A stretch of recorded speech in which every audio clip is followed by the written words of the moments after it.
Chapter 9, Alligator in the Sewers Part 1, Welcome to the Jungle.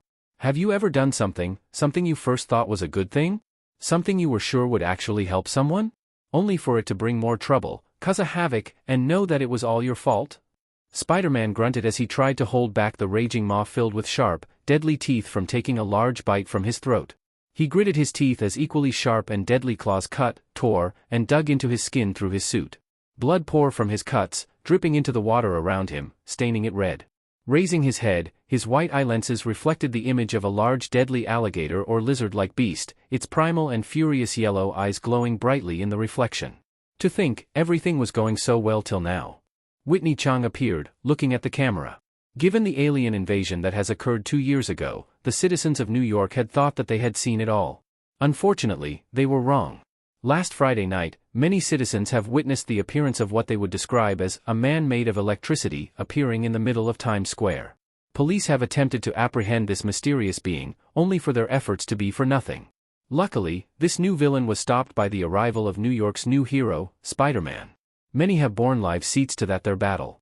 Here are some comments on the battle from witnesses. So yeah, I was just standing there, when all of a sudden, this dude with blue or white skin appeared. He grabbed some power cords from the ground, and was like eating the energy or something. One witness commented. An officer cleared the area around the man, and more cops starting appearing. A woman said. It was crazy. Bullets were flying everywhere.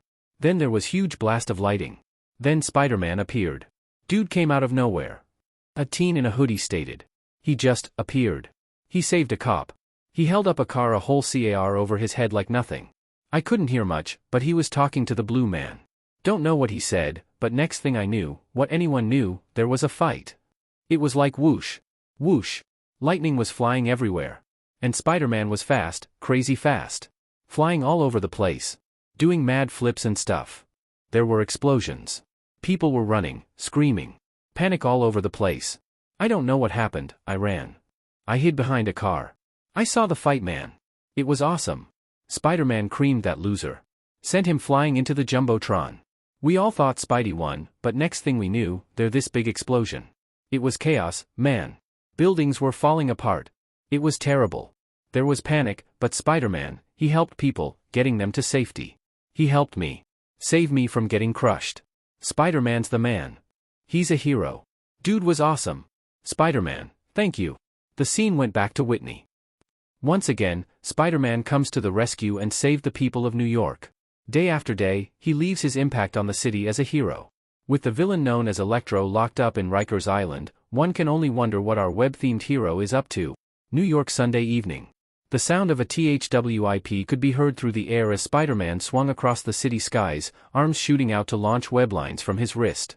Arcing through the air, he leaped into the air, did a flip, and landed perfectly on a lamp post, squatting on it as he looked at the busy street below. Everything was calm, a contrast to the events that had taken place Friday night with Electro's attack on Times Square and all the damage he caused during their battle. A lot of people were hurt, but luckily there were no serious damage, or worse.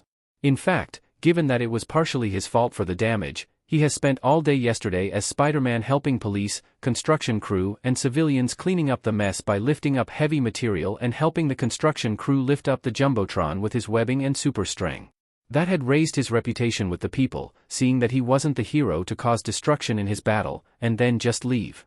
However, he had to soon leave the scene, or risk getting arrested by one Captain George Stacy, leaving the angry policeman behind. On the bright side, his camera didn't get destroyed or damaged in his fight with Electro, and managed to turn in some great pics of his first fight with Old Lightning Butt. Pics that made him great bucks. On the bad side, one J. Jonah Jameson still found ways to try and put him in a bad light, saying, more like shouting, that the whole things wouldn't have happened if it wasn't for him. This would bring out more than a few live arguments with Whitney Chang, who supported Spider-Man. However, some part of Naruto could not help but agree with Jameson. If he had stayed back sooner, he could have prevented Max's accident and stop Electro from being born. He shook his head before he could continue that train of thought. He recalled Mary Jane's word on continuing to shift the blame to himself.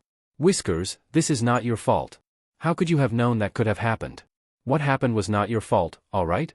You need to stop blaming yourself for everything that has happened. Electro chose to attack people, that was his choice. You're a hero, okay? People are safe because of Spider-Man. You're a hero. And while a hero is allowed to feel guilty at times, you shouldn't all the time. So stop filling that cute head of yours with those kinds of thoughts, before I slap you silly. He chuckled. The redhead sure knew how to knock sense into him. He sure was lucky to have her. And speaking of Ms. Watson. His smile grew as he recalled the dance on Friday. Or more specifically, what happened during the dance. Under his mask, his whiskered cheeks burn a bit as he recalled the kiss they shared, something that will forever be burned into his mind for as long as he shall live. He also recalled how they had confessed their feelings for each other. Since then, things have been, in a word, the same. Different, but the same. Not that he mind. Last thing he wanted was for their friendship to be weird. Besides, they had already been close before the dance. The only difference now was more and longer hand-holding, snuggling, and kissing. Not that he minded. Especially the kissing. Kissing was nice. Really nice. And it was only about to get better. Standing up, he was about to head off. However, before he could, he heard an all too familiar sound. The sound of sirens. Looking over his shoulder down below, he witnessed 2 cop cars chasing after a speeding blue car. He signed. Great, another getaway chase. Looking down at his arm, he looked at the watch he had. He nodded. I have time. With that, he shot a web line and chased after the robber car.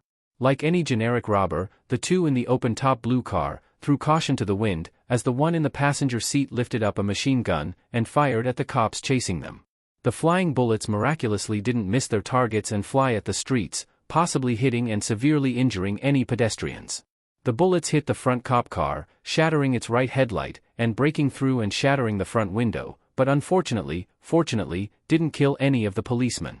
However, the shower of broken glass forced the police officers inside the car to cover their eyes and come to a complete stop. As the car arced to the side of the road, the second cop car shot past it, continuing to chase the robbers. Said robbers were growing desperate to escape, enough to start smashing cars out of their way, while the shooter was reloading. Once ready, he aimed at the car behind them, ready to fire. However, before he could even nudge the trigger, a web line come out of nowhere, grabbing the gun and pulling it out of his grip. The 2 men gave shouts of surprise when Spider-Man landed on the hood of the car. Hey boys! The spider hero greeted. Shit! It's Spider-Man! The driven gave a startled shout. That's my name! Don't wear it out! The passenger quickly acted and took out a handgun, aiming it at Spider-Man. However, said hero was quicker, and with a flip, landed right in the middle of the 2 men, slapping the gun out of the man's hands, before clocking him on the face.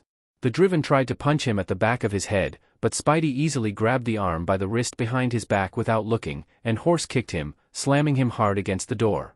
Robber number 2 took out a switchblade and swiped at Spider-Man. However, Spidey simply tucked in his belly, dodging the swipe, before shooting a line that hit the man's forehead. With a side pull, he smashed the man's face hard against the dashboard, the force knocking the man out. Desperately, the driver tried to make a break for it, by literally jumping out of the moving car.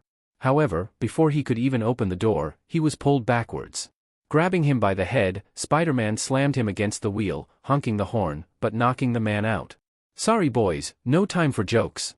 I've got an appointment to make, and can't afford to be late. You understand, right?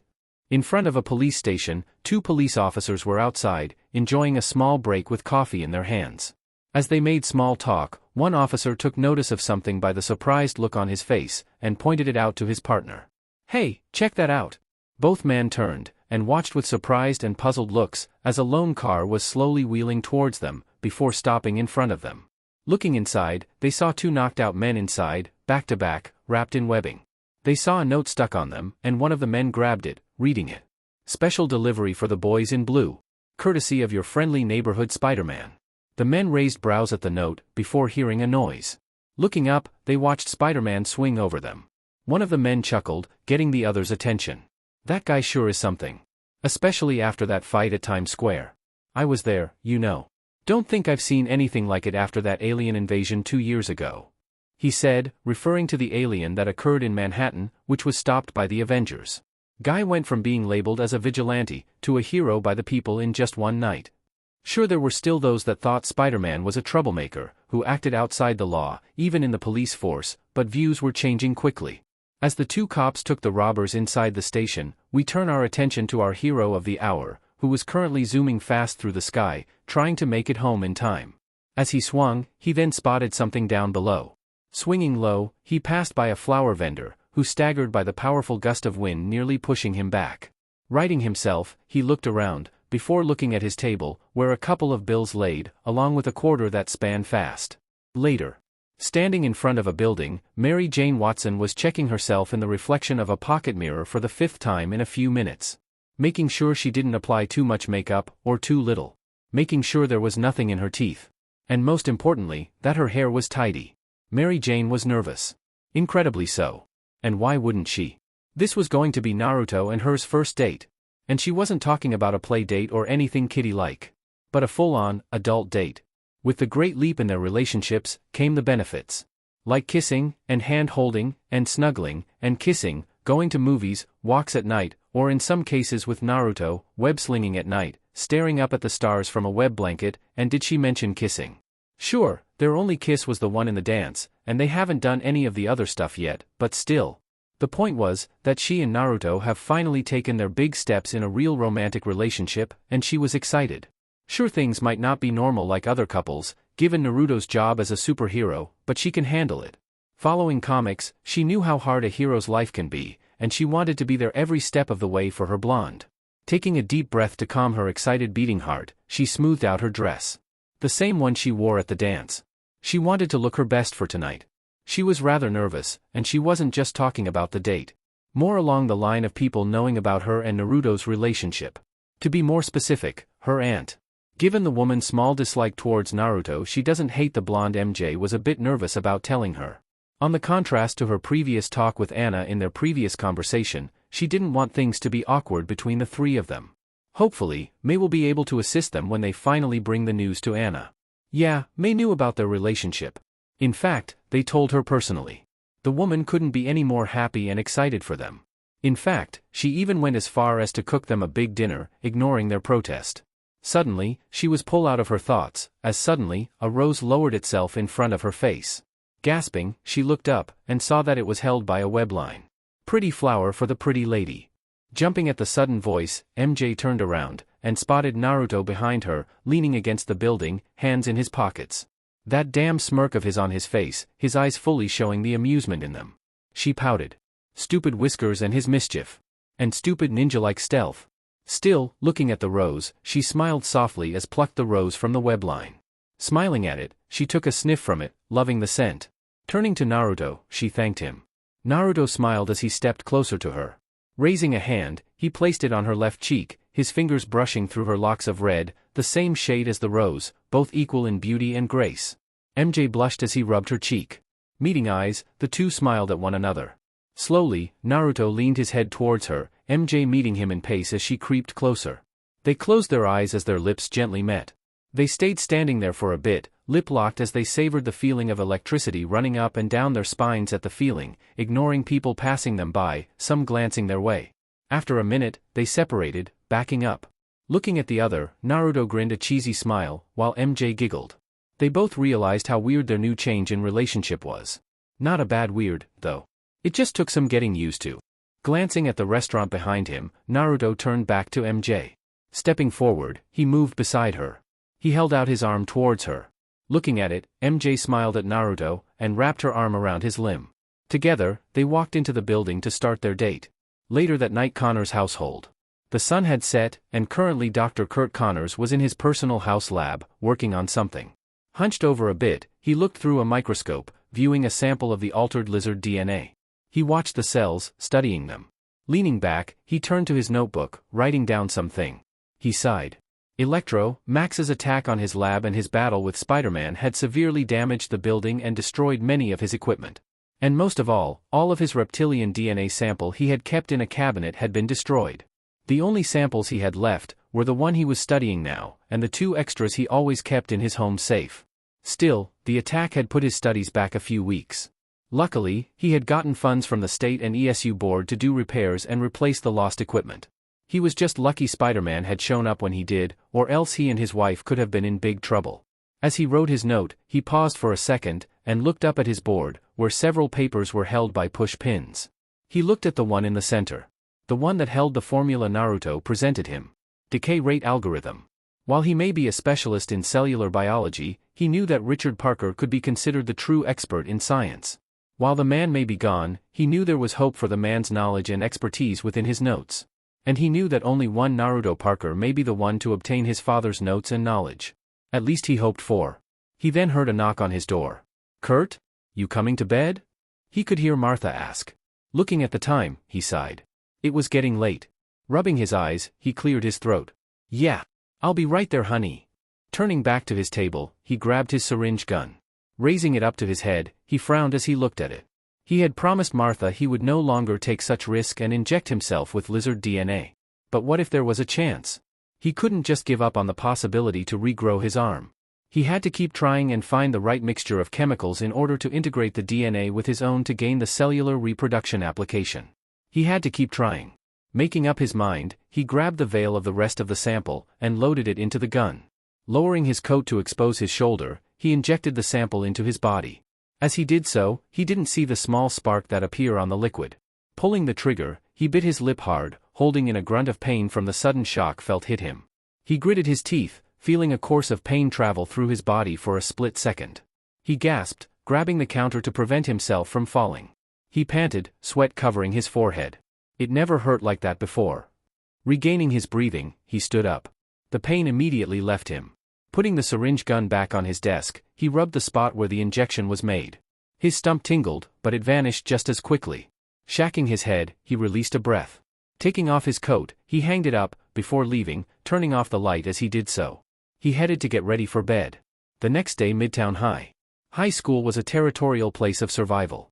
The student population instantly gives everyone who is anyone a tag or title. You were either an in or an out. Not only that, but you can always rely on the students to be your instant web, no pun intended, of gossip and news. Any juicy news told in the hour, you'll be the first to know if you knew the right people. But the news channel can work both ways. If it was news about you, and it was bad, you can kiss your cred and status on the popularity chart goodbye. Question was, were you ready for the gossip storm? That was the question Naruto and Mary Jane were asking themselves as they stood in front of the entrance doors to the school. Lord knew how big of a wave awaited for them behind those doors. They would bet Naruto's webs that just about everyone knew of the kiss they shared at the dance. And knowing their fellow schoolmates, it would be the talk of the day. They looked at each other, their eyes asking the questions in their minds. Are you ready? Smiles gave the other their answer. Naruto nudged his hand, fingers entwining with MJ's. Feeling the contact of his skin brushing against hers, MJ smiled at the blonde. She gently squeezed his hand, loving how warm it was. With that, the two prepared themselves for what was to come, and entered the school. In what could be an instant, the second the young couple stepped into the halls, all activity seemed to come to a complete stop. Everyone, from students, to teachers, to the old janitor in the back, froze in place, staring at the two. With his free hand, Naruto rubbed the back of his head, feeling rather uncomfortable with all the stares. MJ also felt a bit unsteady with being put on the spotlight, as she unconsciously squeezed Naruto's hand. Sure, she could handle the stares and whispers, but when it's stares and dead silence, it just makes her feel awkward. Luckily, someone come to their rescue. Naru, MJ. The two spotted Liz running towards them with a smile. They smiled at her in relief, glad she arrived just in time. Greeting her, Liz smiled at the two. Morning. I need your help with something, follow me. As she turned around, they saw her wink at them, making them smile. Thanks, Liz. They both thought as they followed the brunette. As they walked down the hall, they could hear chatting around them, and for some reason, saw several pouting students, along with some teachers, pass money to grinning students and teachers. Naruto raised a brow, wondering why people were handing over money. Soon, they made it to their lockers, and spotted Harry, along with the rest of Flash's posse, as Naruto likes to call them. Out of the group, he would only think Liz as his friend, along with Randy. Sally was nice at times. Kong was the friendly giant when he wasn't always agreeing with Flash, and speaking of the blonde jock, he was more along the lines of a "free-me," given their history together. Seeing his two friends and looking down at their linked hands, Harry smiled at the two. Hey, how's Midtown's new couple? He teased, chuckling when he saw them blush slightly. Sally smirked at them, crossing her arms. Gotta say, that was quite the move you guys pulled at the dance, especially the whole confession speech. She smirked at MJ, whose eyes widened as her whole face burned, realizing that she had given such a heartfelt confession in public and now the whole school might have heard. It nearly brought me to tears. She wasn't lying either. It was like watching a soap opera. Randy chuckled at the embarrassed duo as he walked behind them and wrapped his arms around their shoulders. Well, if it's any consolation, congrats you too, he said, making Naruto rub the back of his head with a sheepish grin as Kong chuckled as he took a bite from his sandwich. Flash scoffed and turned his back them, crossing his arms. Enough already. What's the big deal anyway? It's just some stupid nerd love? Kong chuckled. Flash is just angry that he lost the bet, he said. Everyone's widened at that, giving Kong a sharp look. The giant gave an oof as Glory elbowed him hard on the side. What? Naruto blinked, looking at everyone. Bet? What bet? He asked. Everyone looked at anywhere else but him, some scratching their cheeks. Mary Jane frowned. She had a feeling something had been going on for a while now, and had suspicion. Unwrapping his arms from around the two's shoulders, Randy stepped back, rubbing the back of his head.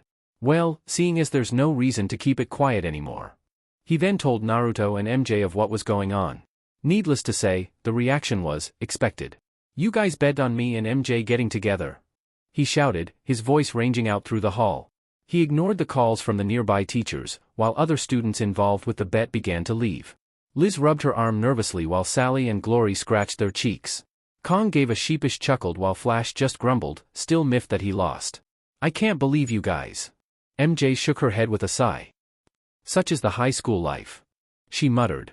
Unlike her boyfriend, she wasn't too mad at the fact there was a betting pool on them. Sally waved him off. It was just some harmless fun, Whiskers.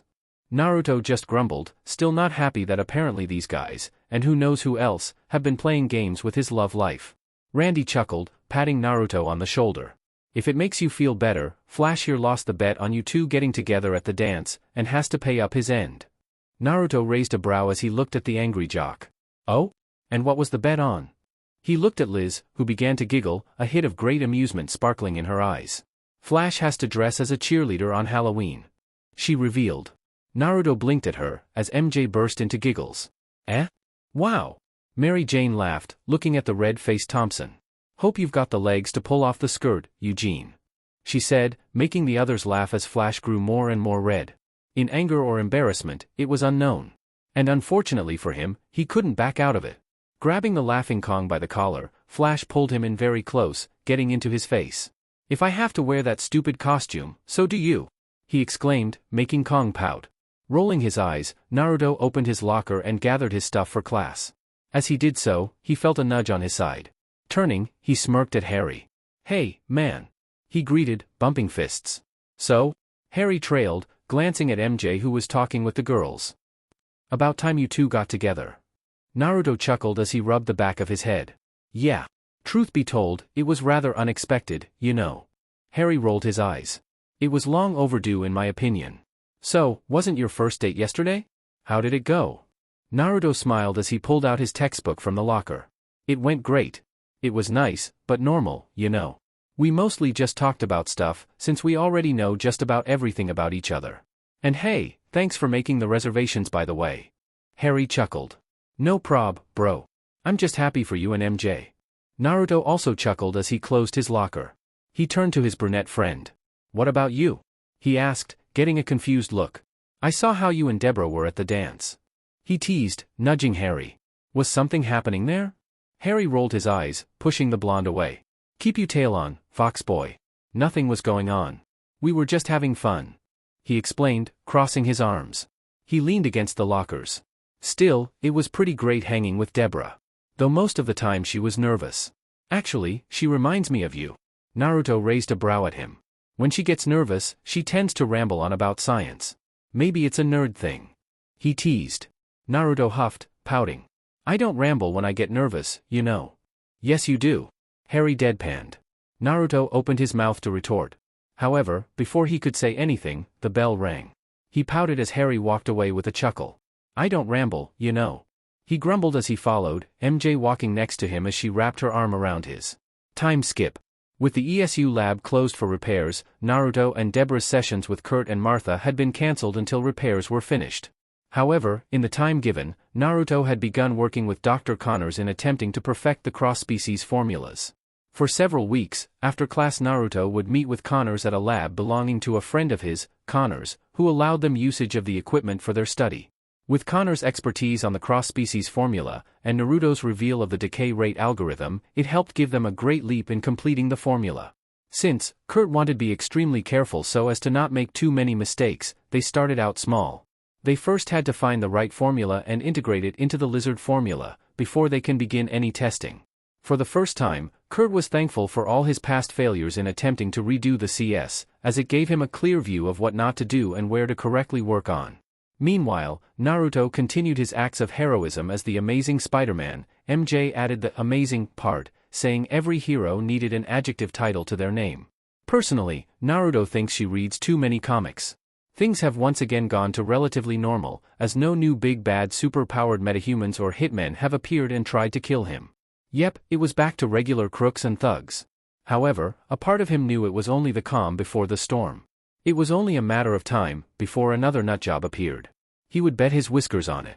However, in the meantime, he enjoyed his time with Mary Jane. Since they've got together, they've been closer than before. They've gone on 3 casual dates, going to fast food restaurants, have fun in Coney Island, watch movies, at home or theater, and bowling, or simply lie together on a web bed, looking up at the sky.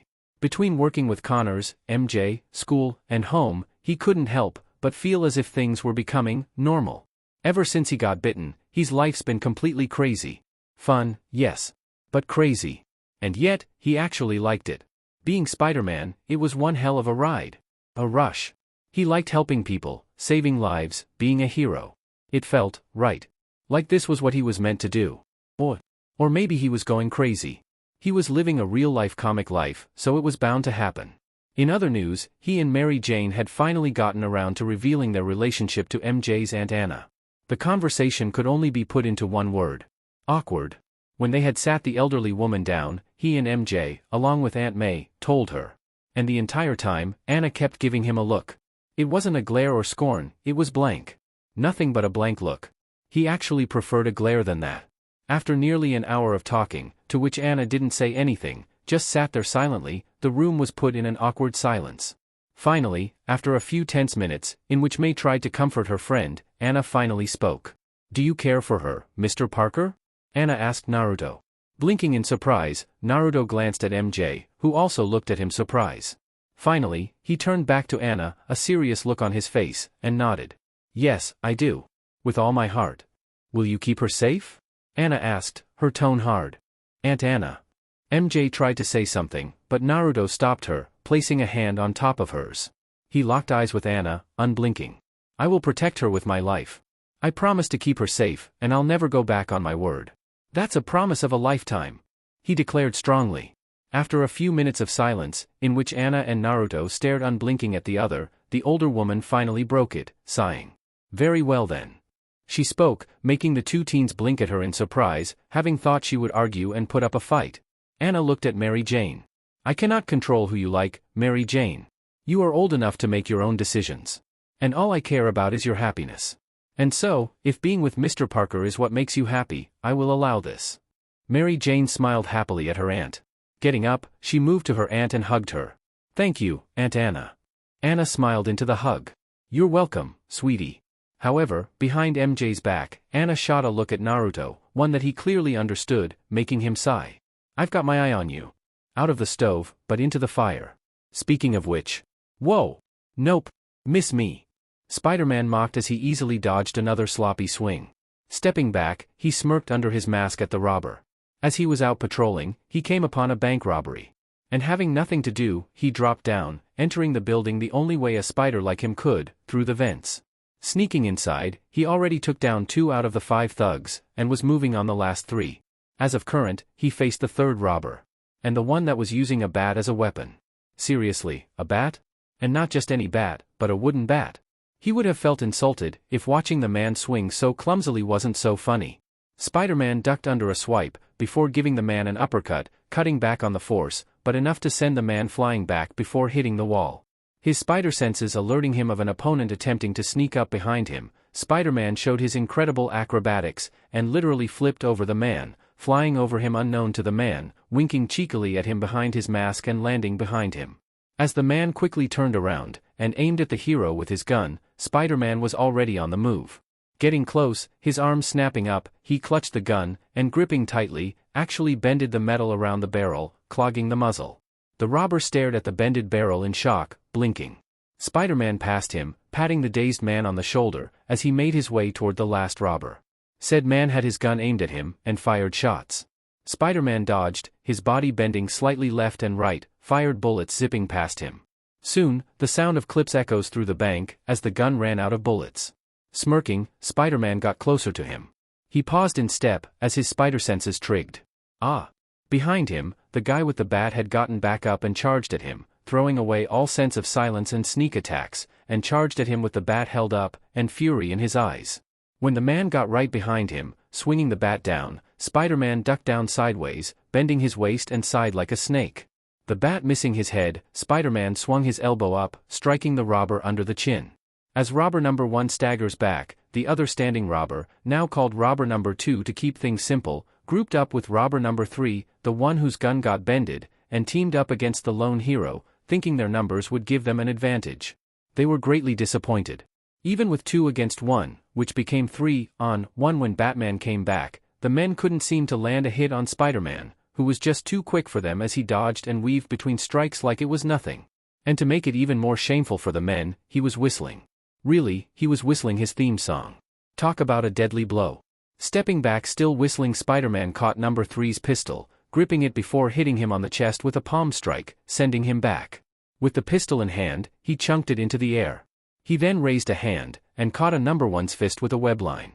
Snapping his arm to the side, he pulled the man's arm, and thus delivered a hard fist to the side of robber number 2's face, sending him down. Getting in close to number 1's guard, turning his back against his, number 1, front, he snapped his other hand up, and sent a backhanded fist to the man's face, like some kind of cliché kung fu movie move. Dusting his hand, he turned around, being done with this dance. Behind him, number 3 got back up, and charged at him. Spider-Man seemed to ignore him, as he kept walking away.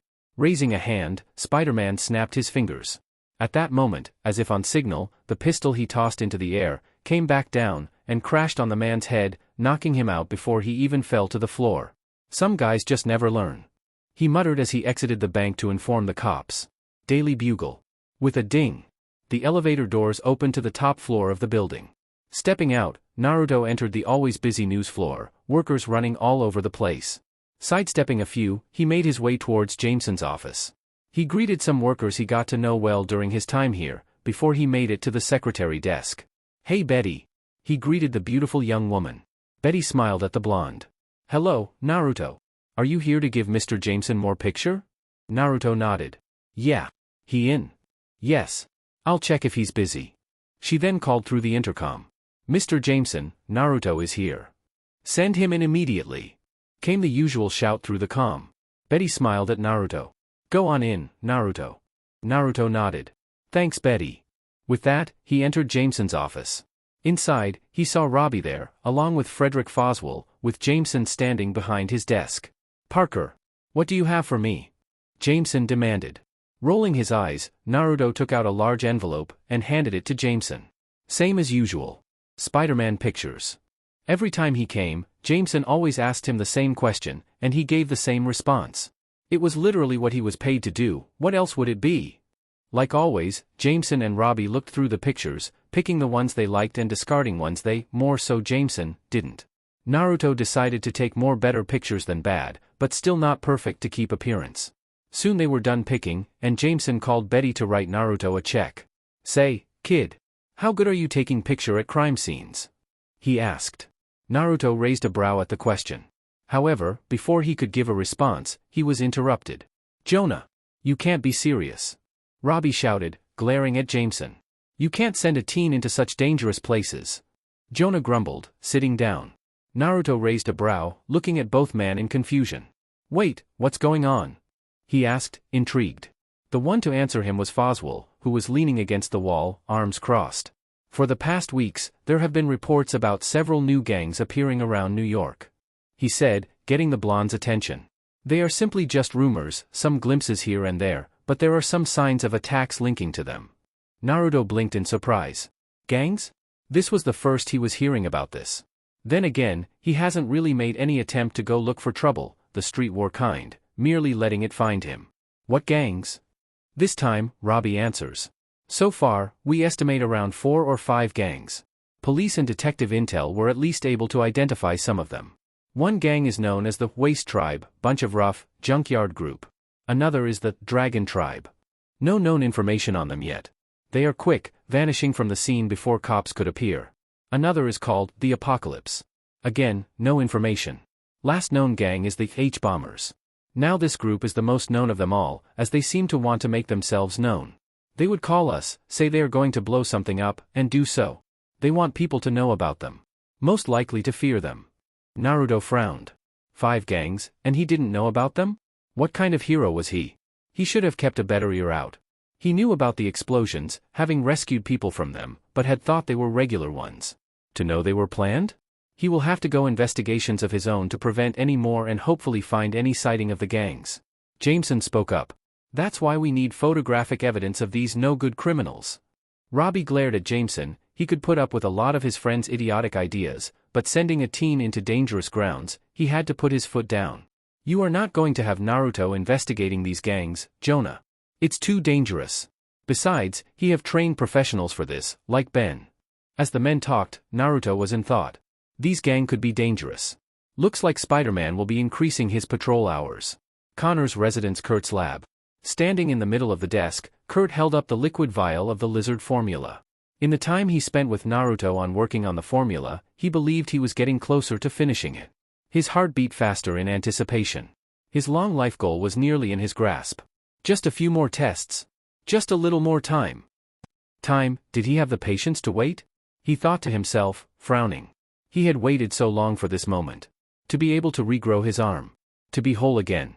He couldn't wait. Not anymore. Frowning, he set the vial down and grabbed his syringe gun. Putting the vial in, he gripped the gun. Holding it up, he froze. The rational scientist in him argued him to wait, to run more tests. But the other part of him, the part that longed to get back what they have lost, pushed that rationality aside. With a deep breath, and prayer that this will work, he pulled down his coat, and moved the gun towards the stub. Unknown to him, they didn't see the sparks of electricity inside the liquid vial. That vial being the one that has been shocked by Electro's electricity. As well as being the liquid that he has improved with Naruto's formula. So, with all hopes on the line, Kurt injected the liquid into his arm. A small cry of pain escaping his lips as pain coursed through him unlike every before. He gripped the desk hard, clenching his teeth as he tried to withstand the pain. Opening his eyes, he was unaware of his pupils sharpening into slits. Aya. Abandoned factory. Gangs? Mary Jane asked, looking up from Naruto's laptop, having been checking online stores for more materials for Naruto's suit. Naruto had just gotten done telling her of the latest news. From his position in sitting on top of the assembly line, Naruto nodded, taking a sip from a can of Coke. Yeah. According to Robbie and Mr. Foswell, they may have been around for several weeks. No one has actually seen them, only knowing through rumors. Statement from police say they haven't been able to catch any members as of yet. MJ cupped her chin in thought. Waste Tribe. Dragon Tales. H-Bombers. The Apocalypse. She muttered to herself, grabbing her Team Spidey notebook and wrote the names down. Once that was done, she looked at Naruto. What are you going to do? She asked, seeing the look on his face. Finishing his Coke, Naruto crushed the can, before tossing it into the trash bin nearby. He hoped down the assembly line. Well, I think it's time I use my powers of reporting for good use. Do routine patrols around the hood, look for anything suspicious, maybe get some intel. This would be a great way to help the cops out. MJ nodded, smirking. Detective Spider-Man. Ready for action. Naruto, mirroring her smirk, nodded in agreement. Suddenly, the two heard the police scanner laid on top of a crate, static to life. All units respond. We have a massive fire erupting from tall building on 164th and Union. Requesting immediate fire rescue and ambulance. Repeat, need fire trucks and ambulance vehicles to our location. The two friends looked at the other. Naruto smirked. Well, it's hero time, I guess. He said, MJ nodding. Leaning forward, she kissed his cheek. Grinning at her, Naruto ran towards his bag against the wall. Grabbing it, he leaped up high into the air towards the wide-open window at the top of the wall. His civilian clothes, shoes, and now empty bag fell to the floor as he had changed and leaped off, before MJ could even blink. Chuckling at her boyfriend's antics, MJ picked up the discarded objects, and made her way out to leave, heading towards the sewer tunnel since Naruto was not there to swing her across the halved bridge. As she stood at the entrance, Mary Jane couldn't help pause in step, and turn her head, looking into the empty old factory they used as their base away from home. As she turned to leave, she muttered under her breath. We need to spruce up this place up if we are going to keep using it. The city. People could only watch as squads of firefighters tried their best to control and cool down the raging flames erupting from a tall building. The building itself belonged to one of the major companies in the city. All over it, explosions erupted as windows shattered, while pieces burst out from blasts. Every floor was in flames, the intense heat coming off in waves. No one knew what happened. 1 second everything was fine. The next, the building began to explode from the 5th floor upward.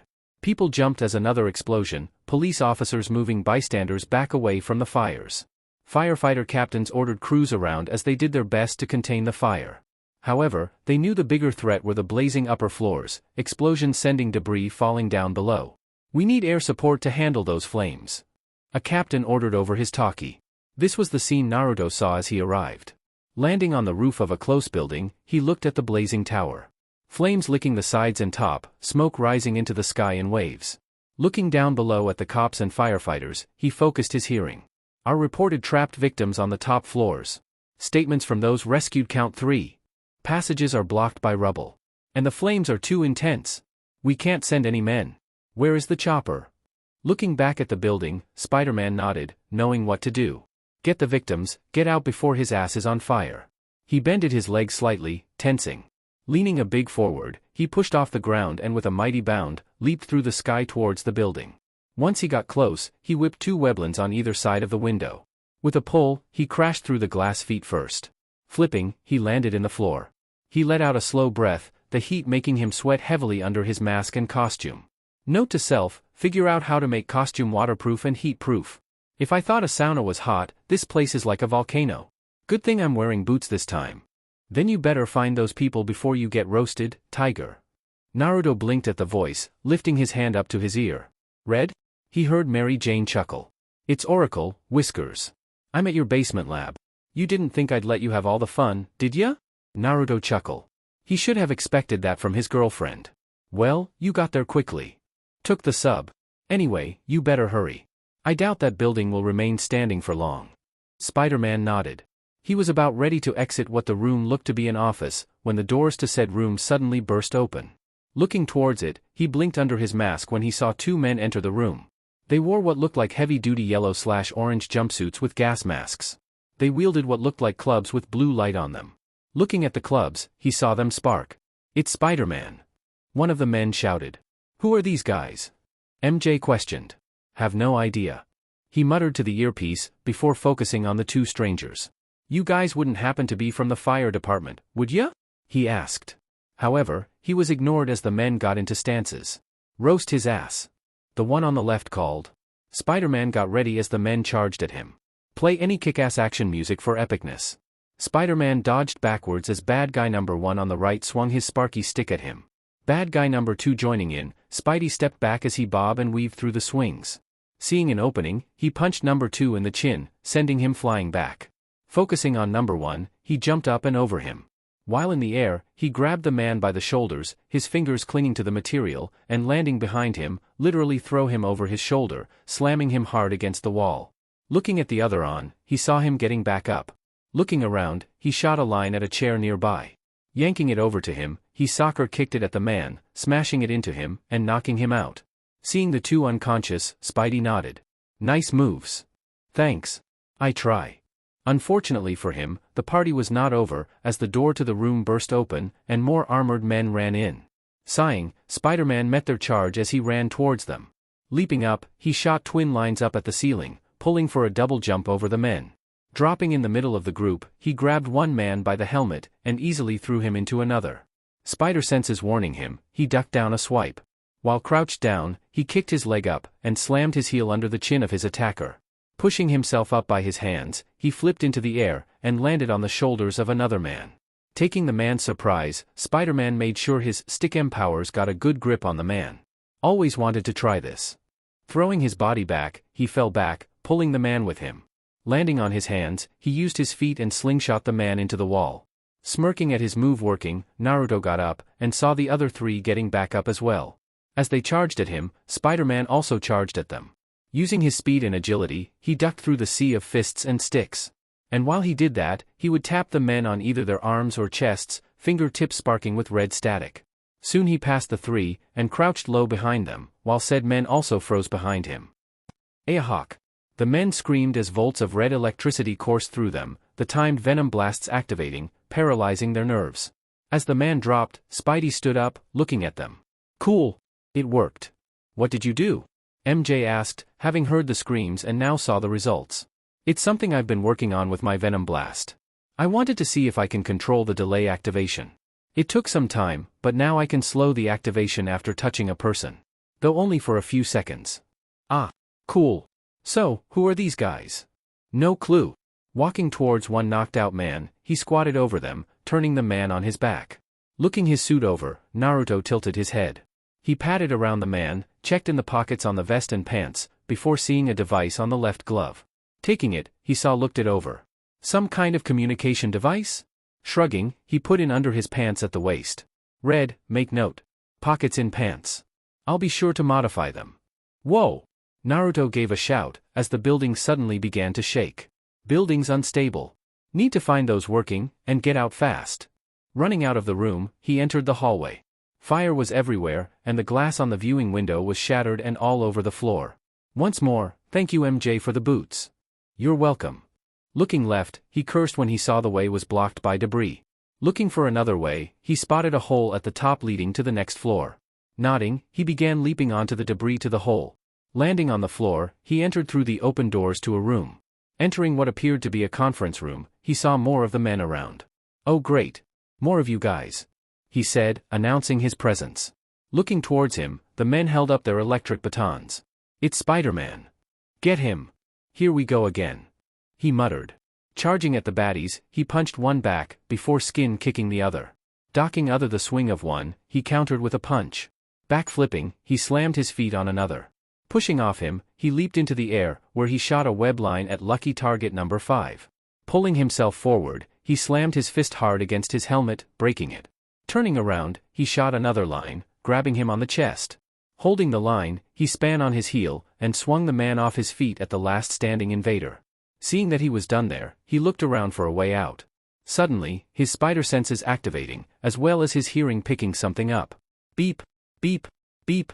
Eye widening, he jumped away from the wall as it suddenly exploded. Waving off the smoke, he looked at the new exit, and taking chance, ran through it into the next room.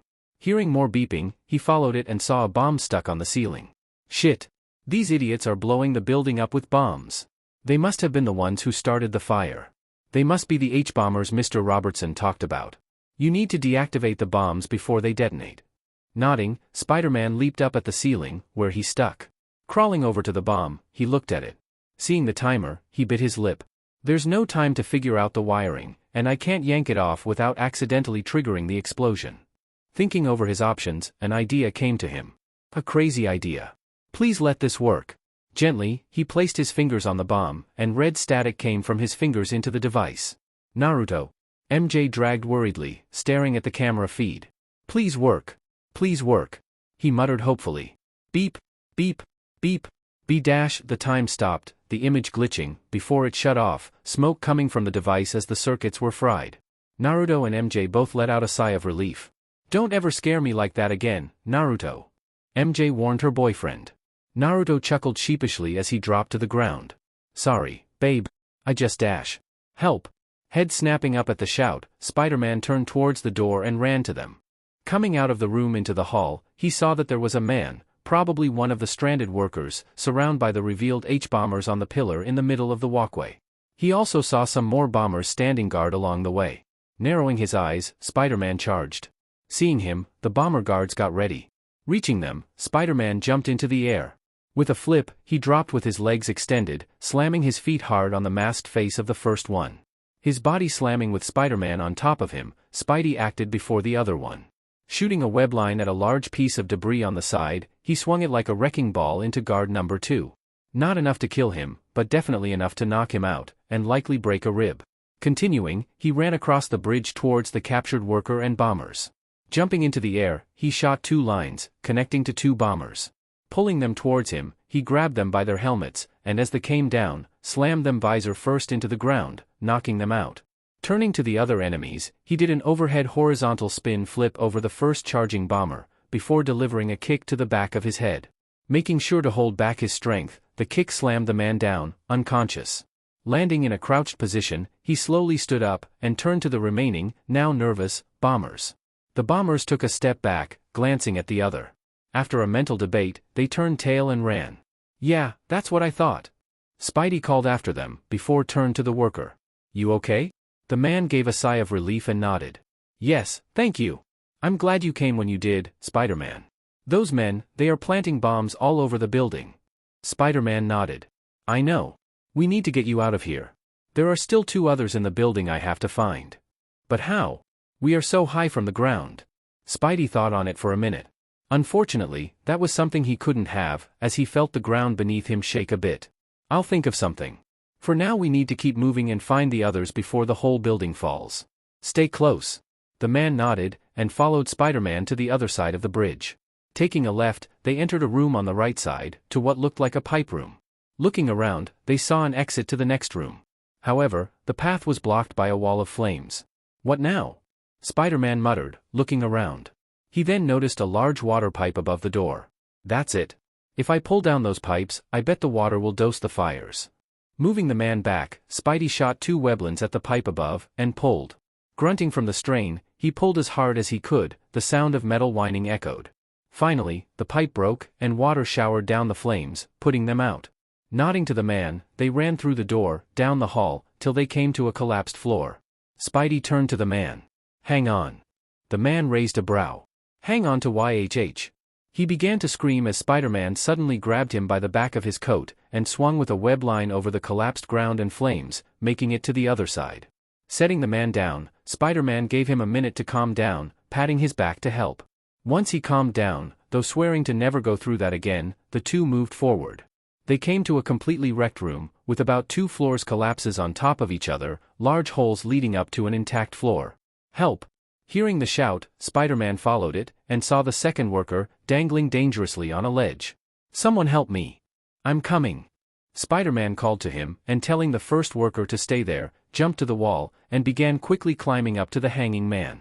However, the man lost his grip, and began to fall. Seeing this, Spider-Man pushed off the wall, and shot at the falling man. Grabbing him, he shot a line to the ceiling, stopping their fall.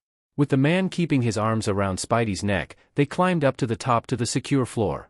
After making another trip to get the man at the bottom, the group of 3 moved forward, and come server room, with a wide side of shattered windows, and bombers moving around. Telling the 2 men to stay hidden, Spider-Man charged at the bombers. Sneaking up on one who had his back turned, he dropped down and slid across the ground. Grabbing the man by his ankle, he pulled and flipped him on his back. Getting up in a handstand, he span around, before dropping his own ankle down on the man's chest, the force making him wheeze and cough as he turned on his side, curling into a ball as he held his stomach. Flipping up, Spider-Man ducked down as a second bomber tried to strike him with his baton. While low, Spider-Man kicked the man's feet from under him, making him fall. Reaching out, he grabbed his leg, before outright tossing him into the third bomber, the 2 crashing down in a pile. Seeing all the baddies down, he picked them up and wrapped them in a nice web cocoon. As he did that, the 2 workers joined him. Looking at the windows, Spider-Man walked over and looked outside. Across the building was a shorter one. An idea came to him. He looked at the men. "I have an idea. You're going to have to trust me."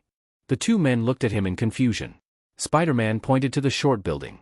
"I'm going to connect a web line between this building and that one. You 2 are going to glide to that roof." The 2 men looked at him like he was crazy. "Are you insane?" The worker on the right shouted at him. "You can't expect yous to do something as crazy as that. What if the line breaks?" The other continued. Spidey sighed as he rubbed the back of his head. He knew his plan had its bumps, but he didn't know how long the building will hold, and he still had to find the last worker. Along the way there, he hadn't countered any more bombs, but that wasn't to say there weren't any, and didn't know when they could blow. He had to move fast. "Listen. We don't have time for this. I can't waste time getting you 2 to the ground. There is still 1 person left I have to find. So do us all a favor, shut your traps, and trust me." The 2 men were silent, looking at the other, communicating with their eyes. After a few seconds, they sighed, turned back to Spidey, and nodded. Nodding back, Spider-Man aimed his web shooter at the other building, and fired. The web line flew through the air, before connecting to the ledge of the building. Snapping the end of the line, he glued it to the roof. Grabbing the line, he gently pulled it, making sure it held steady. Once he was satisfied that it was, he looked at the men.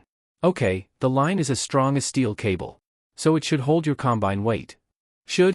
Worker number 1 questioned skeptically. Spider-Man waved him off. Don't worry. These babies helped stop a speeding train going 50 to 100 miles an hour. He lightly boasted. The two looked at him in shock. No time for you to get a big head, Naruto. MJ reminded him over the earpiece. Mentally agreeing with her, Spider-Man looked at the two. Anyway, you need to trust me, and glide to the other side, now. Having no choice, the two used their coats and wrapped it over the line as handles. With deep breaths, small prayers, and some whimpering, the two took a leap of faith, and began zip-lining through the air, giving screams as they went through the air. For the men, the building and roof couldn't have come fast enough, as they quickly climbed to the room for safety. Seeing that the men were safe, Spider-Man turned around and quickly headed out to find the last worker. Naruto, hurry! Specialists are on the scene, and they estimate that the building will come down in just a couple of minutes. Mary Jane warned him, watching the news of the site. Hearing this, Spider-Man pushed it harder, running as fast as he could down the hall. Explosions occurred around him, as he jumped and ducked, leaped and bounced off walls, using his spider sense to guide him out of the danger paths. Leaping forward as the hall behind him exploded, he entered an open room, landing on the rail. Help! Please! Looking down below, he finally found the last worker, a woman. Bad news, she was tied to a large bomb, and from what he saw in the timer, there were only 5 seconds left. Move, Spidey, move! Pushing off, he flew at the woman. 4 seconds. Reaching forward, he grabbed the ropes, and pulling, snapped them off. 3 seconds. Grabbing the woman, he ran as fast as he could towards the windows. 2 seconds. Covering the woman, he broke through the glass as the room exploded. Holding her tightly, he shot a web line to the intact roof of the building, slowing their descent until they hang in the air. Letting go, the woman screamed as they fell. Shooting another line, he swung them away as the building behind them exploded and began to break down, pieces falling. From a safe distance away, Spider-Man sighed in relief as he and the woman hang from a line. Turning to the woman, he spoke. Well, that was fun. Thanks for flying Air Spidey. Parker House Naruto's room. After getting back him and taking a shower, his soot-covered costume and bag to wash later, Naruto relaxed in his bed, with her precious girlfriend Mary Jane Watson snuggling up on his side, head lying on his shoulder, their fingers intertwined together. He smiled as he looked at his red-headed girlfriend. Things have been hectic lately, but as long as she was with him, he could handle it. Because at the end of the day, he had her with him, and that was all that mattered. Lying his head back, looking up at the ceiling, he smiled. His life was a comic book. He could accept that. He could accept that he will be battling dangerous villain in the future. That his life will always be in constant danger. All that he could accept. Because he knew he will grow strong. Why? Because he had his family and friends to protect. Aunt May, Harry, Mary Jane. He will grow stronger for them. To protect them. That was what it was all about, wasn't it? One became stronger when they were fighting for their loved ones. Because they had something to fight for. And he will become strong. That was a promise to himself. He had all this power, and he will use it to keep his loved ones safe. Turning to the light switch, he aimed his other hand at it, and shot a web from his shooter at the switch, turning the light off. As he closed his eyes, snuggling with his girlfriend, as he slept, he was unaware of the upcoming change in the storm. Connor residence. Currently in bed with his wife, one Dr. Kurt Connors tossed and turned in his sleep, sweat glittering his face. His expression one of discomfort and pain. His grunts echoed out. With a gasp, he shot up awake. His pupils trembling and breathing hard, he stood up and walked towards his room bathroom. Heading to the sink, he opened the water and splashed water in his face. Looking at the mirror, he saw how pale he looked. For the last few days, he hasn't been feeling so well. He felt weak, sluggish. At times he could barely find the strength to get up from the bed. Martha suggested he go to the hospital, but he refused. Sighing, he stood up to head back to bed. However, as he turned, he felt an impact on his side. Looking down, he looked at the usually sling of his long-sleeve pajama shirt. However, he noticed something. Usually the sleeve would wave and float lazily in the air. But this time, it was straight. Narrowing his eyes in confusion, Kurt grabbed the sleeve. However, he froze when he felt something hard. His heart beating fast, his eyes displaying great hope, he griped his sleeve and pulled it up. There, where a short stump once laid, was a long, thick, massive something. It was white and organic, like a chrysalis. It was also heavy. Pulling the appendage up, and laying it on the sink counter, he stared at it in hope. Grabbing it, his nails digging into it, he pulled and tore the chrysalis like a child on Christmas Day. Organic tissue fell to the floor, but he didn't care. He dug and tore, moving fast and aggressively. Before he stopped, there, lying in the shell, was an arm. An arm. He gasped, unable to believe what he was seeing. He choked on a sob. He couldn't believe it. It worked. It worked. Eyes tingling with unshed tears, he tried to move his new arm, and slowly but surely, his new fingers twitched. Unable to hold them back, tears fell down his cheeks. Slowly, he rose his new arm upward out of the shell, web-like tissue, note, have no idea what that is, covering the appendage. He used his left hand to rub the right hand, tears flowing harder as he felt the soft skin. How long has it been? How long has it been since he felt his hand? Too long. Looking up at the light bulb that hand over the mirror, he reached up with his new hand, and touched the bulb's surface. He flinched, pulled his hand back from the hot object. However, even with the tingling feeling on the tip of his fingers, he laughed. He laughed joyfully, because the feeling brought him such. To feel pain or burning only served to make him happy. He had his arm back. He was whole. Kurt, turning to the door, he saw Martha standing there, looking at him in concern. Kurt smiled at her, turning to her, revealing his right arm. Martha, look. Seeing the arm, Martha covered her mouth in a gasp, staring at it in shock. She couldn't believe her eyes. Kurt, your arm. Kurt smiled brightly at his wife. The serum worked. Martha frowned at him. Serum, what, Kurt? Don't tell you took that lizard DNA. You promised me. Kurt stopped her. But look at the results. The lizard's regenerative attribute has merged with my physiology, and regenerated blood cells, tissue, biomass, even the bones. In just 12 hours. Imagine what this could mean for me. For the world. The formula could be the key to saving millions of lives. But how did you work the problem out? You tried for years, with no results. And did you consider what the side effects of injecting yourself with animal DNA could do to you? What if you suddenly started eating bugs, or climbing walls? Kurt, the project was cancelled for a reason. Any test subjects died. She stated, referring to the animal test subjects used to inject other animal DNA. But Martha, look, Kurt said, placing the hand on her cheek. Martha flinched, before calming down, unable to help herself, she leaned into the warm touch. Opening her eyes, she looked at Kurt, who smiled at her. For years I've longed to hold you in my arms. Both of them, and now I can. Think of the future. Seeing the great happiness in Kurt's eyes, Martha softly smiled. This was the first time she only saw happiness in his eyes. Not loss and sadness. But pure joy. Mom? Dad? They turned and saw Billy, standing at the bedroom door, sleepily rubbing his eye, having been awoken by the noise. Smiling at his son, Kurt moved around Martha, and to his son. Hey kiddo. He greeting happily, picking his son up by his armpits for the first time ever. Seeing this, sleep instantly left Billy, his eyes widening. Wow! Dad! Your arm! He stated in surprise. Smiling at his son, Kurt hugged him, something he has longed to do for so long. Billy happily returned the hug, squeezing his father. Seeing this, Martha smiled, a tear running down her cheek. Moving forward, she joined the two in a family hug. For the first time in a long time, they felt whole. Chapter 10, Alligator in the Sewers Part 2, The Beast Awakens. *EH. *. It was the annoying sound of the alarm clock that woke Naruto up. It was also said sound that ended its function, as a grumpy fist slammed down on it, shattering it to pieces. Shit. Not again. Grumbling at the fact he accidentally destroyed another clock, Naruto rose up on his bed. Opening his mouth to let out a wide loud yawn, Naruto smacked his lips as he looked around. He didn't see MJ around, so she was either in the bathroom or in the kitchen eating breakfast, not the first time she slept over. Also wasn't the first time they slept in the same bed, accidentally of course, much to their prior embarrassment, or she left to her home sometime during the night or morning. Looking around, he spotted a sticky note stuck to his desk lamp. Reaching over, he plucked it and looked at the message. Morning Tiger. Sorry I had to leave early in the morning. Wouldn't do for Aunt Anna to come to my room and I'm missing. So I had to sneak out and sneak into my room.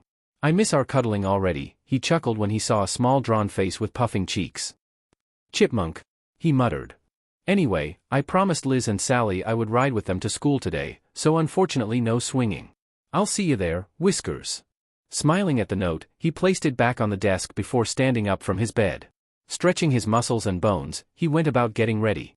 After a shower and getting dressed, Naruto walked down to the kitchen, smiling when he saw his Aunt May placing a plate of eggs and toast on the table.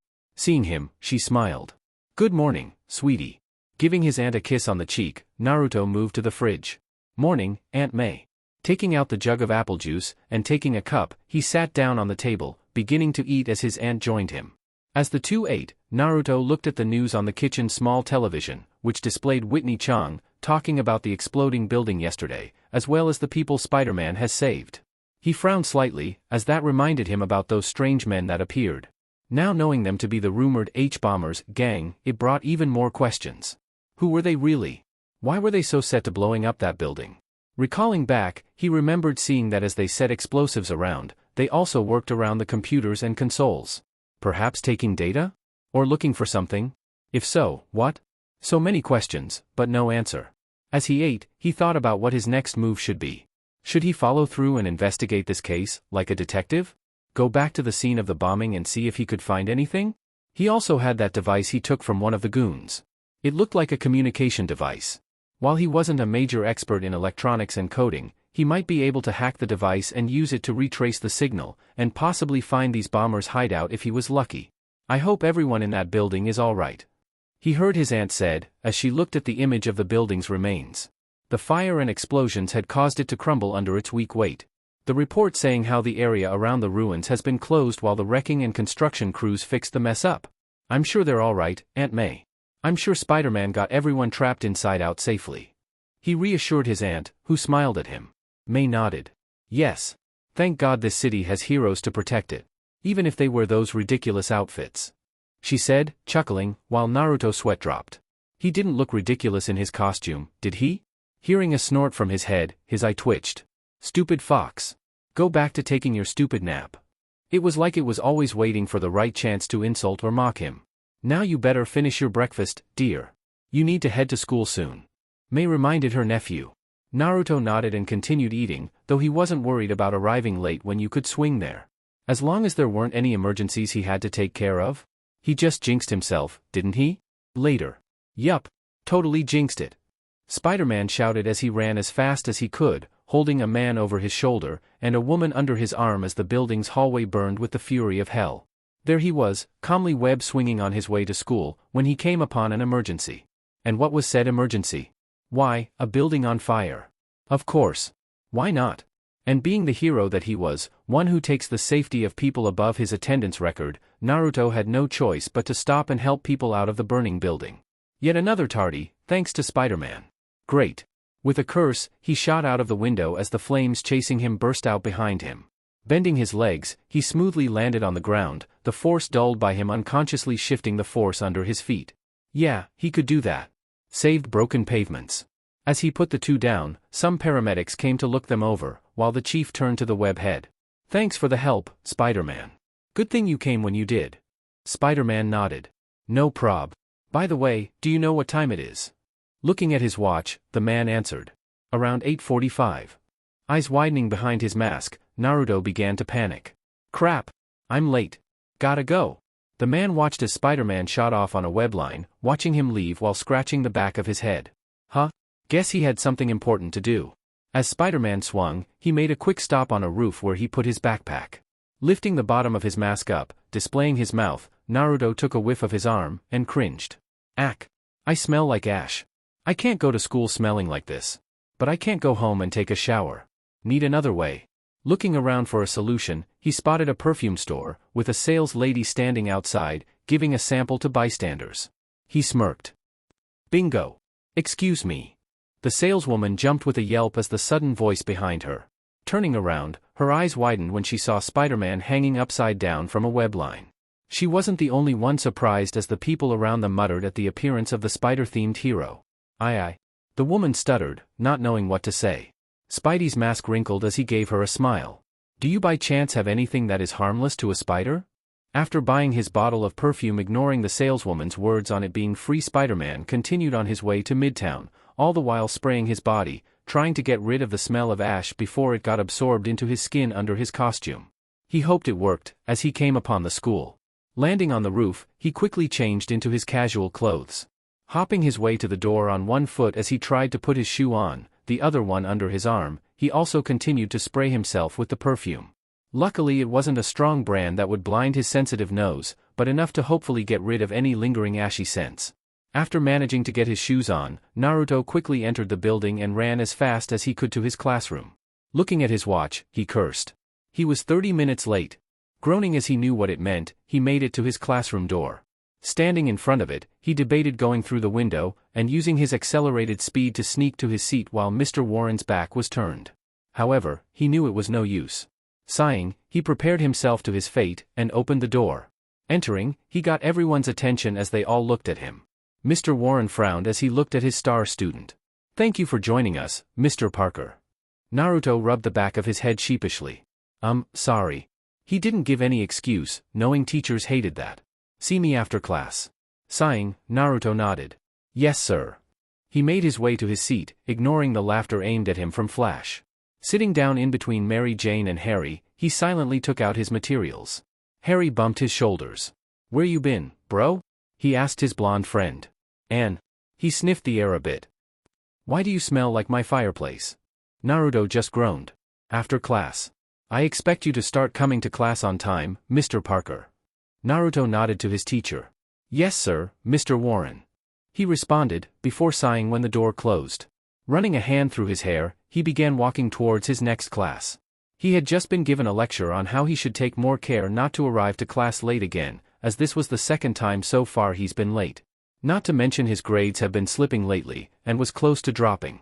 He was given a warning that the next time he was late, he would be getting detention and have his aunt called. That was something he didn't want. If Aunt May is told about his tardiness and slipping grades, she'll get worried, make him quit the bugle or internship, as well as start asking him questions. Questions he would have no way of responding to. Last thing he wanted was to let Aunt May know about his powers and him being Spider-Man. Because 1. She would freak. And her freaking makes him freak. And 2. She will worry about him doing dangerous stuff and force him to stop.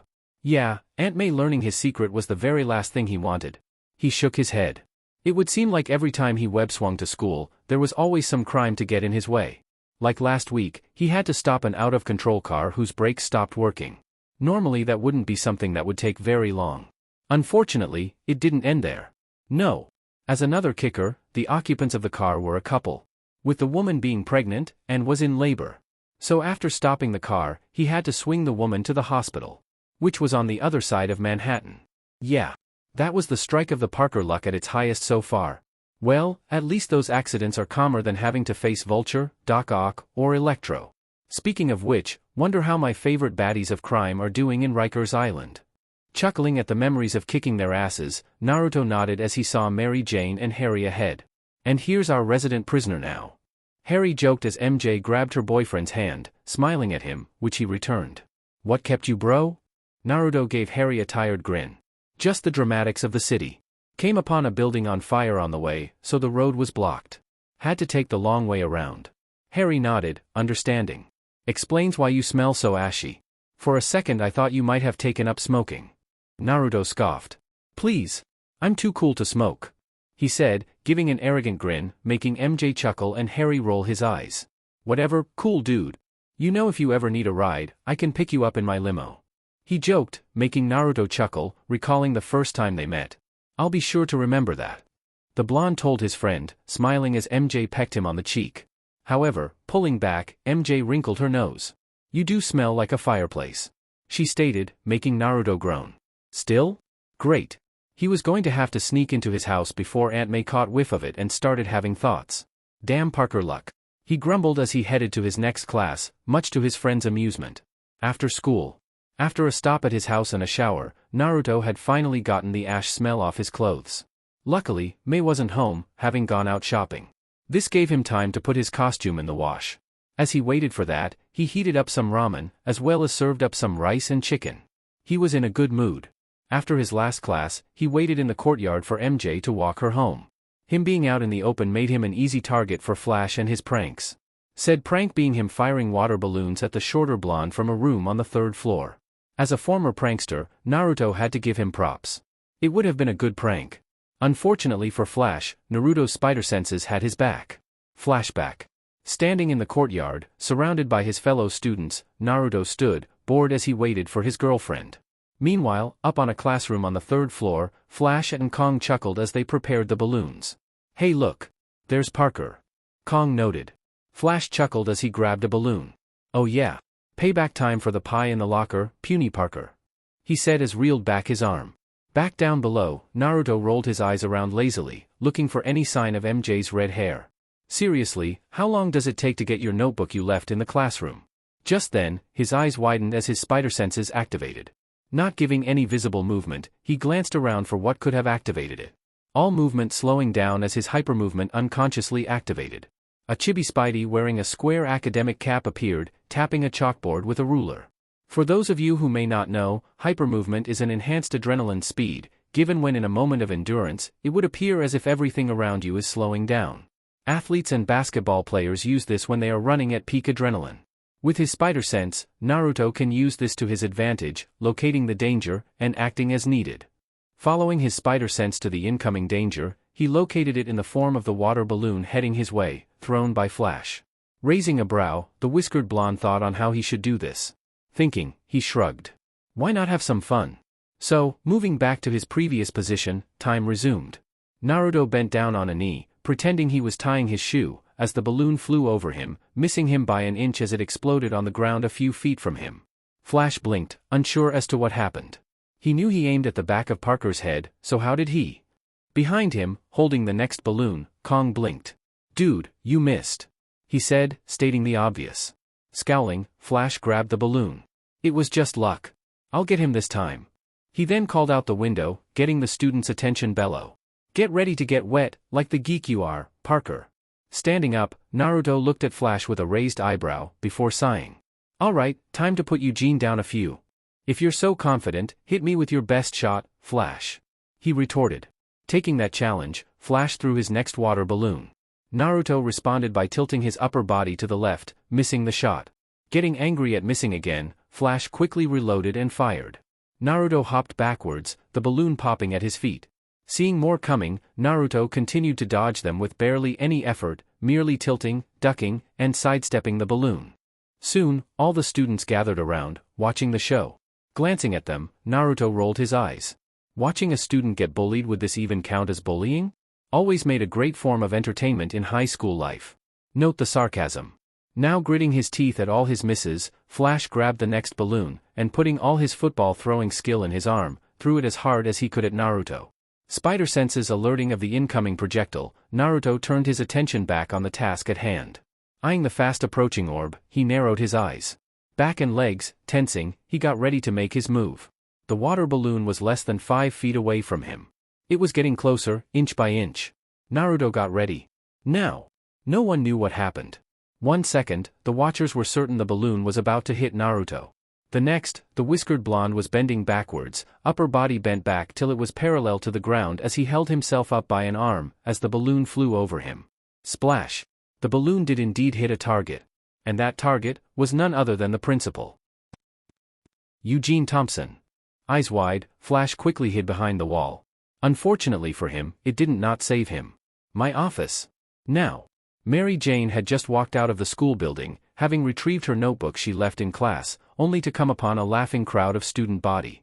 Blinking in confusion, she looked around. Spotting her boyfriend, she walked over to the laughing blonde. What did I miss? Looking at her, Naruto smiled, still chuckling. Oh, nothing red. Nothing at all.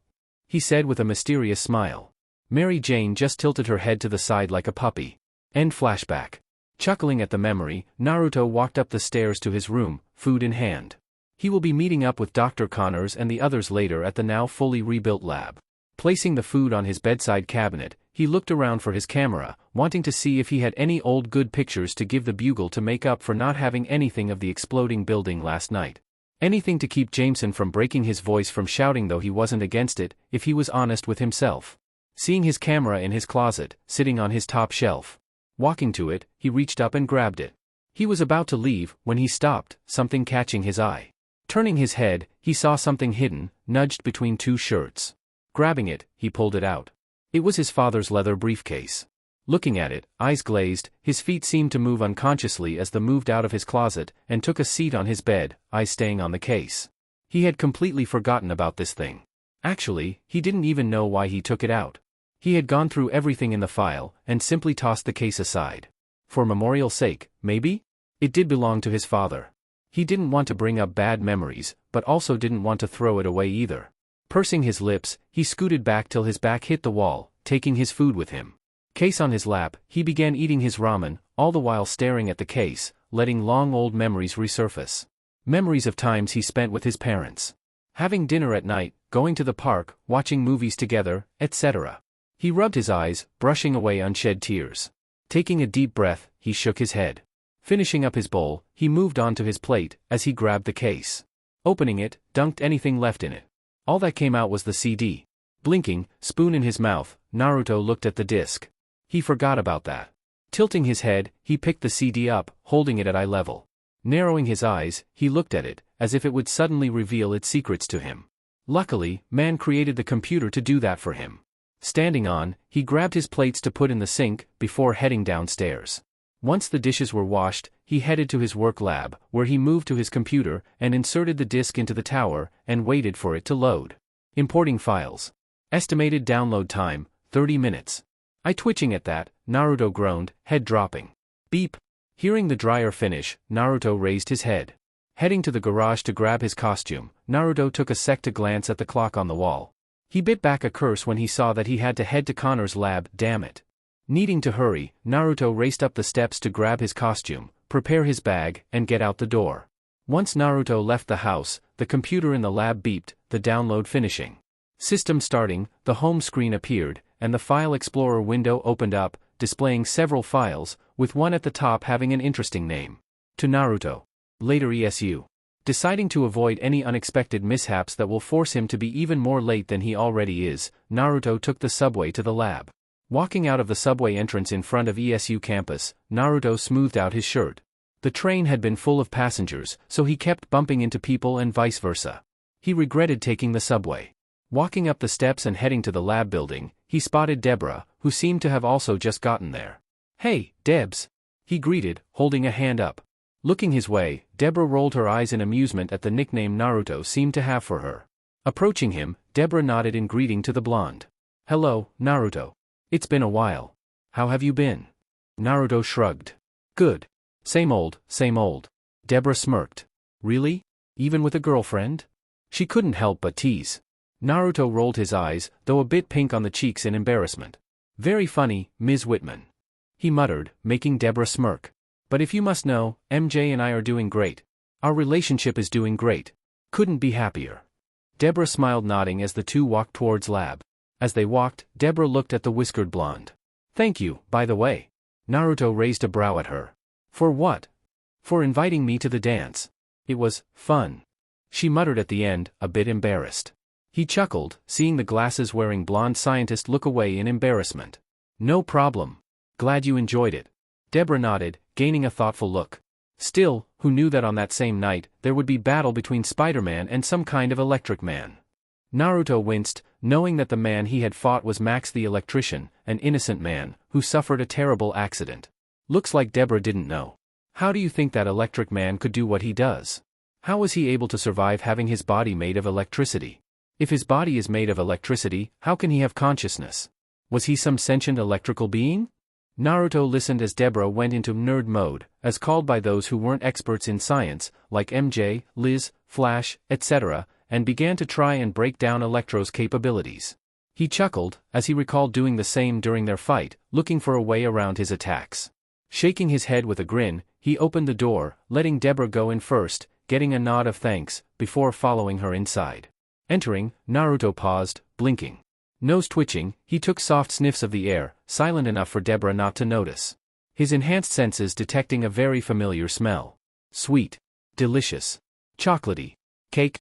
He thought, wondering why he smelled cake. The answer came when he looked far to the side of the lab, where he saw the Connors, including Billy. Spotting the two interns, the family smiled at them. Approaching them, the two blondes saw Kurt pushing a cart with a cake on top, a bottle of apple juice, and some soda.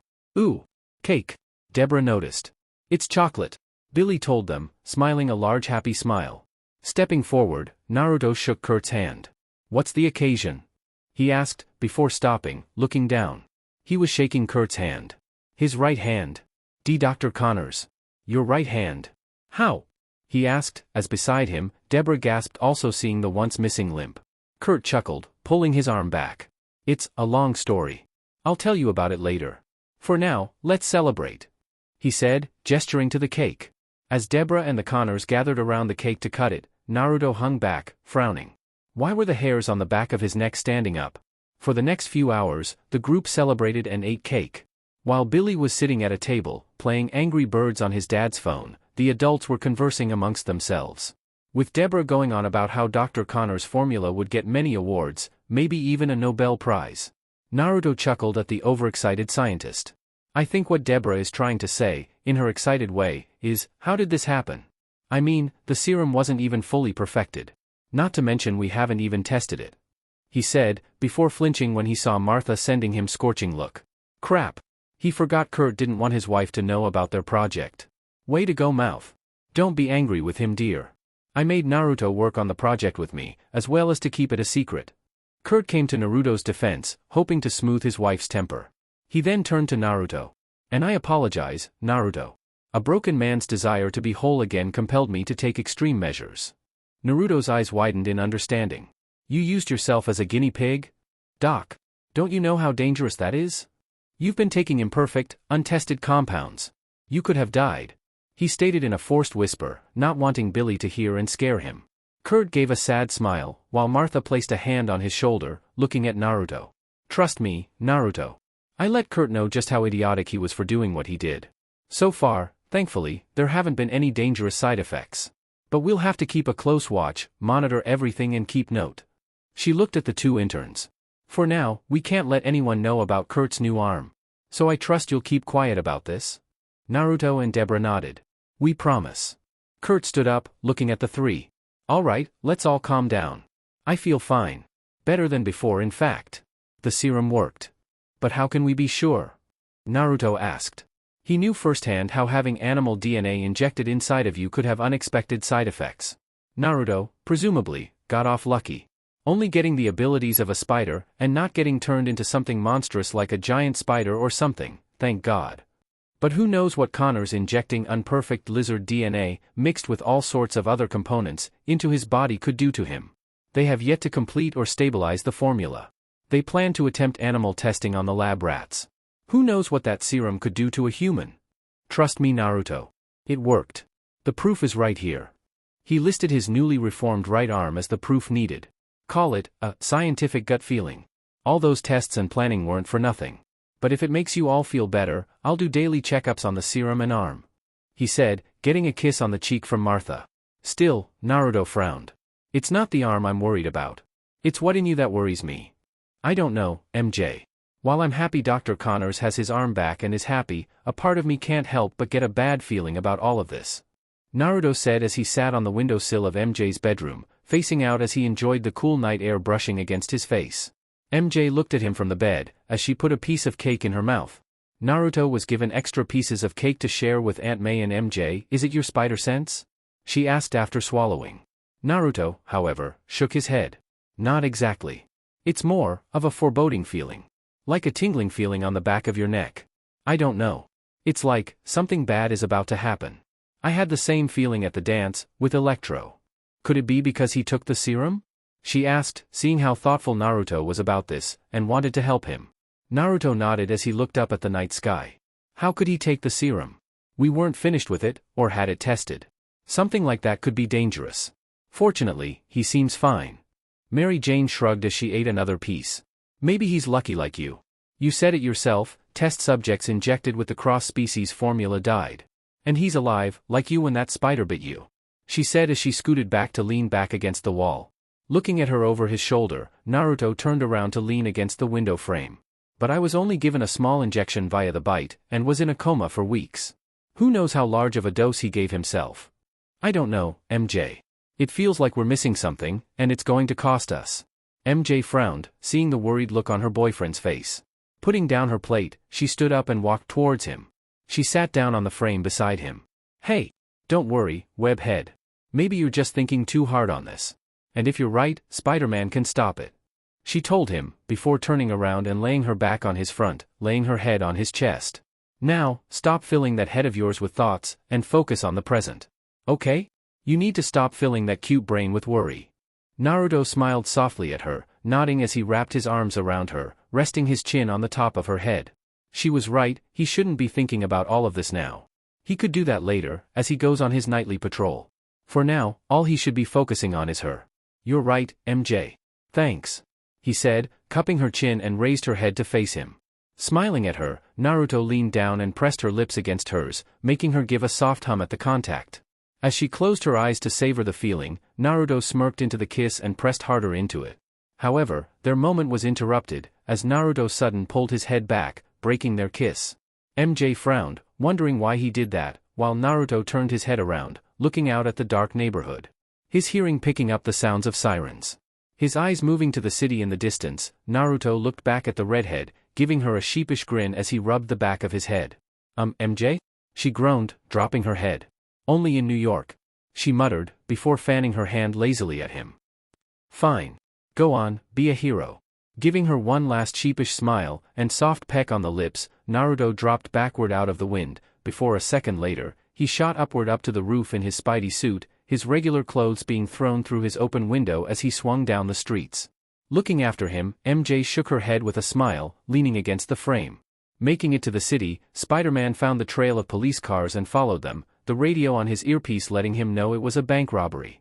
As he swung past buildings, he never took note of a figure standing on top of a rooftop, watching him through binoculars. So that's Spider-Man. Lowering the scopes, the figure smirked. "I've got my eyes on you, Mr. Spider-Man." Later that night, Connor's residence. With his wife and son asleep, Kurt was currently in his private room/home lab, going over some last-minute notes. Right now, he was going over and checking the status of his note supply for his other projects. He had lost a lot of stuff, equipment, supplies, and notes, in Electro's attack on his lab, and need to see just how far back that set him. The results were displeasing. Rummaging through his papers, Kurt slammed them down on his desk in anger. "I've lost so many of my notes. At least 75%. He gritted, glaring at the papers in anger. "So much time, and money. Wasted. Why did they have to fight in my lab?" he hissed. His anger seemed to have an effect, as his pupils sharpened to slits. He then suddenly stopped, hissing as he doubled over in sudden pain that coursed through his body. Placing his right hand on the wall to keep himself standing, he gritted his teeth, which had suddenly sharpened, as he tried to hold in the shout of pain as his whole body seemed to go into a shockwave, starting from his right arm and working its way to the rest of his body. He bit down on his lip, drawing blood, as he tried to will the pain back.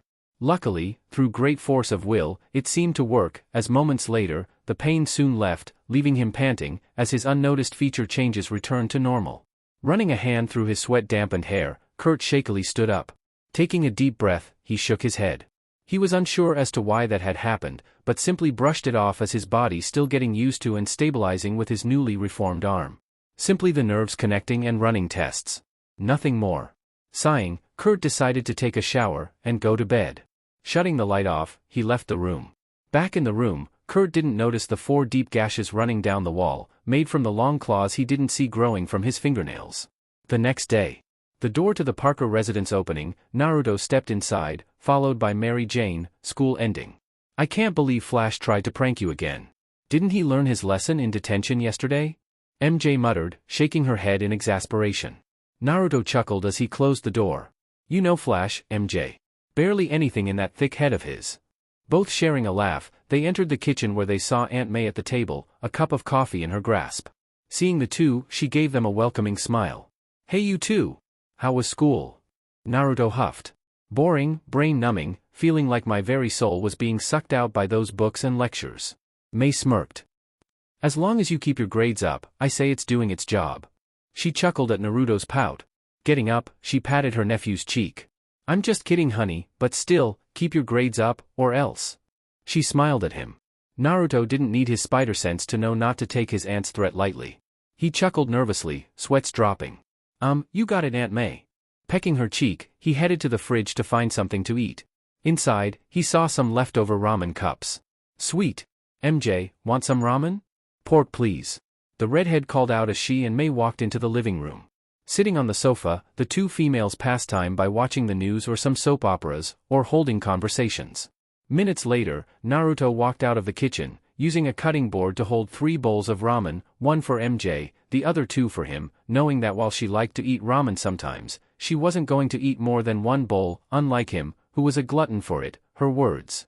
Sitting down on the couch beside his girlfriend, Naruto passed her bowl. Taking his own, he sat back as MJ leaned against his side, laying her head on his shoulder as the two watched the television, the current news detailing recent crimes happening in New York or other stories. Beside them, May smiled happily at the two, thanking the heavens the two found comfort in each other's arms. "Oh Ben, I hope you are watching over these two. While I wish you could have seen them get together in person, I know you are glad Naruto has someone special in his life." She silently prayed, before turning back to the news, which began covering crimes stopped by Spider-Man, as well as the still missing Avengers, who hadn't been seen by the public for several months. Half an hour later, Naruto and Mary Jane went down to his basement lab, while May went to get started on the laundry, then dinner for the three of them. MJ offered to help, but the kind woman declined, not wanting the redhead to overwork herself. MJ raised a brow as she looked at the set of chemicals laid out on the work table. Picking one up, and holding it to eye level, she looked at Naruto. "What's this?" Said Blonde was changing the filter in his camera. Pausing, he looked her way. Seeing what she was holding, he understood. "Careful." Walking over, he gently took the vial from her, and placed it in the beaker holder. "I'm trying to mix chemicals with my webbing compounds to see if I can generate different attributes. For example, one type I'm trying to get is webbing that is resistant to electrical currents. It would help me if I ever come across another lightning user, like Electro. Maybe even fireproof webbing, or constricting webbing. Who knows?" He shrugged. "Cool," MJ said, nodding at the great plan. Looking around, she walked to the main computer to check the news website on any major crimes happening around the city or the social chat room concerning thoughts of Spider-Man. As was her role as self-appointed manager of Team Spider. Waking the computer up from sleep mode, MJ blinked at the window she saw on the screen. "Naruto?" she called, getting the blonde's attention. "What's this?" Walking over, Naruto looked over her shoulder at the screen. Seeing what was on the screen, he blinked, eyes widening a bit in remembrance. "That's right. I totally forgot," he muttered, making MJ look up at him in confusion. "Yesterday I found a CD in my father's briefcase that I forgot about. I decided to see what it was and uploaded it. But with the news of Dr. Connor's regrown arm, I forgot to check out the files," he explained, his eyes looking at the file addressed to him. MJ got out of the seat and let Naruto take it. Standing behind him so she could look over his shoulder, Naruto clicked open the folder. Inside the folder, they saw several more folders and files. Some were notes on the cross-species project. Some journals, and even photos. Then Naruto saw a video file, saying, "Play ME." Sharing a glance with Mary Jane, Naruto opened the video file. The media player opening, the two saw the video start and saw the face of Richard Parker on screen, making them gasp softly. "Dad?" Naruto muttered in shock. Richard licked his dry lips as he looked at the recording cam. "Hello, Naruto," he began, making the two blink in surprise. "If everything has been done the way I hope, your Uncle Ben should have given you this file on your 18th birthday, and happy birthday by the way, but if not, then something went wrong. I won't lie, I had hoped this video would have never been played, and instead your mother and I are with you. But, I knew it was a fool's hope, and, because of this foolish man, you have lost your mother and father." Naruto raised a brow in confusion. Why was his father blaming himself for his and his mother's deaths? What did he mean, because of him? Richard gave a deep sigh, taking off his glasses as he ran a hand down his face. Taking a moment of silence, he focused back on the camera, putting his glasses back on. "I am truly sorry, Naruto. Most boys are supposed to look up to their fathers, wishing to grow up to be great men like them, but the truth is, I am not a great man. I have made many mistakes in my life, made deals with the wrong people, and did things that endangered my family. So many mistakes, but no, Naruto, that when I found you and decided to take you in, that was not a mistake, or anything that I regret. I love you, Naruto, as does your mother. You have been the light in our darkest hour, and we could not have asked for a better one," Richard said, smiling at the camera. Smiling at Naruto. Naruto bit his lip, his eyes stinging as he tried to hold back a sob at his father's words. He felt MJ place a hand on his shoulder as a few tears slid down his cheek. Pausing the video, he rubbed his arm over his eyes as soft sniffs sounded out. Taking a deep breath, he held back his cries as he continued the video. Richard frowned, sighing. "My son, whatever lies will be told about me after I'm gone, I would like the world to know the truth. For you to know the truth. I have discovered that Norman Osborn made a deal with a foreign military organization in return for providing them with genetic research. My research. And I discovered what they were going to use it for. Weapons. Biological weapons, of course. However, I was found out before I could do anything, and Norman approached me. He offered to help him with it, and in his words, help change the world for the better. However, I knew better. Norman was a snake. He is a man that enjoys having power and control. And if he got his hands on my research, the world would be in danger. So I refused. And now, to eliminate me from the picture, Norman Osborn had falsified evidence against me in order to take control of my work. But it doesn't matter because there's something else, something that Norman doesn't know. Naruto and MJ blinked at that and leaned closer to the screen. As you may or may not know, I worked on a special project. I worked with a team of friends, such as Kurt Connors. Our work was to figure out a way to implant a human with the special attributes of animals, such as healing, speed, strength, and agility. However, the overall project was deemed a failure, as we could not figure out a way to stabilize the strands together. After much thinking and planning, I had an idea. What if instead of injecting animal DNA into a human, we injected human DNA into an animal, and used that new mixed blood to inject into human? And the results were spectacular. 3 out of 10 samples stabilized. While not 100%, it was an improvement. However, it was still not perfect, as the human DNA would become overpowered by the animal and dissolved. However, I would not give up. I continued to look for a way, and unfortunately, I found it. Naruto frowned as he saw his father sigh, looking older than he was for a moment, old and tired. Naruto, my dear son. Forgive this foolish man for what he has done. It was an accident, I did not wish for things to go this way. I was a fool to do what I did. Naruto grew more and more confused as he watched his continue to berate himself. What was he blaming himself for? In his head, he could hear Juubi chuckle darkly, as if it knew a juicy secret he didn't. I managed to find a human DNA that was successfully able to bond itself with the animal DNA and achieve a union. The results were amazing. They showed a 92.6% genetic formation between human and animal. And the human DNA that I implanted in the spiders was your own, Naruto. The teens froze, staring at the screen in shock. What? Naruto muttered, trying to comprehend what he just heard. You were always a special kid, Naruto. In more ways than one. You were always a mystery to me, all starting with how I found you. Naruto frowned at that. He was told by Mei and Ben that his dad found him in an alley, his parents killed in a mugging as far as anyone knew. I'm sure your aunt and uncle told you some story about your birth parents being killed in an alley or something, right? He said, making Naruto sweat drop. Well, it's better than the truth. After all, reality is stranger than fiction, however the truth can be labeled as equal in both. You see Naruto, you weren't found in an alley. No, instead, you were found in an underground cavern in an Asian forest, in the embrace of your dying parents, contained in some kind of status energy field. Both teens shouted at once, shocked at the news they just heard. Richard chuckled, shaking his head. Yeah, didn't expect that. But that's how I found you, and when I stepped closer, the field seemed to have vanished, and next thing I heard, were your cries. He stopped, a thoughtful look in his eyes, as if debating something. Your mother, holding you tightly in her arms, was barely alive when she saw me. She asked me, begged me, to take care of you. Her last wish. And I agreed. I gave your parents a proper burial, and took you home with me. And the rest is history. But back to the matter at hand. You see Naruto, one day, when you were very young so you probably don't remember, you accidentally cut yourself playing with my tools. You wouldn't believe how worried we were and how we jumped when we heard your cries. Anyway, we were about to bandage your cut, when something amazing happened. Your cut began to heal itself. In just a few seconds, it was gone. No scars or anything. Me, being the natural curious scientist that I am, couldn't help but to find out how that was possible. Sure, we knew of the rumored existence of mutants, and lingered the thought that you were one, not that we cared, of course. We would have loved you either way. So I took a blood sample of you, and examined it. What I saw was incredible. Your cells, while appearing normal, seem to have been made up of a genetic material I've never seen before. And me, in my foolish scientific pride, couldn't help but experiment with the sample. All results came back with incredible news, and with inspiration, I used your blood sample with the cross-species project, and wouldn't you know it, DNA synchronization came out 100% positive. Without you, my son, my work could never have been finished. However, it was then that I learned of the grave mistake of what I had done.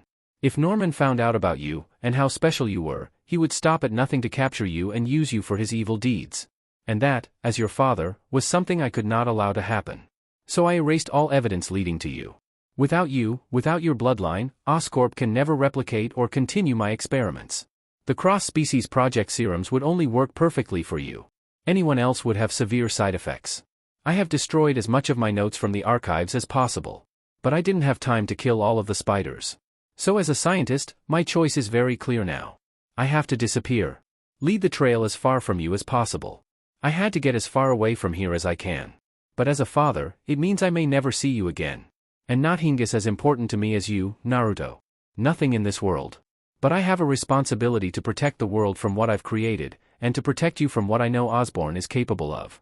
People will say I am a monster, for what I've done. And maybe they're right. I always thought that I'd have more time. I'm sorry. As the video ended, the couple sat in silence, staring at the screen as they tried to comprehend what they had just learned. Naruto closed his eyes, rubbing his head, while MJ shook her head in disbelief. After a moment of silence, the two went over what they learned. 1. Naruto's blood was used to form the cross-species serum, and apparently, he and those of his blood were the only ones that it will work on. Which sorta explained how he was able to gain his powers. 2. Apparently, Naruto was not found in an alley, but in a cavern, in some sort of force field with his dead parents. Yeah, that's some crazy shit if they ever heard it. Naruto frowned, getting more questions than ever before. The chuckle rumbling in his head made his frown deepen. What do you know, Fox? He. More than you would ever know, boy. Juubi chuckled darkly. So many secrets about your past, where you came from, and what you really are. You don't even know. Naruto gritted his teeth, glaring, getting really tired of the Fox's shit. Then why don't you just tell me, instead of being an asshole? Juubi ignored the remark. Don't feel like it. It said, before cutting the connection off. Juubi? He called out, but only got silence. Bastard Fox. But it was no use. MJ looked at her boyfriend, and seeing the annoyed expression on his face, made her worry, thinking the discovery was the cause of it. Naruto, are you okay? Snapping out of his thoughts, Naruto looked over his shoulder at the redhead, and seeing the worried look she aimed at him, made him feel guilty. Taking a deep breath, he sighed. I don't know, MJ. I'm so confused. Honestly, he felt exhausted, the video and message from his father and big reveals leaving him drained, and more confused than ever. MJ frowned, wishing she could do something to help her blonde feel better. But what can you do after that? Moving behind him, she placed her hands on his shoulder, and began to gently rub them, making him groan. Leaning down, she rested her forehead in his messy hair. I know I can't understand what you are going through, Whiskers. But know that I'm here for you. Naruto gently smiled. He knew he could always count on her. She always had his back. Leaning his head back to rest on the cushion, he smiled as he and MJ locked eyes. MJ returned his smile, as her hair fell over them, covering their faces in curtains of red. Blue and green meeting, MJ lowered her face, and locked lips with Naruto's in a 69 kiss. Naruto moaned as he felt MJ's tongue brush against his teeth, asking for entry. MJ always had a bit of a wild side, and looks like this included kissing as well. So, mentally shrugging, he allowed it and spread his teeth, allowing the redhead's tongue to enter his mouth, and begin battling his own. While it may look like they were going a bit too fast in their relationship, it was far from that, as the two knew they were still too young to cross that bridge. But that didn't mean they could take a few steps. Besides, Naruto knew MJ was doing this to comfort him, and was cautious on how far they went. Additionally, she felt embarrassed by her own daring more. Evidence given by her erupting emotions, and the great shade of red her face took. Alas, all good things must come to an end, as the need for air forced them to separate, slightly panting with burning cheeks. Biting her lip in embarrassment, MJ rolled her eyes away from Naruto, making him smirk in amusement, which she saw, making her blush grow. Chuckling, Naruto closed his eyes. Well, it worked. I do feel better, even if just a little. Still, so many questions. Why was I and my birth parents found in a cavern? What does Juubi know? What is Juubi anyway, and why is he inside me? Just, who am I? And with Juubi being an asshole and keeping him in the dark, Naruto will just have to find the answers himself. Joy. But pushing the thoughts about his origin aside for now, Naruto focused on the other part of his father's message. From what his father said, Norman Osborn might have had a hand in their deaths. He gritted his teeth, trying his best to hold back the primal growl that threatened to claw out of his throat, as his eyes flashed crimson. Luckily MJ didn't notice as she was still looking away in embarrassment. Now, while the blonde would like nothing more than to charge to Osborn's home or office, and beat the tar out of the man, or tear his throat apart with his claws, the rational part of Naruto's mind persuaded him to calm down and think things through. He couldn't make any moves on a powerful man like Norman. As neither Naruto nor Spider-Man, who knew the disasters that would come if Spider-Man suddenly assaulted Norman and the media found out. Naruto Parker would go to jail for assault. And Spider-Man would be hunted down. Yeah, neither option sounded good. Not to mention that he didn't have any evidence that Norman did have a hand in his parents' deaths, so he couldn't go to the police. So, he had no choice but to stay his hand. Clicking his tongue in annoyance, Naruto took a deep breath to calm himself, idly rubbing his clawed index finger against his pants. Shaking his head, he turned his thoughts to the other discovery. His father used his blood to finalize the cross-species project. Was he shocked? Yes. Annoyed? Oh yeah. Mad? A little bit. Confused. You bet your ass he was. So he was different before the spider bite? He knew he healed fast, but chalked it up as being a product of his spider power. But apparently not, so there was a food for thought. Yet another mystery on the secret origins of one Naruto Parker. He would blame this on his Parker luck, but looks like it's more the fault of his Naruto luck.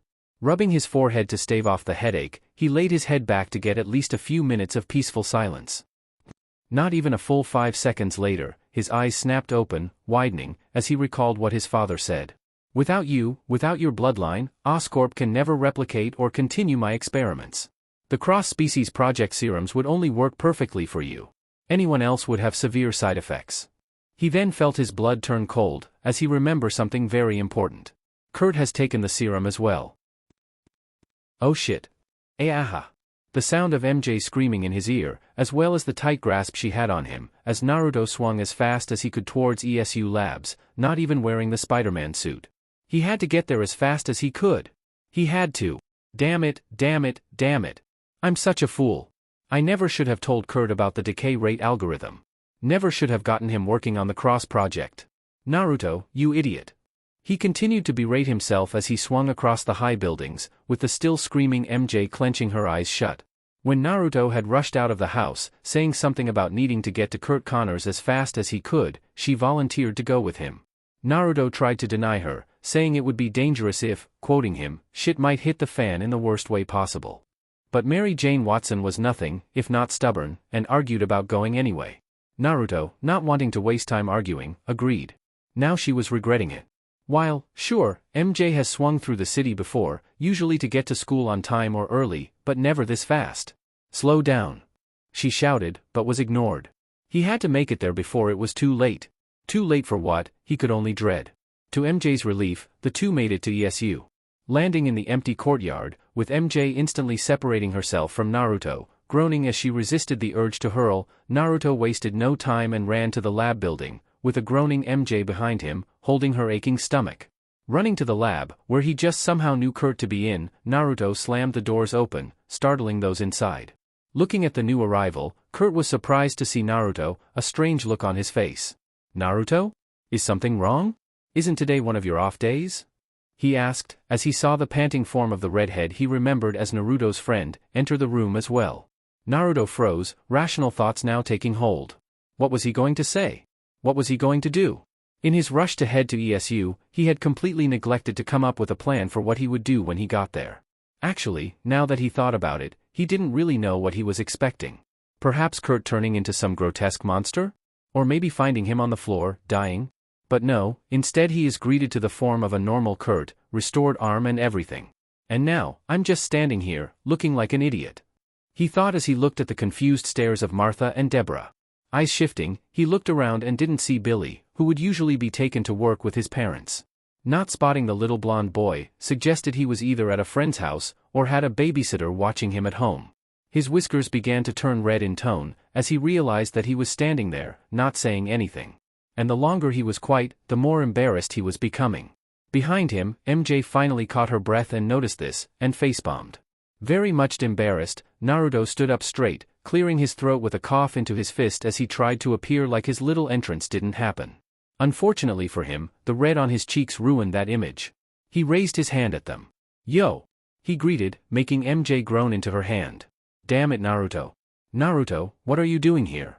Kurt asked, confused as to why the whiskered intern was doing here so late. Naruto smiled sheepishly, rubbing the back of his head. You see, I wanted to talk to you, Dr. Connors. Kurt raised a brow. And this couldn't wait till tomorrow? Naruto glanced at Kurt's right arm, and felt the familiar foreboding light buzzing in the back of his head. Looking back at Kurt, Naruto shook his head. Sorry, but no. It's really important. Looking confused, Kurt looked at the serious look on Naruto's face, before nodding. Alright, well, if it's that important, let's talk in my office. He gestured the way.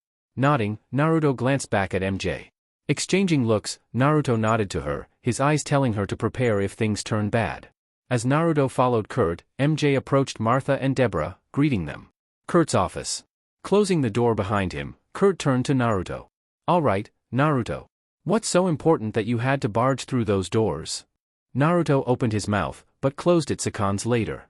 Once more opening it, then shut it closed. Groaning, he turned around, rubbing the back of his head. Just what was he going to say? What could he say? Hey Kurt, so listen. Apparently my dear old dad used my blood to finalize the cross-species serum, so it only seems to work perfectly on me. And given that you have been injecting yourself with the serum mixed with lizard DNA, there is a 50-50 chance you will either die, or be turned into a monster. So, how was your night? Oh yeah, that will work swell. Kurt watched the blonde teen pace around the room in confusion. What's up with him? He thought, before flinching, feeling jolts of electricity suddenly pulse through his body, starting from his arm. He gasped, doing his best to not kneel over in pain. The feeling lasted for a while, before vanishing, leaving Kurt panting slightly. He's been getting those jolts lately, but chalked it up to his body still adjusting to his new nerves. Naruto didn't take notice of this, too busy trying to figure out what to say. It would be easier, if his stupid spider senses would stop buzzing through his head. I get it. There might be trouble. Would you just go away? The door suddenly opened, and Martha poked her head in. What are you boys talking about in here? She asked, entering. Kurt looked at her. Not sure, Naruto seems to have trouble with his words. Looking at the struggling blonde, Martha spoke. Naruto, what is this all about?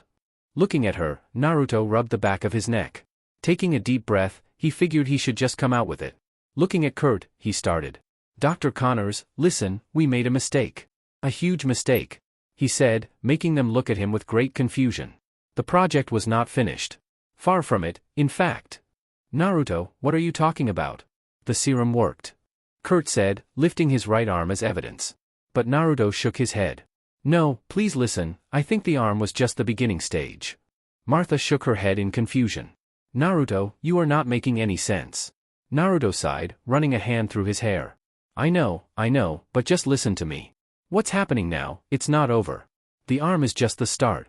The serum inside of you, the DNA strands, they're changing you. Martha had enough. Naruto, stop. What are you talking about? Are you saying Kurt is, what, mutating? Nodding, Naruto looked at the two seriously. Yes, that's exactly what I'm saying. The imperfect serum would normally kill the subject. Since Kurt's alive and all, I guess it would be the second option. Shaking her head at the nonsense she was hearing, Martha raised her hand to prevent any more words from Naruto. Okay, this is just insane. What you are saying is insane. You're saying that my husband is going to become a monster? Do you have any idea of how crazy that sounds? How can you think that that idea of yours is true? Because, look at him. Naruto stated, pointing at Kurt. Martha followed his finger, and looked at Kurt, who was rubbing his arms fast, as if he was cold. Brrrr. Kurt shivered. Can we turn down the AC? It's getting pretty cold. Eyes widening, Martha narrowed her eyes at her husband. Take off your shirt, Kurt. Kurt looked at her like she was crazy. Are you kidding? It's freezing in here. The hard look his wife gave him, forced him to comply. All right. Taking off his lab coat first, Kurt then took off his shirt, turning around. Naruto's and Martha's eyes widened at what they saw. At least half of Kurt's back were covered in scales, the same with his right arm. Martha gasped, covering her mouth, while Naruto cursed under his breath. Kurt turned sideways, looking at them in confusion. What? Just what is happening to Dr. Connors? Deborah asked as she looked at the sample taken of Kurt's DNA, seeing how the lizard DNA began to overtake Connor's human ones, as the scientists and MJ gathered together in the lab, the redhead standing to the side so as to not get in the way of the scientists as they worked. Lizard DNA is more primitive than humans. Martha explained as she looked at the results on the computer screen from the scan he took of Kurt. The more it spreads through Kurt's body, the more it overwrites the previous human functions. Already DNA has spread itself to his brain, and is growing at a fast rate. She said, looking at Kurt, who sat in front of a chalkboard, trying to write formulas, but was having trouble as his hands shook, before the chalk snapped in half from the pressure put on it. Kurt sighed, holding his head. It's growing. He said, grunting as more jolts coursed through his body. I'm Regressing. He clenched his chest in pain. I can feel the change. Ugh. He doubled over from the pain, making Martha run towards him. Kurt. Take it easy. You have to keep a clear head. You have to fight it. I can't. It's too strong. You have to hurry, I'm losing control. There has to be something we can do, Deborah exclaimed. Naruto frowned, racking his head to try and think of something. Wait, what if we injected human DNA into him? Use it to push back the animal one. Deborah looked at him. The formula creates new reptile sequences faster than we could ID them. And they continue to multiply and spread by the second. Even if we could somehow stop it in its tracks, it would only be a matter of time before it adapted and overtook the new DNA. Besides, there's no guarantee that using random DNA would work. Wait. Martha spoke up, getting their attention. That could work. If we can come up with a serum to overcome the animal DNA, it might be enough to cleanse the body of the foreign DNA. A gene cleanser. Kurt grunted as he had his arm around Martha's shoulder to hold him up. Yes, why didn't I think of that before? My notes. It should have all the data we need. But random human DNA won't work. And neither would my original blood. The lizard DNA would just mutate that as well. We need the right one to fight it. Naruto frowned. What about my blood? If it was used to stabilize the original formula, could it stabilize Kurt's version? But my blood is mutated as well, and I don't know how to locate any before the spider bite. I could check blood centers, but that would take too long. Damn it, there has to be something I can do. So, the cleanser would remove any non-human DNA. Deborah figured out. Naruto's eyes widened at that, his mind working out solutions. Even spider DNA. That's it. If I inject myself with the cleanser, it would remove my spider blood and turn it human. Then I can mix it with the cleanser and use it to make a cure for Connors, but that would mean getting rid of my spider powers. No more Spider-Man. He stood there, silent, as the scientists began trying to figure out how to get the right DNA. Mary Jane was the only one to see the conflicted look on Naruto's face, and walked towards him, standing beside him. What's wrong, Tiger? She whispered. Frowning, Naruto looked at her. My blood, it might be the cure to help Dr. Connors. That's great, she said, before seeing the look on his face. Right? Naruto nodded softly, looking down at the floor. Yes, but that would mean taking the cleanser and removing the spider DNA inside me. Meaning, I have to give up being Spider-Man, he revealed, making her eyes widen in shock. What are you going to do? She asked him. Naruto's frown deepened. I don't know. While it might look like an easy decision to make, to save his friend and mentor, but it would mean the cost of giving up what made him Spider-Man. In his time being Spider-Man, he grew to love it. Being Spider-Man, it felt like it was a part of him. Could he really remove that part of himself? With great power came great responsibility, but did he have the will to give up that power? To give up Spider-Man? Arg! The sudden shout knocked him out of his thoughts, as he and MJ looked up. They saw Kurt Connors shout, moving back in clear pain, wrapping his arms around himself. Kurt! Martha called out, holding him. It's too late. I'm sorry, Martha. I never wanted this to happen. I'm so sorry. Kurt, please fight it. I can't. I have made a terrible mistake. Arg! Pushing his wife away, Kurt gave a loud yell as he began to change before their very eyes. His skin began to grow green scales over the flesh, while his nails grew and lengthened, sharpening into deadly claws. Cracks were heard, as his bones snapped and changed. His hands and feet grew bigger and his fingers and toes grew longer. His hair seemed to sink into his scalp and his eyes snapped open, revealing mustard yellow eyes as the pupils sharpened. His mouth stretched as wide as possible in his yell, and they watched as his teeth sharpened and grew. Soon his very head began to change, as the face and jaw began to painfully stretch forward, becoming a reptilian snout. A ripping echoed through the room, as from his tailbone, a long and large lizard tail shot out. In the end, where the respectable genetic scientist once stood, was a large, bipedal alligator-like creature, wearing a tattered lab coat and shredded pants. Staring at them with soul-piercing golden eyes, the creature threw his head back, and let out a glass-shattering roar. Pulling MJ back behind him, Naruto slowly backed up from the now lizard monster the once respected genetic scientist has now become. Glancing at the horrified Deborah and Martha, he muttered to them, as the lizard creature just stood there, silent. Guys, get back. Now. Hearing him, Deborah slowly stepped back, keeping her step silent so as to not draw the lizard's attention. Martha, however, was not having it, as she slowly stepped towards the creature her husband has become, ignoring Naruto's protests. Kurt? She called softly, holding her hand out to him. Kurt, can you hear me? Don't you recognize me? Suddenly, the lizard snapped its head up, letting out another roar, before it jumped and landed on a table, swatting the stuff on it to the ground, before leaping at some lab equipment on the side. With its razor-sharp claws, it destroyed the machine. Raph! Oh God! MJ muttered as she watched the lizard going around, destroying equipment. It's official. Shit hit the fan, big time. Naruto thought grimly. Kurt! Please, stop! Martha called out to her husband, drawing its attention. Naruto's eyes widened when he saw this, even more when the lizard leaped at Martha, claws out and mouth wide open. Mrs. Connors! Look out! Drawing out a bit of his spider speed, Naruto ran towards them, and managed to tackle Martha out of the way in time as the lizard passed them, landing on another table. Its head snapping towards them, the lizard stared at Naruto with its golden slitted eyes. Its new primal instincts notifying it of this being smelling similar to that of a spider, but had a predatorial feeling coming from it, and warned it that it would be best to stay away from it for its own survival. And so, letting out one final roar, the lizard leaped high into the air, breaking the sunroof glass, before moving away, leaving behind the shocked spectators. Seeing the mutated man gone, Naruto cursed himself. He has just unintentionally helped a man mutate himself, and now said man has escaped to who knows where. Getting up, he helped Martha up. You okay? Martha nodded in thanks. Yes, but Kurt? He placed a hand on her shoulder. I'll follow the doc and call you when I find him. In the meantime, you and Deborah get to work on at least getting the gene cleanser made. He said, getting a nod. Looking at Mary Jane, he approached her. MJ, I need you to head to my lab and keep me posted on the monitor. If there is a 5-foot-tall giant lizard going around New York, no doubt word will spread. If needed, I will need you to guide me in the right direction. He whispered to her quietly so Martha and Deborah didn't overhear. MJ nodded, passing him his bag she had been holding. Okay, good luck Tiger. Kissing his cheek, she left the building, Naruto exiting seconds later to look for a place to change. How hard could it be to find a gator in New York?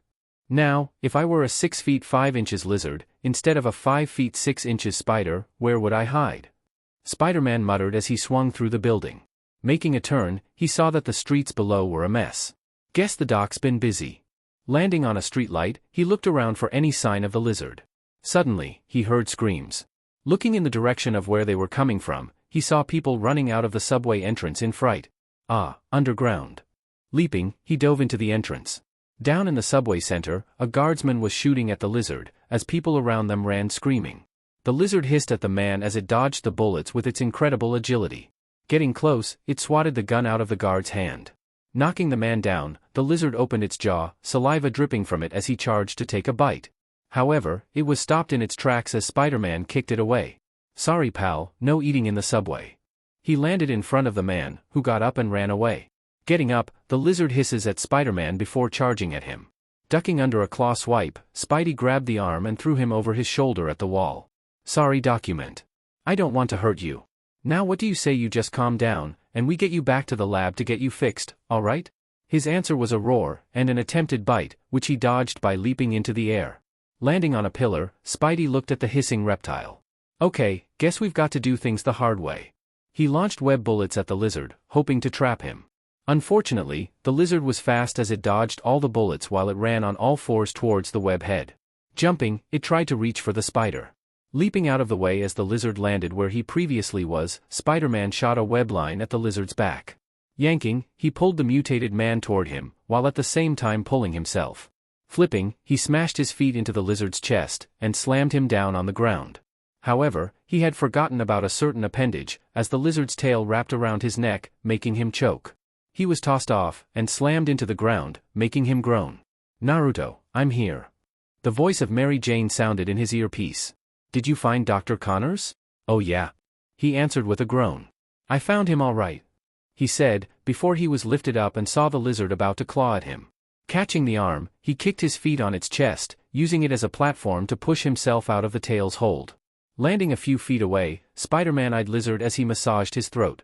Sorry, Lizzie, but I'm not into S&M. Do I want to know how you know about that? Blame the internet. He replied as he once more jumped away from a claw swipe. Crouching down, the lizard jumped after Spider-Man, making his eyes widen at the speed as the lizard slammed into him. Quickly grabbing the man-beast's wrists to prevent the claws from ripping him to shreds, he used his feet to push it away as it tried to bite off his head. However, the lizard used its tail to grab Spider-Man by the waist and throw him aside. Reacting quickly, Spider-Man shot a web line at a pillar and swung around it, rocketing himself back at the lizard as it landed on the ground. With his fist pulled back, he launched a fast punch to the lizard's head, forcing it back. Feet on the ground, Spider-Man chased after it as it rebalanced itself. Getting in close, he threw punches at it, with the lizard retaliating with claw swipes. While Spider-Man landed some good ones, the lizard's scaly skin softened the blows, forcing him to add more force. With his suit suffered cuts from swipes he couldn't dodge. Finally, Spider-Man landed another punch to the lizard's head, snapping it to the side. Spider-Man then threw another punch. However, the lizard was prepared this time, and as the fist got closer, it shot its head out, and grabbed the wrist with its jaw, making Naruto cry out in pain as the sharp teeth sank into the skin, almost reaching the bone. With Spider-Man distracted, the lizard swung its head back and forth, slamming the spider down hard on the ground multiple times like rabid dog would a rag doll. Each time Spider-Man cried out as the lizard's teeth sank deeping into his arm. With a final slam, Spider-Man laid on the ground, blood coming out of the bit marks in his arm, making him hiss. "Naruto, are you okay?" "Ugh." Spider-Man groaned as he tried to move his arm, only to feel it numb. "Hope that doesn't get infected." He joked weakly as he tried to get up. However, before he could, he felt the lizard grab his leg, and picked him up. Lifted upside down, he soon stared into yellow eyes. The lizard growled at Spider-Man, before roaring at his face. "Word of advice, document mouthwash," he said, before yelping as he was slammed back down. Being lifted up, he was about to be slammed again. Luckily, this time he was able to catch himself on his workable hand, and used his other foot to kick the lizard in the face, forcing it to let go of his leg. Pushing himself to his feet, Spider-Man jumped away to put distance between the two of them. Looking down at his still numb arm, Spider-Man wrapped it in webbing, before making a makeshift sling over his shoulder to keep it in place. That should do for now. Looking up, his eyes widened when he saw the lizard already on the move as its gaping jaw appeared inches from his face. Acting quickly and on instinct, he shot his fist up and struck the jaw with an uppercut. As it staggered back, Spider-Man moved behind it and, after grabbing the tail, began to spin on his heel, his great strength picking the bipedal reptile up as he spun around like a top, before throwing him up into the air to the roof. Shooting a web bullet after it, the webbing exploded and covered the lizard in a net, sticking it to the ceiling. Hopping on a nearby pillar, Spider-Man ran up to the roof before jumping and landing upside down beside the struggling lizard. "All right, Doc, fun's over. Time to get you to the lab." Holding up his hand, it sparked. "This will only hurt for a bit." However, the struggling lizard proved to be stronger, as it broke through the webbing. Eyes widening, Spider-Man didn't get the chance to react, as a large clawed hand grabbed him by the face. As he grabbed the wrist to try and pry the hand off, the lizard jumped down from the roof, dropping down to the floor, where it slammed Spider-Man into the ground, making Naruto spit from the force, before he was whacked by the tail, sending him crashing into the wall. Falling down to the ground, Naruto gasped as he tried to regain his breath after having it knocked out of him. Damn it, not only is his physical reaction time nearly impossible to keep up, he's really strong too. "Naruto, get up," said Spider groaned. "I'm alright, just need to catch my breath for a sec." Pushing himself to his feet, he turned to get back into action, when he was suddenly slammed into the wall, while the lizard held his wrist above him and its tail wrapped around his neck to hold it in place. "Raph!" It roared at Spider-Man's masked face, saliva shooting into it. "Gross." Tightening its hold on Spider-Man's wrist, it crushed the web shooter in a shower of webbing. The lizard held up his other hand, the claws seeming to grow longer, as it got ready to claw Spider-Man in half. Seeing this, Naruto's eyes widened as he tried to get out of the hold. Unfortunately, the lizard's strength seemed to overpower his own. Back in his lab, MJ saw this through the camera, and gasped. "Naruto, get out of there." "I'm trying," he replied to he tried to break free.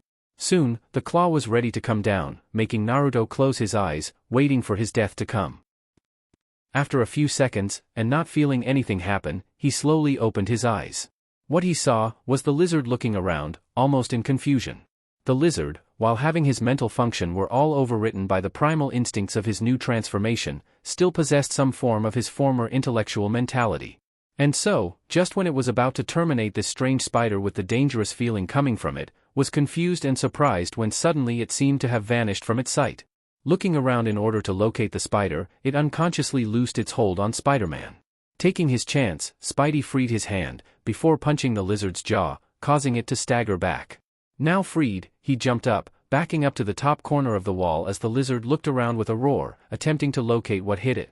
That was weird. Spider-Man muttered, wondering what would cause the lizard to hesitate in delivering the final blow, not that he was complaining. It was then that he blinked. Looking down at his hand, his eyes widened when he couldn't see it. No, that's not true. In his vision, Spider-Man could see a faint, transparent outline of his arm and hand. What the hell? Naruto? He heard MJ's voice through his communicator. Where are you?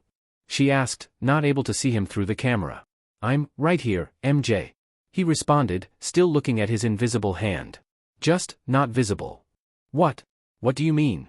I'm not sure how to explain it, Red. But, I think I may have just activated a new power. What? Another one? Well, some spiders use their colors to camouflage themselves to hide from predators. Guess I have a sort of advanced version of it. Handy. MJ noted, making Naruto nod in agreement as the camouflage vanished, making him visible again. Down below, the lizard continued to look for Spider-Man. I need to knock him out if I'm to have any chance of getting him back to the lab. Spider-Man muttered to himself. Reaching into one of the pouches strapped to his belt, he pulled out an extra web shooter. Good thing I made extras, just in case. He said as he pulled down his sleeve and replaced the broken one, taking out the web cartridges and putting them in the new shooter. Fastening it on his wrist, rolled his sleeve back down. Alright, let's do this. Dropping down, he shot a web line to the roof and sneaking behind the lizard, gave it a sweeping kick that threw it into the air and landing close to the train tracks. Hissing, it roared at Spider-Man who came down with a drop kick. However, catching it, the lizard tossed him away.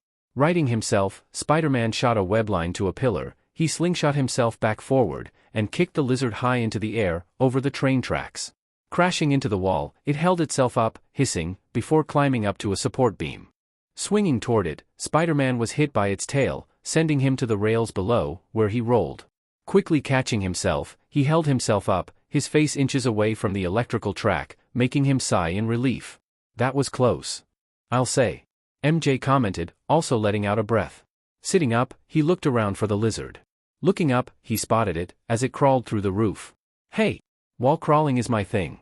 You start shooting webs, and I'll sue. Spider senses going off, he looked behind him and saw a subway train heading towards him. Quickly jumping up, he stuck to a support beam as the train passed under him. Climbing it, he took a moment to look at his arm on his chest. Moving his fingers, he saw that the numbness has passed. Taking off the sling, he rolled his shoulder. Good as new. He noted as the bite marks were healed. Now, where's Bug Breath? He muttered, looking around. He then spotted him, perched on top of the train that just stopped. Passengers boarding, the subway train then began to roll out, unknowingly taking the lizard with it. Oh no you don't. Shooting a web line hitting the train, he was pulled with it. Running over the walls, getting closer, he jumped on board the roof. Up ahead, the lizard noticed him, and hissed. Keeping his feet magnetized to the train's roof with his stick-M powers, Spider-Man ran at the lizard. Meeting his charge, the lizard jumped at Spider-Man. Sliding under the airborne monster, who landed behind him, using its feet's claws to dig into the metal surface, leaving gashes as it slid back from the rough winds, Spider-Man shot a web line at it, and pulling it back, punched it over the head, slamming it to the ground, making the people inside look up at the big indent on the roof in surprise. The lizard growled from its position, before grabbing Spider-Man by the head with its tail, and tossing him away, off the train. Quickly shooting a web line to grab the train, Spidey pulled himself back, and shooting two web line at lizard, shot at him with a hard stomp, breaking through the roof, startling the people inside, as they cried out in shock. However, they were ignored, as the lizard pushed Spider-Man off him, before tackling him to the ground. Holding him in place, the lizard loomed its head over him, and opened its saliva-dripping mouth over his head, ready to bite it off. However, Spider-Man was saved, unexpectedly, by an old woman, who hit the lizard over the head with her purse. Unfortunately, that shifted the lizard's attention to her. But with it distracted, Spider-Man took the chance to shoot webbing at it, hitting it in the eye. As it shook its head back and forth to try and remove it, before using its hands, Spider-Man kicked it off him. Getting up, Spidey tackled the lizard out of the train cart back outside. Grabbing the side of the cart to hold on, Spider-Man kicked the lizard off him, and away from the train. However, in an incredible display, the lizard flipped up, and landed on the wall, before pushing himself off and rocketing at Spider-Man, who had just climbed up to the roof. Turning around in surprise, he was pushed down with the lizard on top of him. Grabbing the gaping maw to prevent the beast from having a spider feast, he grunted as he tried to hold it off. Unexpectedly, at that time, his phone rang, drawing the lizard's attention. With the chance given, Spider-Man punched it. However, unlike before, this just made the lizard angry, and with a roar, wrapped its tail around Spider-Man's neck, and began to slam him up and down on the roof, causing big dents, before flicking the dazed spider off the side, where he hit and rolled across the ground. Groaning, Naruto sat up, and could only watch as the train took the lizard further and further away. Damn it! He cursed, before his ringing cell phone reminded him of it. Pulling it out, he saw it was ESU. Groaning at what he knew was about to happen, he pulled his mask up, winching as his back and sides ached. He answered the phone, putting it against his ear. Hello? Naruto, it's Mrs. Connors. We have the gene cleanser ready. Did you find Kurt? Frowning at the bad news he will have to give her, he replied. I'm sorry, Mrs. Connors. I lost him. On the other end, Marth's eyes widened as she gasped. Oh no. Kurt. Chapter 11, Alligator in the Sewers Part 3, Sewer Rumble. Last time on Superior Spider, Addition to the Web. Grabbing the side of the cart to hold on, Spider-Man kicked the lizard off him and away from the train. However, in an incredible display, the lizard flipped up and landed on the wall, before pushing himself off and rocketing at Spider-Man, who had just climbed up to the roof. Turning around in surprise, he was pushed down with the lizard on top of him. Grabbing the gaping maw to prevent the beast from having a spider feast, he grunted as he tried to hold it off. Unexpectedly, at that time, his phone rang, drawing the lizard's attention. With the chance given, Spider-Man punched it. However, unlike before, this just made the lizard angry, and with a roar, wrapped its tail around Spider-Man's neck, and began to slam him up and down on the roof, causing big dents, before flicking the dazed spider off the side, where he hit and rolled across the ground. Groaning, Naruto sat up, and could only watch as the train took the lizard further and further away. Damn it! He cursed, before his ringing cell phone reminded him of it. Pulling it out, he saw it was ESU. Groaning at what he knew was about to happen, he pulled his mask up, winching as his back and sides ached. He answered the phone, putting it against his ear. Hello? Naruto, it's Mrs. Connors. We have the gene cleanser ready. Did you find Kurt? Frowning at the bad news he will have to give her, he replied. I'm sorry, Mrs. Connors. I lost him. On the other end, Marth's eyes widened as she gasped. Oh no. Kurt. Now. So yeah, I try to do something nice, help out my mentor with a science experiment, maybe do my dad proud by completing one of his unfinished projects. And you know what happened? My mentor, an old friend of my dad, turned into a giant goddamn lizard monster. A mini baby Godzilla. Yeah, I know. My life is strange.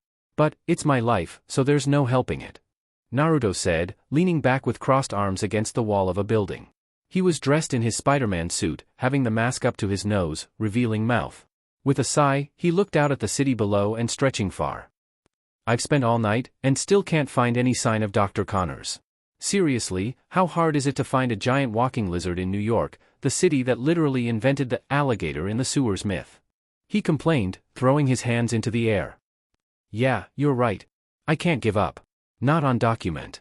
He's a good man, who had this misfortune happen to him.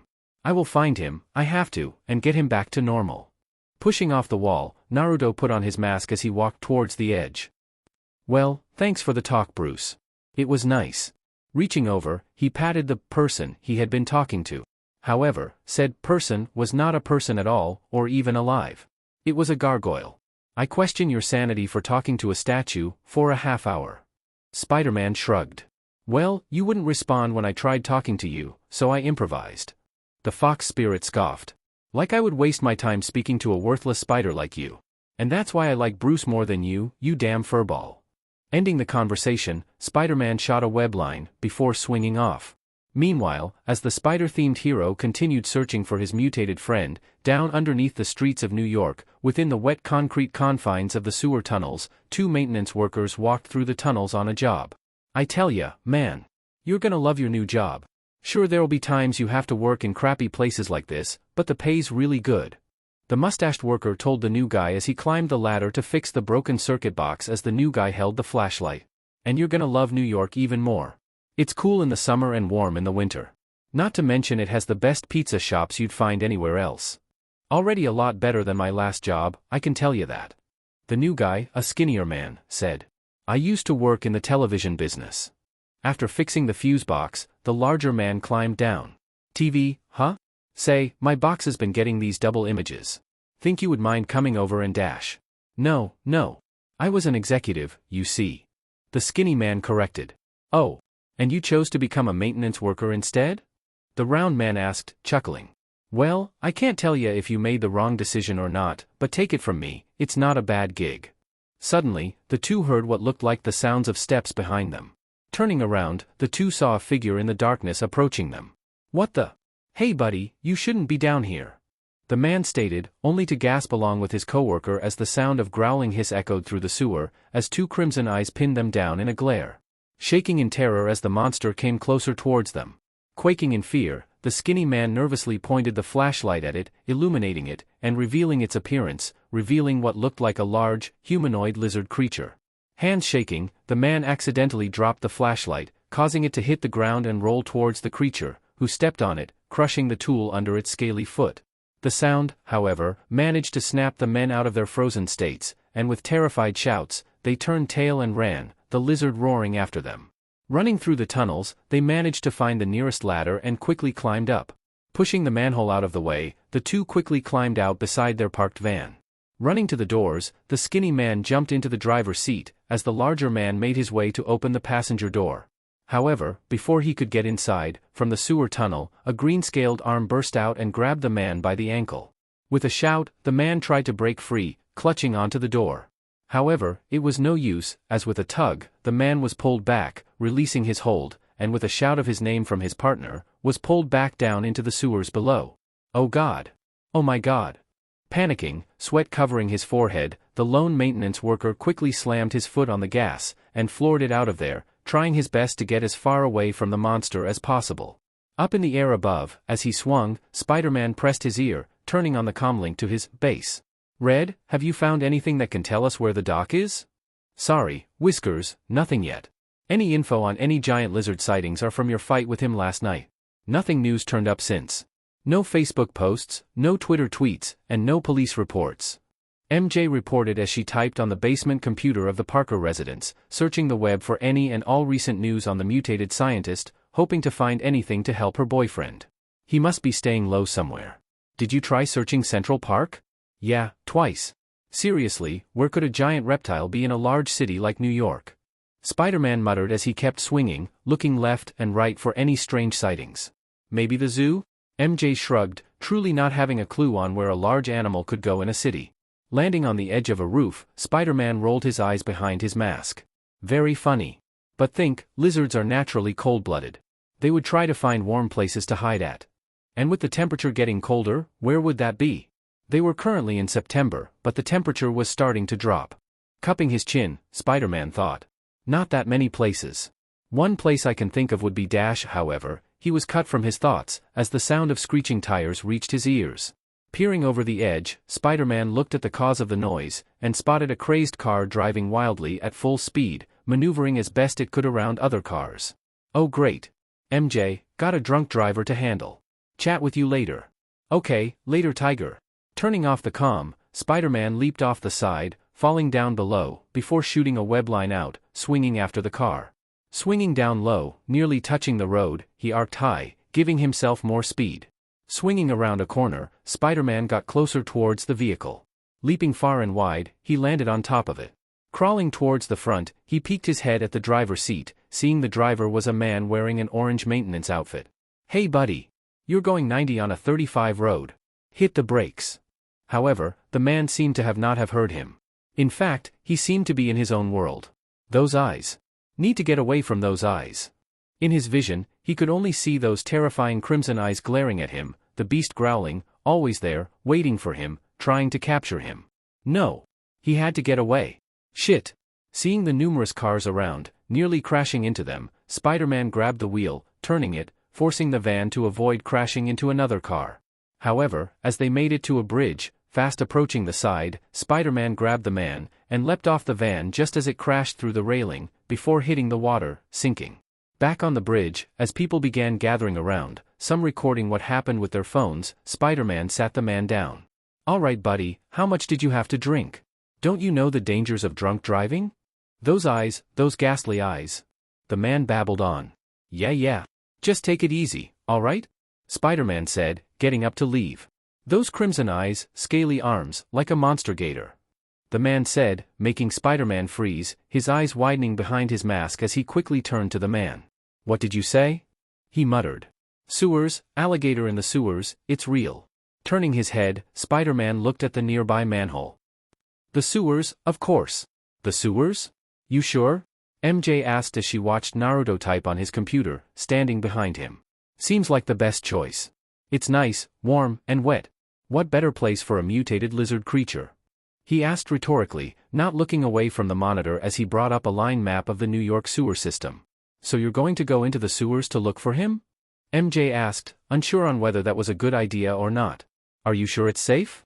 You mean going into a large, endless, dark, and wet maze looking for a monster lizard? Yeah, it'll be a piece of cake. He joked, glancing at her over his shoulder. However, MJ did not smile, staring at him with a worried look. Seeing this, Naruto lost his smile, frowning.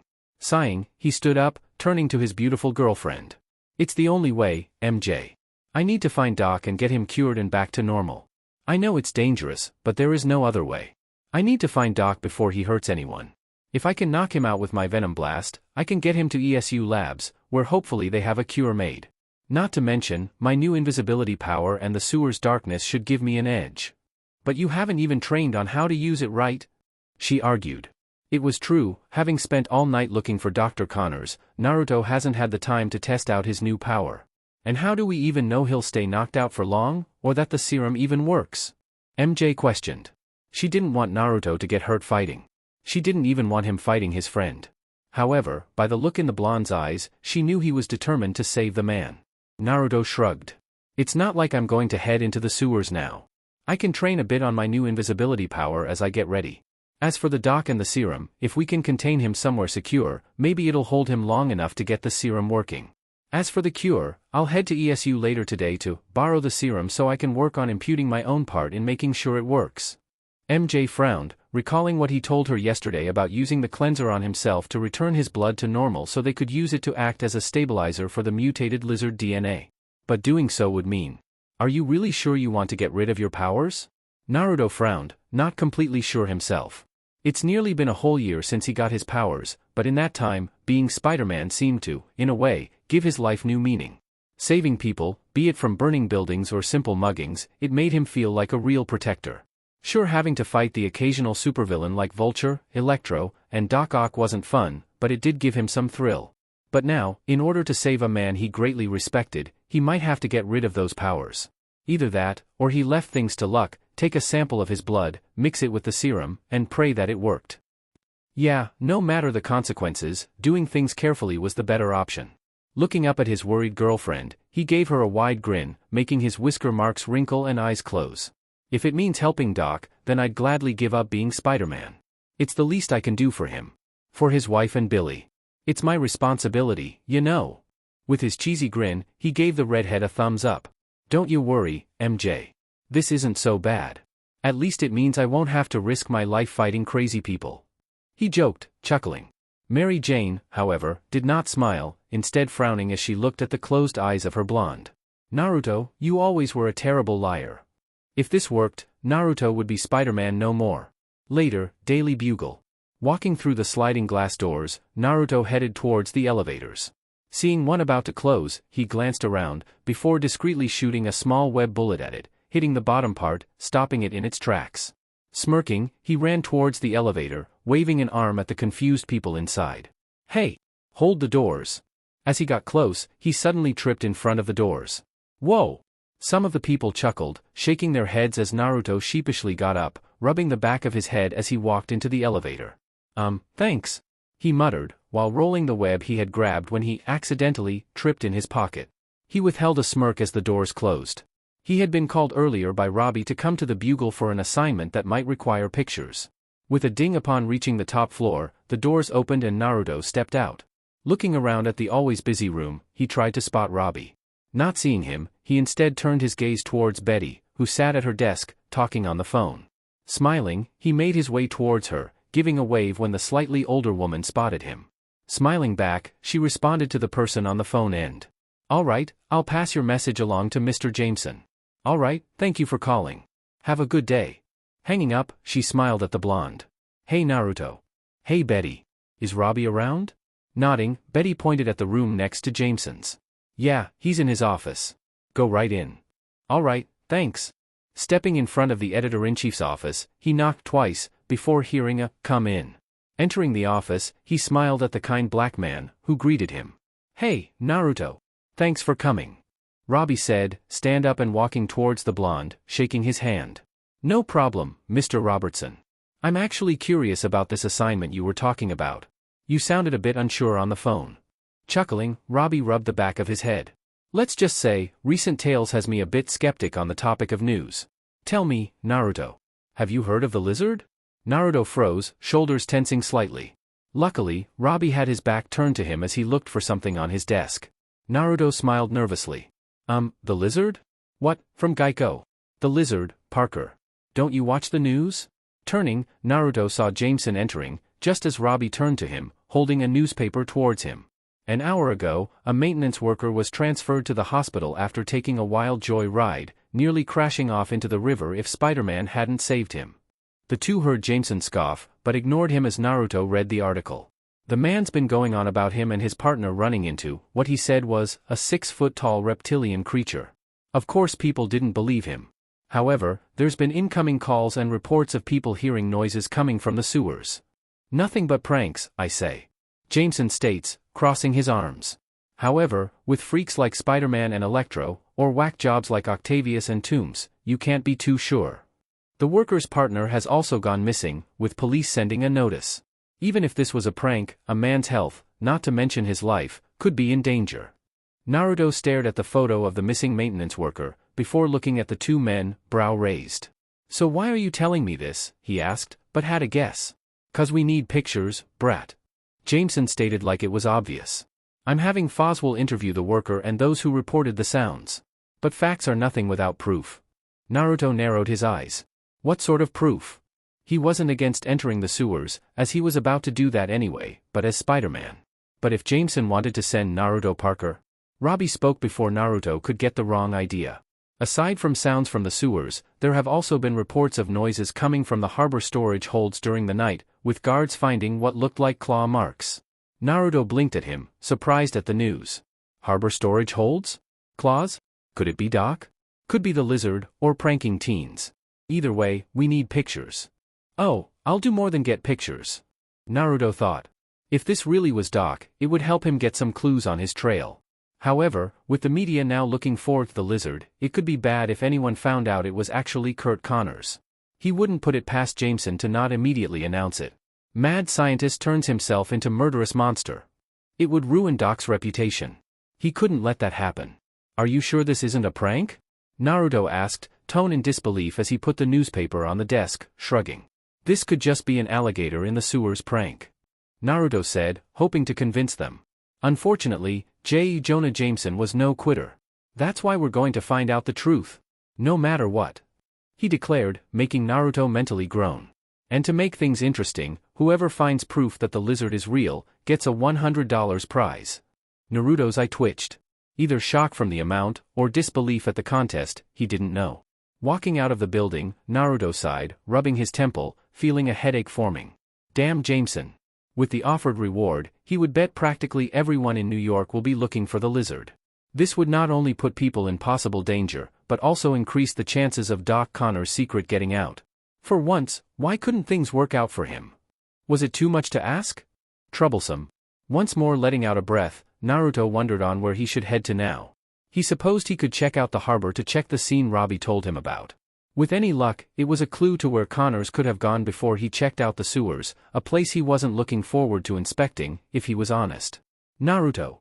Hearing someone call him, he raised his sights up, and spotted the source of the call coming from one Deborah Whitman, running towards him. Blinking in surprise, not expecting to see the female blonde, Naruto gave a half-wave, as Deborah reached him. Deborah, hey. What are you doing here?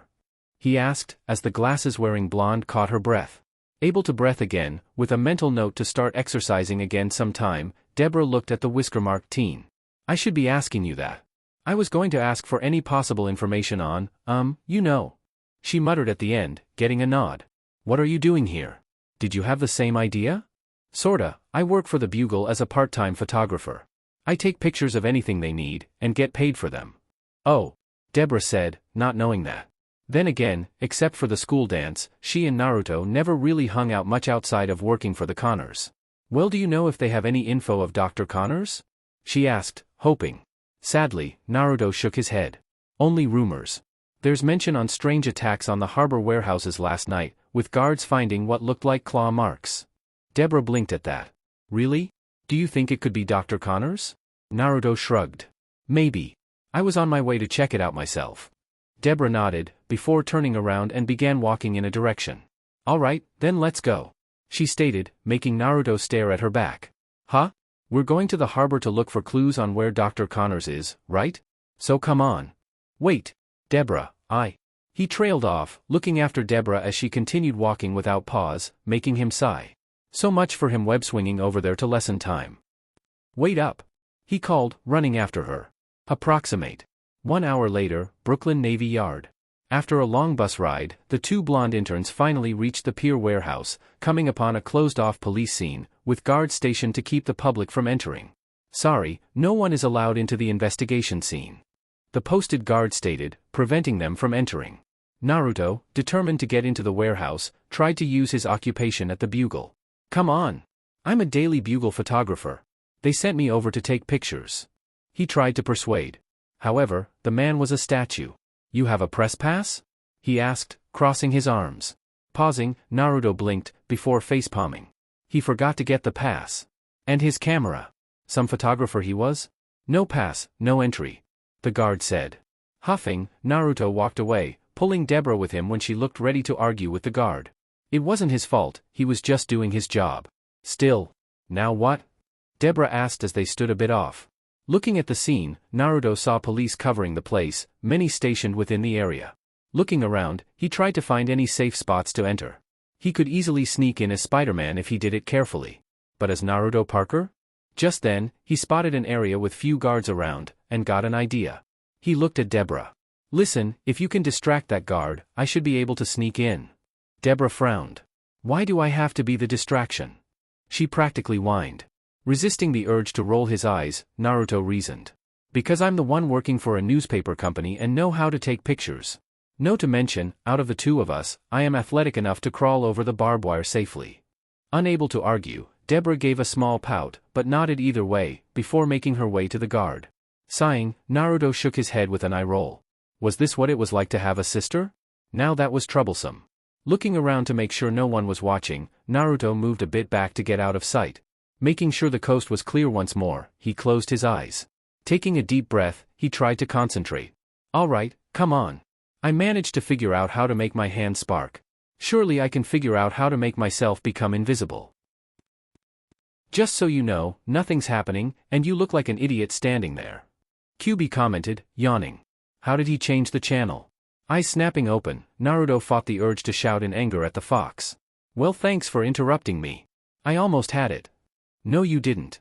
You don't even know what you're doing. Oh, like you do? He mentally asked sarcastically. Juubi scoffed. Of course not.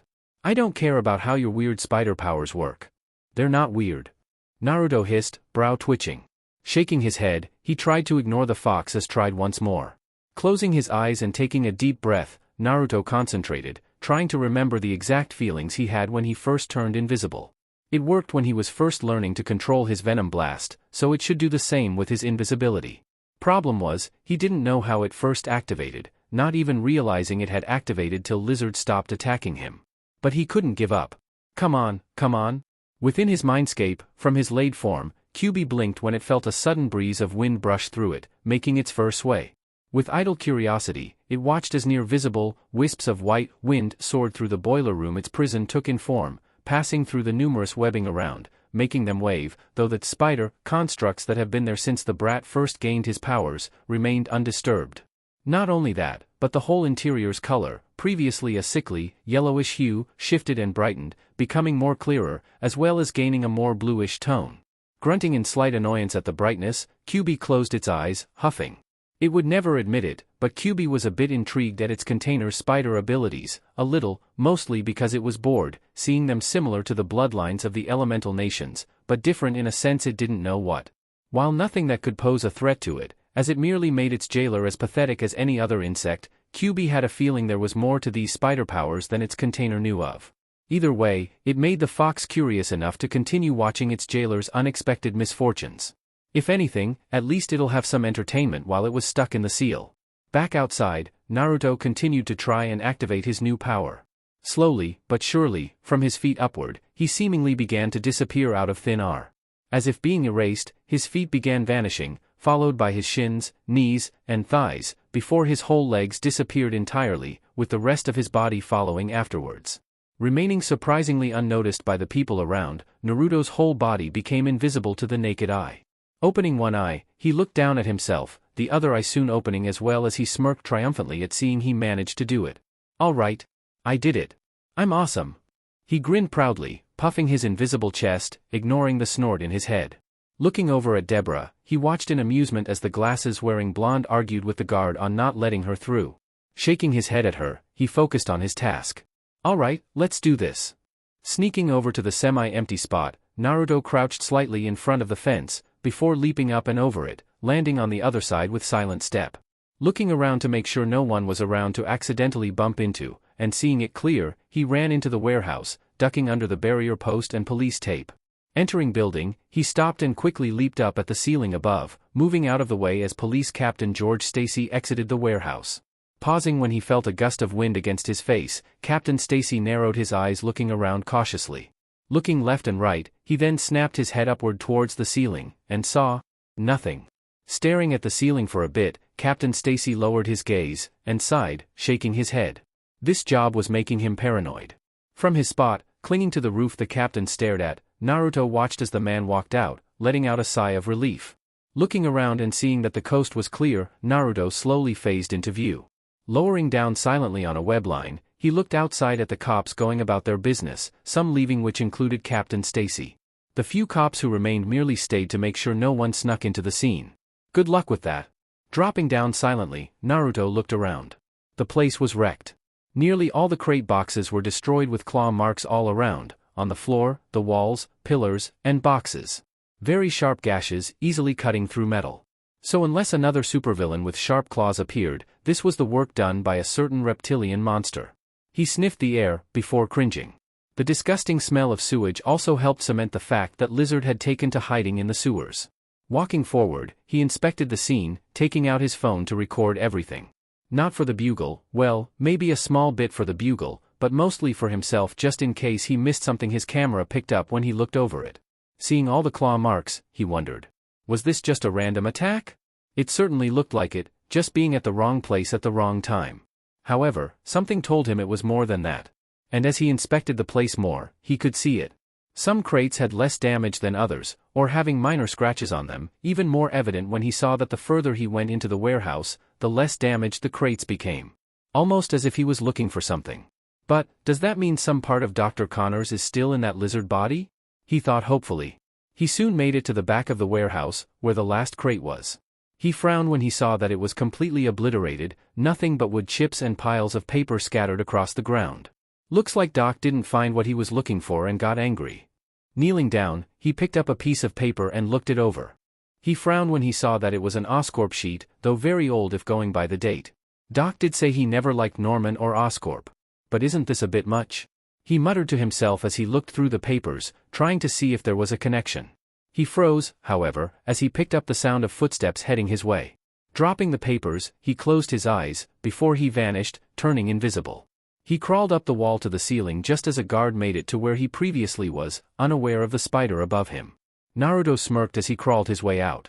He was getting the hang of his new power, no pun intended.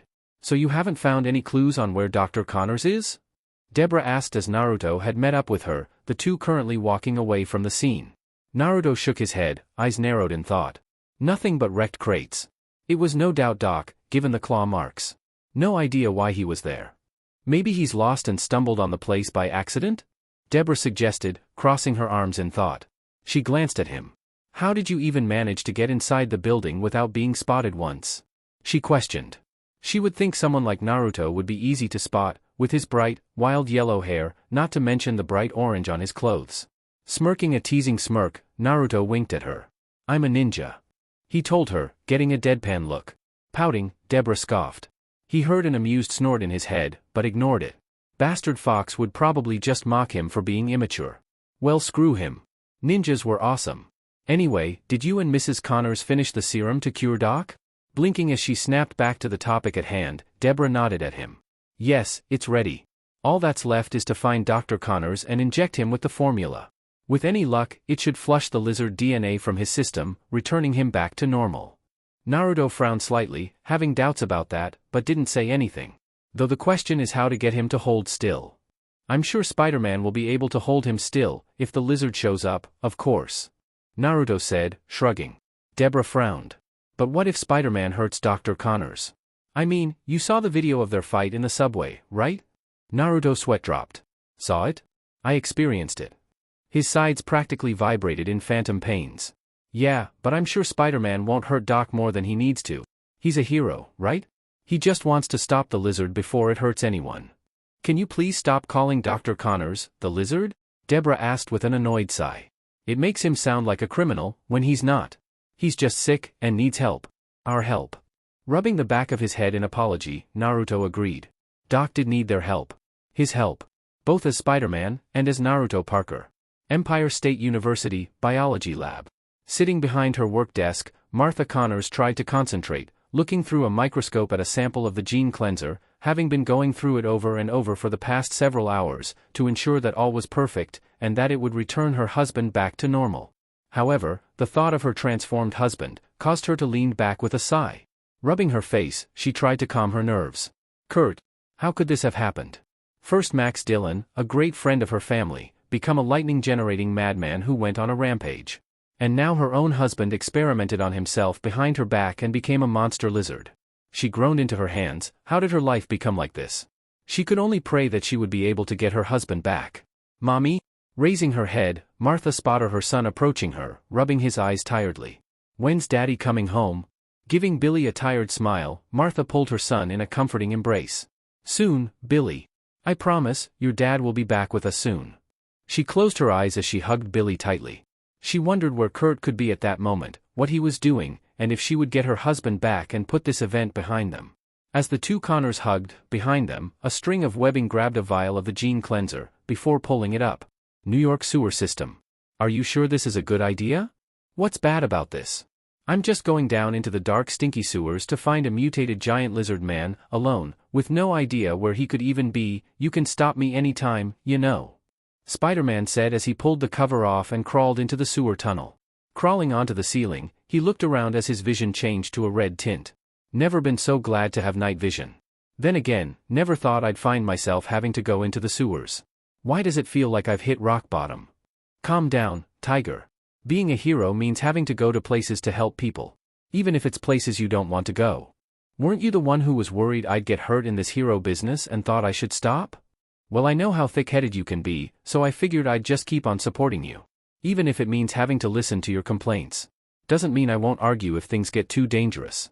Under his mask, Naruto smiled. He loved how MJ looked after him, and really appreciated it. It was one of the many things he loved about her. Alright, hero expert. Tell me this, have you ever seen the Avengers in the sewers?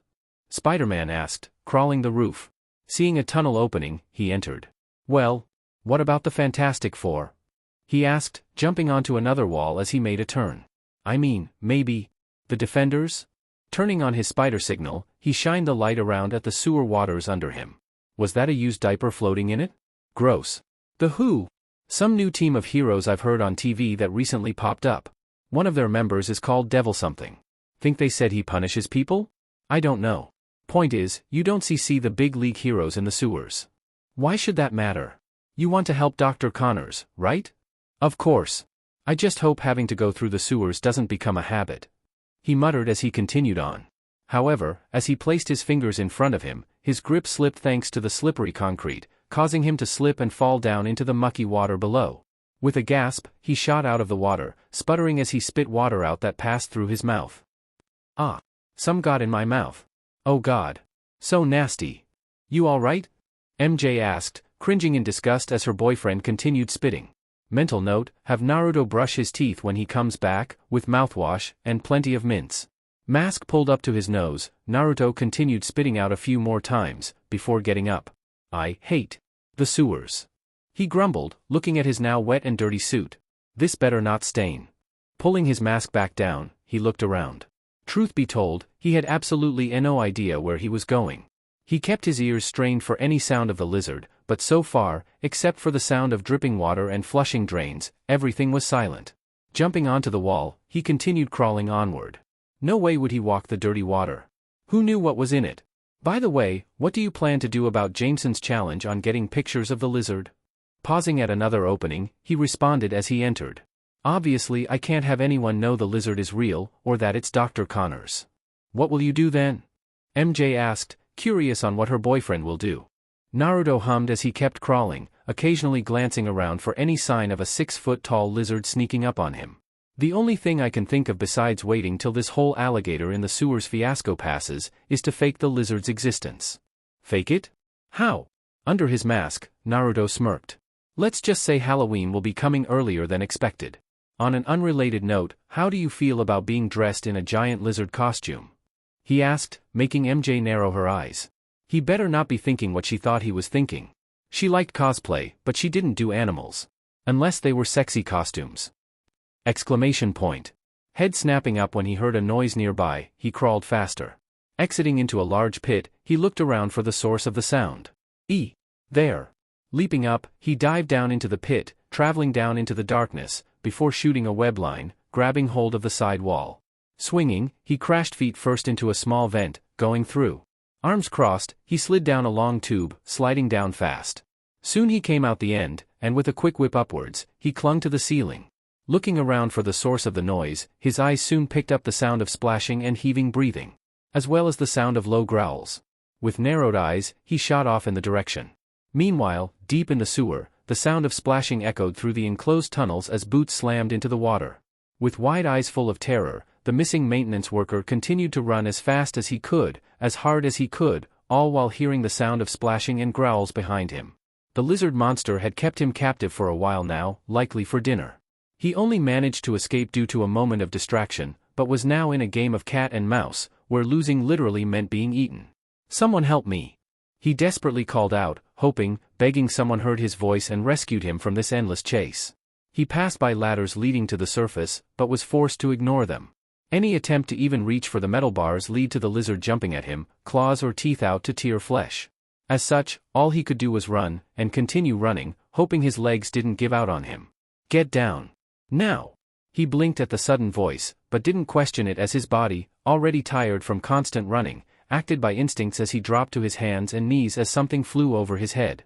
With the force of a cannonball, a red boot slammed into the lizard's snout, forcing the open jaw to slam shut, cracking some teeth, before the creature flew back. Raising his head, the worker looked on in awe as he stared at the form of Spider-Man standing in front of him. Holy shit. Spider-Man. Spider-Man glanced at the man over his shoulder a small inch, before looking back at the lizard, who was getting back up with a growl. Get out of here. Go. Not needing to be told twice, the man quickly got up and ran towards the nearest ladder, proceeding to climb up as fast he could. Seeing its prey gone, the lizard growled in anger, before snapping its gaze at Spider-Man, hissing. Spider-Man frowned behind his mask. Easy, document. I know you're in there somewhere. I'm just trying to help you. His response was the lizard giving a roar, before charging at him. Cursing, Spider-Man jumped back, dodging a claw swipe. Continuing to try and tear the annoying spider-themed hero to shreds, the lizard kept swiping as Spider-Man backed up. Bad thing about being in a sewer tunnel, there was limited space. Leaping back with a backflip, he landed in a crouch, before shooting webbing at the lizard, hitting it over the eyes, temporarily blinding it. Getting angrier at the tricks, the lizard ripped it off, only to see the incoming bottom view of Spider-Man's boot a second time. Kicking the lizard face first, Spider-Man jumped off, before shooting weblins at it, connecting, before yanking himself close, where he unleashed an assault of punches. If he could just knock the lizard out, he could encase him in webs and capture him. What happened next was still a plan in progress. With a right hook, a left, and a right, with a kick for good measure, the spider hero watched the lizard stagger back, shaking his head. Clearing its daze, it growled, getting low in an attack stance. Narrowing his eyes behind his mask, Spider-Man crouched down low, arms out at the ready, while his nails lengthened, passing through the slits he made in his glove fingertips, as the hands had red sparks pass through them. All right Doc, bright it on. Parker Residence. MJ looked at the computer screen worriedly, watched as her boyfriend and lovable hero went up against the mutant lizard monster. She frowned when she saw the view static a bit. It held steady for a while, before once more showing static. "Whiskers, can you hear me?" she asked over the earpiece. "Naruto?" She could hear the sound of grunting as well as roars. Frown deepening, MJ tried to figure out how to get better connection, mentally wishing she took computer software classes. "Mary Jane? Naruto? Are you two down there?" The voice of Aunt May made the redhead flinch, having forgotten that the woman was in the house. Hearing the basement door knob rattle, she quickly got up from her seat and ran up the stairs, stopping the door before it could open fully, keeping it halfway as she faced the startled May with a strained smile. Naruto's Spider-Man equipment was still on display on the work table. Not to mention the vulture wing and tech he took were there as well. "Hey, Aunt May." May blinked, wondering if there was something wrong with the young redhead. "Mary Jane, is Naruto down there?" she asked, trying to peer over the redhead's shoulder, who moved slightly to block her. MJ quickly came up with an excuse. "No, he's not. He, went to the market. Out of ramen," she said with an uneasy chuckle. When it came to Aunt May, the guilt of lying to the sweet woman ate at them. Luckily, May knew how Naruto got when it came to ramen. That boy. "I swear, I regret giving him that first ramen cup to make up for not being able to cook that day," she muttered, shaking his head. Back when Naruto was young, May was watching him while Ben was at work. She was busy cleaning the house, that she forgot to cook. Looking through the pantry, she found a cup of instant ramen she bought, so she decided to make it for him to eat while she made dinner. Needless to say, Naruto fell madly in love with ramen, demanding for more like a kid on a sugar rush. MJ couldn't help but giggle, knowing what she meant. "I would disagree, if I didn't know how he gets with the stuff." As Spider-Man, he would bravely face flying vultures, electric men, and 8-armed scientists, but run out of ramen, and he would go on a hunt like a starved animal. Unable to hold in a smile of her own, May nodded. "Well, I should call him to tell him to get some groceries while he's at it." Eyes widening as May walked over to the kitchen wall phone, MJ quickly spoke up. "I just talked to him," she exclaimed, getting May's attention. "He said his phone was low on power, so it's probably off now." May sighed, nodding. "All right then. I just hope he doesn't spend all his money on packs of ramen again," she said, before looking at MJ. "By the way, what are you doing down in the basement?" "Oh, I was just looking over Naruto's pet projects. You know, the ones that belong to his father." She lied. May shook her head at her with a smile. "Come join me. Don't need you spending all day in that dusty old basement like Naruto does. Bad enough he has a couch down there," May offered, making MJ's strained smile twitch. She wanted to come up with an excuse to decline the offer, wanted to say something, anything, that would allow her to return to the computer and monitor Naruto's current battle. However, the thought of rejecting May, and possibly making her sad, as Naruto would say, troublesome. Sure May. Just, give me a sec," MJ said with a strained voice, before closing the door, as May smiled and nodded. Turning her head, the woman looked at the clock. She wondered when her nephew would be home. Back with Naruto. The sewer wall exploded outward, as Spider-Man sailed through, coming into a larger area, looking like an intersection of tunnels, with a wide drain in the center. Rolling along the walkway on the side, Spider-Man quickly straightened himself, just as the lizard came charging at him. Acting quickly, Spider-Man leapt back as the lizard crashed claw first at his previous spot. Placing his fingertips on the wall beside him, he pulled himself to place his feet on it, sticking to it. Though he had to leap out of the way again as the lizard lunged at him. While in the air, Spider-Man whipped his hands at it, launching web bullets, hitting its right hand and tail, sticking them to the wall. The lizard struggled against the binds, roaring in anger, when 2 weblins connected to either side of it. Yanking, Spider-Man sailed at it with a flying kick. However, before the foot could get too close, the lizard managed to free its tail, using it to wrap around the foot. Eyes widening, Spider-Man yelped, as his body was pulled and slammed hard into the wall. Groaning from the impact, he wasn't given much time to recover, as he was once more pulled and slammed to the other side of the lizard, who used its teeth to tear the webbing off its hand. With a whip of its tail, it threw Spider-Man away, over the drain. Arms flailing to try and right himself, Spider-Man shot a web line up at the ceiling. With a yank, he flipped backwards, before landing on the opposite walkway of where the lizard stood. Okay, that didn't work. Time for a new approach. Concentrating, his body began fading as he turned invisible. Spider-Man leaped up into the dark ceiling, as the lizard looked around for him, roaring. Suddenly, from the darkness above, a web line shot out, clinging to the lizard's chest, before he was pulled upward. The lizard made a move to cut the line, when Spider-Man appeared, over him, landing a strong right hook to his face. Feet on the scaly chest, Spider-Man pushed off, jumping back at the ceiling above, as he vanished midway. The blow sent the lizard falling into the sewer water below, but before it could hit the water, another webline shot out and grabbed him, yanking him upward, where Spider-Man come back into view, another punch at the ready. Over and over, Spider-Man would punch the lizard, use it as a platform to leap up and hide in the shadows, shoot a webline to yank him upwards, to where he would appear to deliver the second punch. Each hit rattling the creature's skull and brain, making it see stars. One more should do it, Spider-Man declared, ready to deliver the final punch, red static wrapping around it, hopefully to finally knock the lizard out, hopefully too dazed from the punches to react. At least, that was the plan, but unfortunately for him, it had the opposite effect. With every blow, it only served to make the lizard angrier. And so, as Spider-Man got ready to deliver the deciding blow, the lizard surprised him as it shot its right arm out, claws extended. Gah! Naruto gritted his teeth in pain, as blood dripped from the 4 deep gashes in his chest.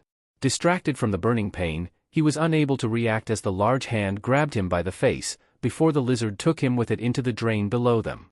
The two were pulled by the hard current, tossed around like a blender. All the while, Spider-Man struggled against the tight hold the lizard had on him.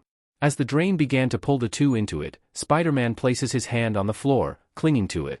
However, the lizard would not have it, as it stabbed its claws into the arm, making Naruto give a muffled scream, losing concentration, releasing his grip.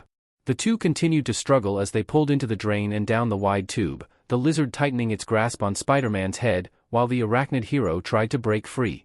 Soaring down the tube, Spider-Man gritted his teeth, glaring red eyes behind his mask at his adversary. Grabbing the lizard's wrists, Spider-Man sent shocks of venom blast into the beast, while his own set of claws slightly penetrated through the tough reptilian exterior. The lizard let out a bubble-filled pained roar, before Spider-Man kicked him off. Seeing an opening coming, Spider-Man turned around and placed his hands on the side, sliding across the metal. Reaching the opening, he grabbed the edge, and fought against the current to pull himself into it. Down below, the lizard saw its prey escaping, and would not have it.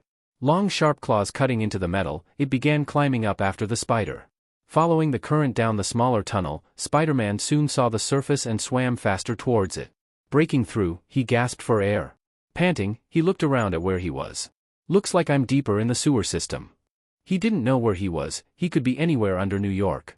Swimming towards the walkway, he climbed up, catching his breath after holding it for so long, as well as being choked. Not fun. Raising a hand, he tried his comlink. Red, can you hear me? MJ? You there? He asked, but got nothing but silence. Damn it. He cursed, not liking not being able to contact his partner. As he sat there, contemplating what he should do, he didn't see the water behind him ripple and bubble. Exclamation point. Eyes widening as his spider senses blared like a siren, Naruto managed to turn around, just as the lizard broke through the water, claws out, jaw wide open with razor-sharp fangs in full view, and deadly yellow eyes freezing him with its gaze. Shit!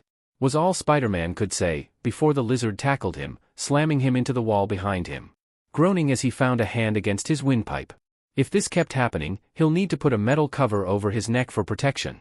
RRRRRRRR. Leaning its face closer to the masked teen, the lizard growled, mouth slightly open, drool falling out. Ugh. T2W words, Doc. Spider-Man struggled to say, as well as struggled to breath. Breath, mint. Clenching a fist, he socked the lizard across the face, snapping it to the side. Rayawawag.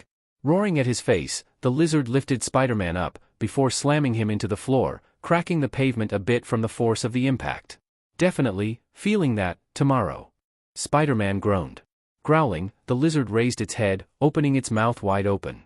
I've got a bad feeling, he said, spider senses growing crazy as his eyes widened, hoping lizard wasn't about to do what he thought it was going to do. Like a snake, the lizard launched its open jaw at Spider-Man, aiming for his head. Hell no. Activating quickly, he jerked his body to the side, saving his head from being bitten off. However, this moved a new target in place. Aeawaha. Naruto nearly broke his jaw by how wide he stretched his mouth, letting out a pain-filled scream as the lizard's teeth sank into his left shoulder, piercing the skin and muscle easily, and cutting through bone. Parker residence, few minutes before.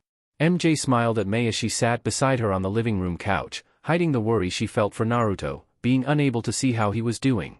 As she sat there, watching television, Not that she was paying much attention, and occasionally conversing with May about how her day has been, she kept shooting glances at the basement door.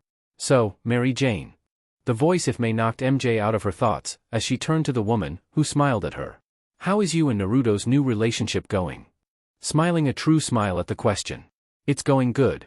We sometimes go on dates, like watch a movie, or go to the park. Mostly we just do whatever to spend time together, like we've been doing for years." May smiled at the young redhead, happy her and her nephew were happy with one another. "I'm glad. Always knew you two would be great for one another. But please, do be careful. I love Naruto like a son, but it's still too early for me to become a grandmother," May said, with a teasing grin. MJ, who was currently drinking tea May made, spat out the drink, coughing. Regaining her breathing, she stared wide-eyed at the grinning May, her face turning as red as her hair. "May. Naruto and I haven't even gone that far," she declared, turning even more red at the thought of her and Naruto doing that. May covered a giggle, seeing the girl's reaction to her teasing. "I'm only joking, sweetie. You're far too young to be doing such things." She calmed the girl with a chuckle, while MJ pout, not finding the teasing funny at all. "Awaha." The two women jumped at the sudden scream, muffled as it was, but still hearable. "My goodness! What was that?" May asked, looking around for what could have possibly produced such a scream. Meanwhile, Mary Jane snapped her head towards the basement, her eyes wide in terror and fear. That was Naruto. Something was happening to him. She needed to get to the computer now and see what was happening. Turning to May with a very strained smile, MJ stood up. It's probably the basement computer. I forgot to turn it off. Be right back." Without giving May time to respond, MJ ran towards the basement, nearly breaking a hinge with how hard she opened it, before slamming it hard as she ran down the steps. Getting to the computer, she quickly put on her mic. "Naruto. What's wrong? Naruto?" she practically shouted as she stared at the static-filled screen. W/Spider-Man. Gritting his teeth hard enough to crack them, Naruto bit back a scream as pain coursed through his body as the lizard's teeth sank into his shoulder. To make matters worse, the damn bastard had its claws digging into his chest. Gah! His body began to numb from the pain, blood gathering in his mouth. And Kyuubi's yelling was not helping. "Stop screwing around, brat, and get this damn lizard off before it kills us." "Shut the fuck up!" Spider-Man shouted, pushing through the pain to glare at the lizard. "And you, get the fuck off me!" he roared, eyes glowing crimson in his anger and pain, as crimson energy began sipping out of him in a haze, as well as crimson static coursing around him. With a bestial roar, the energy shot out of him in a force of energy and venom blast. Lizard roared in pain, feeling the venom blast shock him, and Kyuubi chakra burn him. However, the force that pushed him off Naruto caused his teeth to painfully tear out of his shoulder in a shower of blood, and claws to tear down his chest, making the previous gashes bigger, a nail hooking onto his belt, and break the buckle case, causing his small camera to fly off, landing on the side corner, unnoticed by Naruto, who was in too much pain. Blood gushing from his wounds, Naruto gritted his teeth in pain, trying to move. "Shit! I can't move." He could hear shuffling, and figured the lizard was moments away from getting up, making him panic. He was a sitting duck. "Fuck!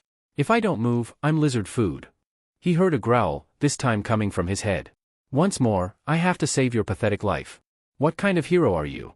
Naruto blinked as he felt a warmness spread through his body, and could feel the numbness disappear a bit.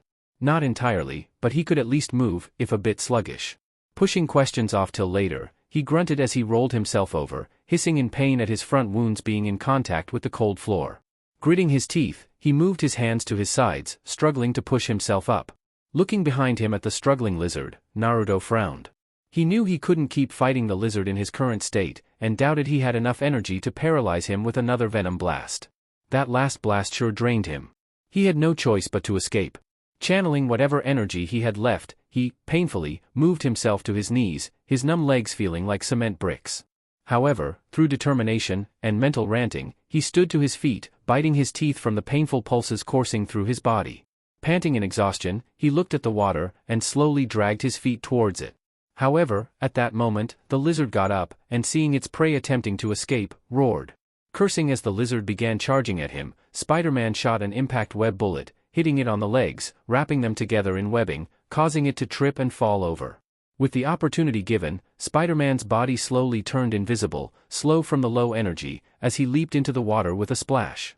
Using its claws to tear the webbing apart, Lizard leaped into the water after the hero. Swimming down, it looked around for the spider, looking left and right, but couldn't find any sign. Breaking out of the surface, the lizard let out a loud screech in anger that echoed through the sewers. Meanwhile, Naruto sailed down the main drain pipe, looking for a good exit to go through. Seeing one, he tried to shoot a web line at it, only for the webbing to quickly dissolve in the water. Fucking shit. He mentally yelled as he missed the exit and continued on. Looking around for another tunnel, he saw one coming, and quickly swam to the side.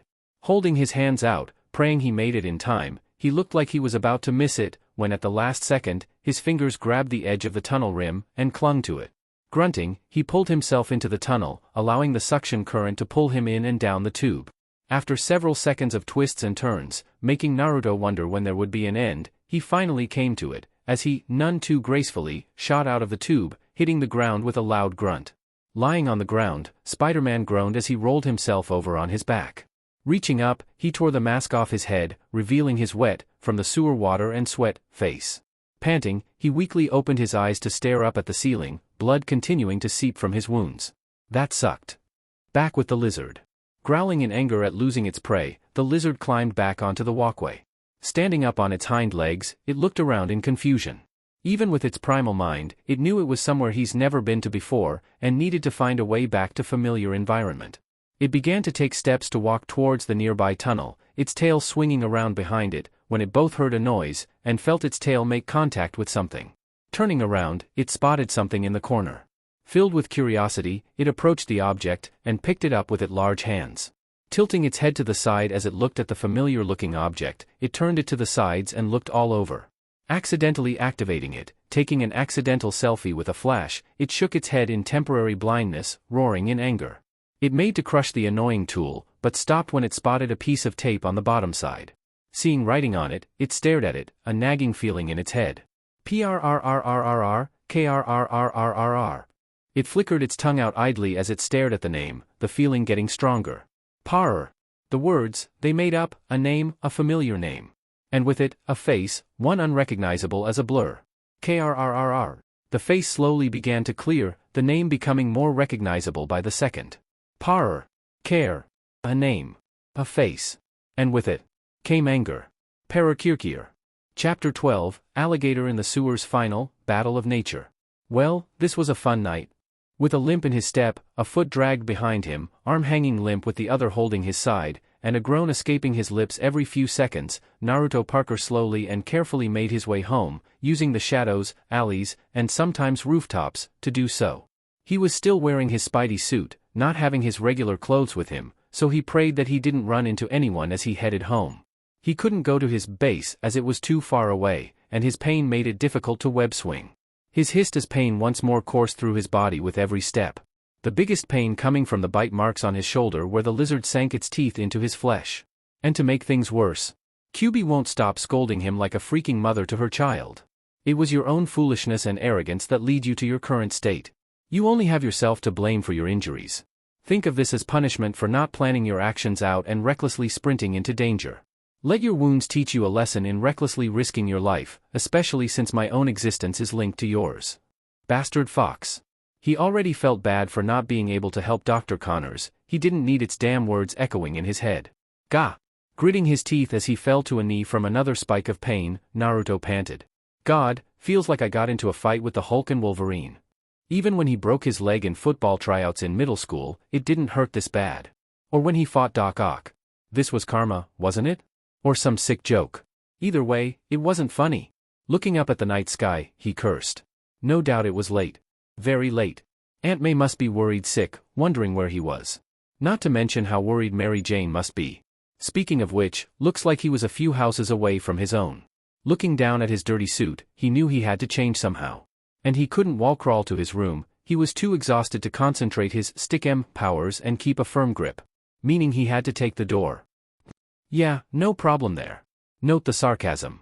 Hopefully, May was asleep so he could sneak up to his room. So, with no other choice, he just sucked it up, and through painful steps, he moved towards his house. Finally reaching it, letting out a sigh of relief, he trudged towards the back door. Grabbing the doorknob, he turned it, cursing when he saw it was locked. Of course. With a sigh, and hoping he didn't break the lock, he slightly put some more force and turned the knob. He cringed when he heard the sound of something metallic snapping. Hope whatever broke can be either fixed or replaced before Aunt May finds out. Opening the door slowly so as to not make any noise, Naruto stepped inside, looking around the dark room. All the lights were off, of course given the late hour. Closing the door with a soft click, he moved into the kitchen.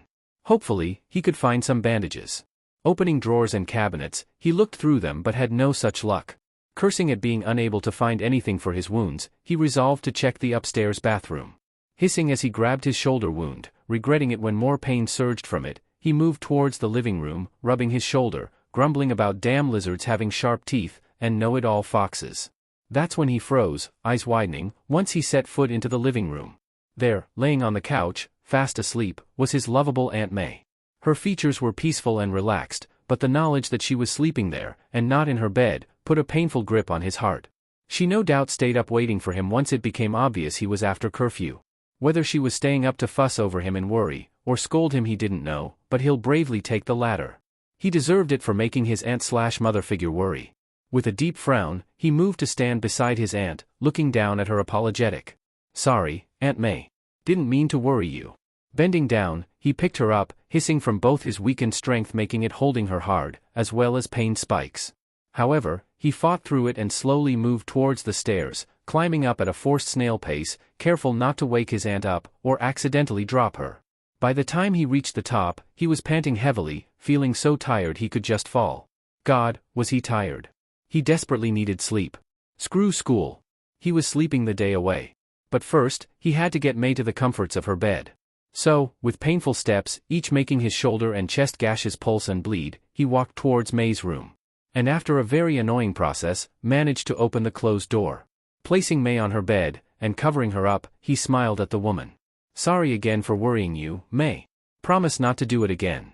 He muttered, before wincing, his wounds reminding him of their presence. Time to get them cleaned up before they get worse. Closing May's door, he trudged to his room, coming upon a sight that made him frown even deeper. Like May, Mary Jane also seemed to have waited up for him, and at some point fell asleep on his bed, her crimson hair spread out over the pillow and sheet. However, unlike May, who rested peacefully, MJ had a frown on her face, an expression of worry even in her slumber. She was still wearing her day clothes, even her shoes were on. Though if he was honest, he thought he'd find her asleep on the basement computer, after failed attempts to reach him. His earpiece got short-circuited during his fight with the lizard, and he left his phone with his clothes, currently webbed on top of the roof next to the manhole he took to go into the sewers. Note to self, get stuff back tomorrow, or the day after. He felt like shit, and until he was back to 10%, will feel like shit for days. Anyway, as he stared at the form of his girlfriend, a heavy frown set on his face. He not only worried his aunt by being out so late, but he also worried his best friend/girlfriend/partner, no doubt after going silent and not responding to her call. Wow, he now really felt like shit. Sighing, he moved past the sleeping redhead, taking off the top of his suit, hissing all the while. Throwing it, as well as his mask, at a corner, uncaring if the blood on it stained the floor or not. He opened his drawer and took out an emergency first aid kit he kept in his room for emergencies. Like right now. With the kit in hand, he moved to head to the bathroom to clean his wounds, when a sudden large spike of pain sprang up, forced him to drop to his knees, gritting his teeth with a muffled groan. Unfortunately, the noise was enough to rouse Mary Jane from her slumber. With a mumble, she opened her eyes, sitting up. Naruto? She asked, rubber her acutely before her eyes shot open. Naruto. Her head snapping up, he looked around for her blonde, before spotting him, gasping at his state. Oh my god. Naruto. Practically springing, she got off the bed, and was by the blonde web-slinger's side in an instant, looking over him in great worry, even more when she saw the bleeding wound on his shoulder and chest, the former looking like a large animal big bit him, and knowing who and what he was facing last time she saw him, had a good guess on what has happened, while 3 large cuts bled from his chest. Breathing increasing with rising panic, MJ racked her brain on what to do, and spotting the med kit, quickly opened it and grabbed a cleaning club, using it to try and stop the bleeding. She didn't think she had ever seen Naruto this hurt. Vulture, Electro, Doc Ock? Her whisker-cheeked blonde had faced them all and made it out on top with his usual grin. He had never gotten this hurt. Are you alright? What happened? She questioned as she applied pressure to the wound. All the while, Naruto panted. Opened his eyes softly, they rolled to the concerned face of Mary Jane. He gave a tired smile. Hey MJ. Mind keeping it down? Don't want to wake up May. So, what happened? MJ asked as she wrapped bandage roll over Naruto's shoulder and chest. With her help, Naruto rested at the head of the bed, back against the wall. It was still pretty late, or early, given by the time on the clock, so they didn't have to worry about Mei waking up anytime soon. She had just finished up doing what she could in cleaning his injuries with alcohol, Naruto hissing all the while, and just needed rest to hopefully let his injuries heal. Now she wanted to know what had happened after she lost contact with him. Well, I found Dr. Connors in the sewers, along with the missing maintenance worker. We fought, went through pipelines, ended up with a central maze or something, and nearly became a snack for him. He winced, rubbing his shoulder and recalling the pain of having sharp teeth sinking into him. His hand was slapped away by MJ, scolding him to leave his injuries alone. He sighed, leaning his head back against the wall. I was stupid, MJ.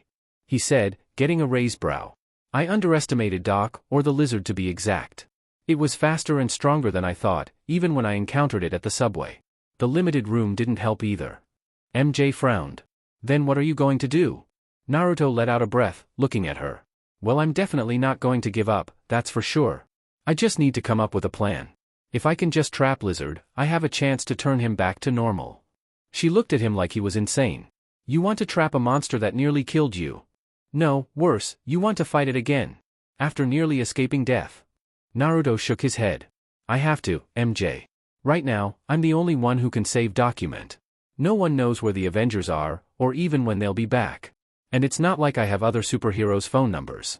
Connors needs Spider-Man's help. If I can get the gene cleanser to work, it should hopefully turn him back to normal. Speaking of that, how do you intend to make it work? You said it needs your blood. How do you plan to do it? You're seriously not going to give up your powers, are you? She asked, wondering if he'll seriously go through with it. Don't have much choice, MJ. We only have one vial of the serum, and we don't have time, nor amount, to waste on testing. Not to mention there aren't exactly any test subjects to test them on. Besides Doc, I'm the only living test subject of the cross-species project. So obviously I'll need to test it on myself. After we capture the lizard, of course. After we test it out, and it works, we'll give it to Document. And if it doesn't work? MJ cut in, stopping Naruto. What if you do test it out on yourself, and instead of taking away your powers, it kills you? Or worse, turns you into some kind of, I don't know, man-spider or something? She questioned. Naruto remained silent, looking away from her, and instead turned his gaze at the Spider-Man mask in the corner, angled perfectly that the eyes stared back at him. He narrowed his eyes. It's a risk I'm gonna have to take. Dr. Connors is a good man and doesn't deserve this fate. The more time he stays the lizard, the more the transformation could become permanent. I don't have time to take small doses of the serum and test them with my blood to get it right. I'm just going to have to take a shot in the dark and hope the first dose works. She frowned at him. That is incredibly stupid, and you know it. She stated, voicing her thoughts on the idea. Naruto shrugged, and with a wince, settled himself down on the mattress to sleep. Maybe, but just about everything I do since putting on that mask has been stupid and or batshit insane. I'm just going with the flow, and hoping the backlash won't be too big. As he closed his eyes, MJ continued frowning at his words. She understood the meaning behind them, knowing her boyfriend for as long as she has. He may act reckless, but it was just a mask, to hide his true feeling. He was scared. Scared of failing Dr. Connors and not being able to save him in time. As he said, Dr. Connors only had a small time limit, before his scaly change stuck forever. So obviously the blonde hero was rushing things. She just wished he took a bit more caution. Sighing, feeling even more tired than before she even took her nap after the long hectic day, Mary Jane simply settled with laying down beside Naruto, her head resting on his side. Soon, she too fell into slumber. They both deserved it. Naruto's mindscape. Opening his eyes, Naruto blinked as he turned his head left and right, realizing where he was. This place again? How did I get here? In fact, why am I here again? He asked himself, not expecting a reply. However, he got one. Hello again, boy. Unable to stop himself, Naruto jumped at the loud, deep voice he was becoming familiar with. Turning around, he faced the massive grin of Juubi, large crimson eyes displaying dark, sadistic amusement. Getting over his surprise, Naruto glared at the fox being, hiding his slight nervousness. Hearing the fox's voice in his head was one thing, as he was getting used to it, but coming face to face with the massive creature, seeing his massive size compared to himself, made him feel like a literal spider in scale. Easily squishable. After he was chewed on like gum, no doubt. What am I doing here, Fox? Did you bring me here? He demanded. Juubi scoffed, nearly blowing Naruto off his feet by the force of the wind. Why would I want to scorch my eyes looking at your repulsive face? Hey! But no, I didn't call you here. That was entirely you. Juubi said, getting a confused look from the blonde. Rolling its eyes in annoyance, grumbling about clueless humans, the beast decided to at least explain. As I have stated before, this is your mindscape. The mental representation of your inner consciousness. It is as much a part of you as this blasted seal. Naruto saw the Juubi glare heavily at the piece of paper against the bar gated, confusing him. Why would the beast hate a piece of paper? Better yet, why was a piece of paper on the gates in the first place? As such, I have no control over your mentality. Heh, lucky you. The dark smile made Naruto shiver, feeling like he dodged a big bullet. No, I have not brought you here. You must have brought yourself by subconscious will. Either way, I suppose this is a good opportunity. Naruto raised a brow. Opportunity? What are you talking about, Fox? He asked cautiously. While he may still not fully understand the deal with Juubi being in him, he knew for a fact you were walking on eggshells when dealing with the boogeyman. And for all intent, Juubi was definitely his boogeyman. He tensed as Juubi growled.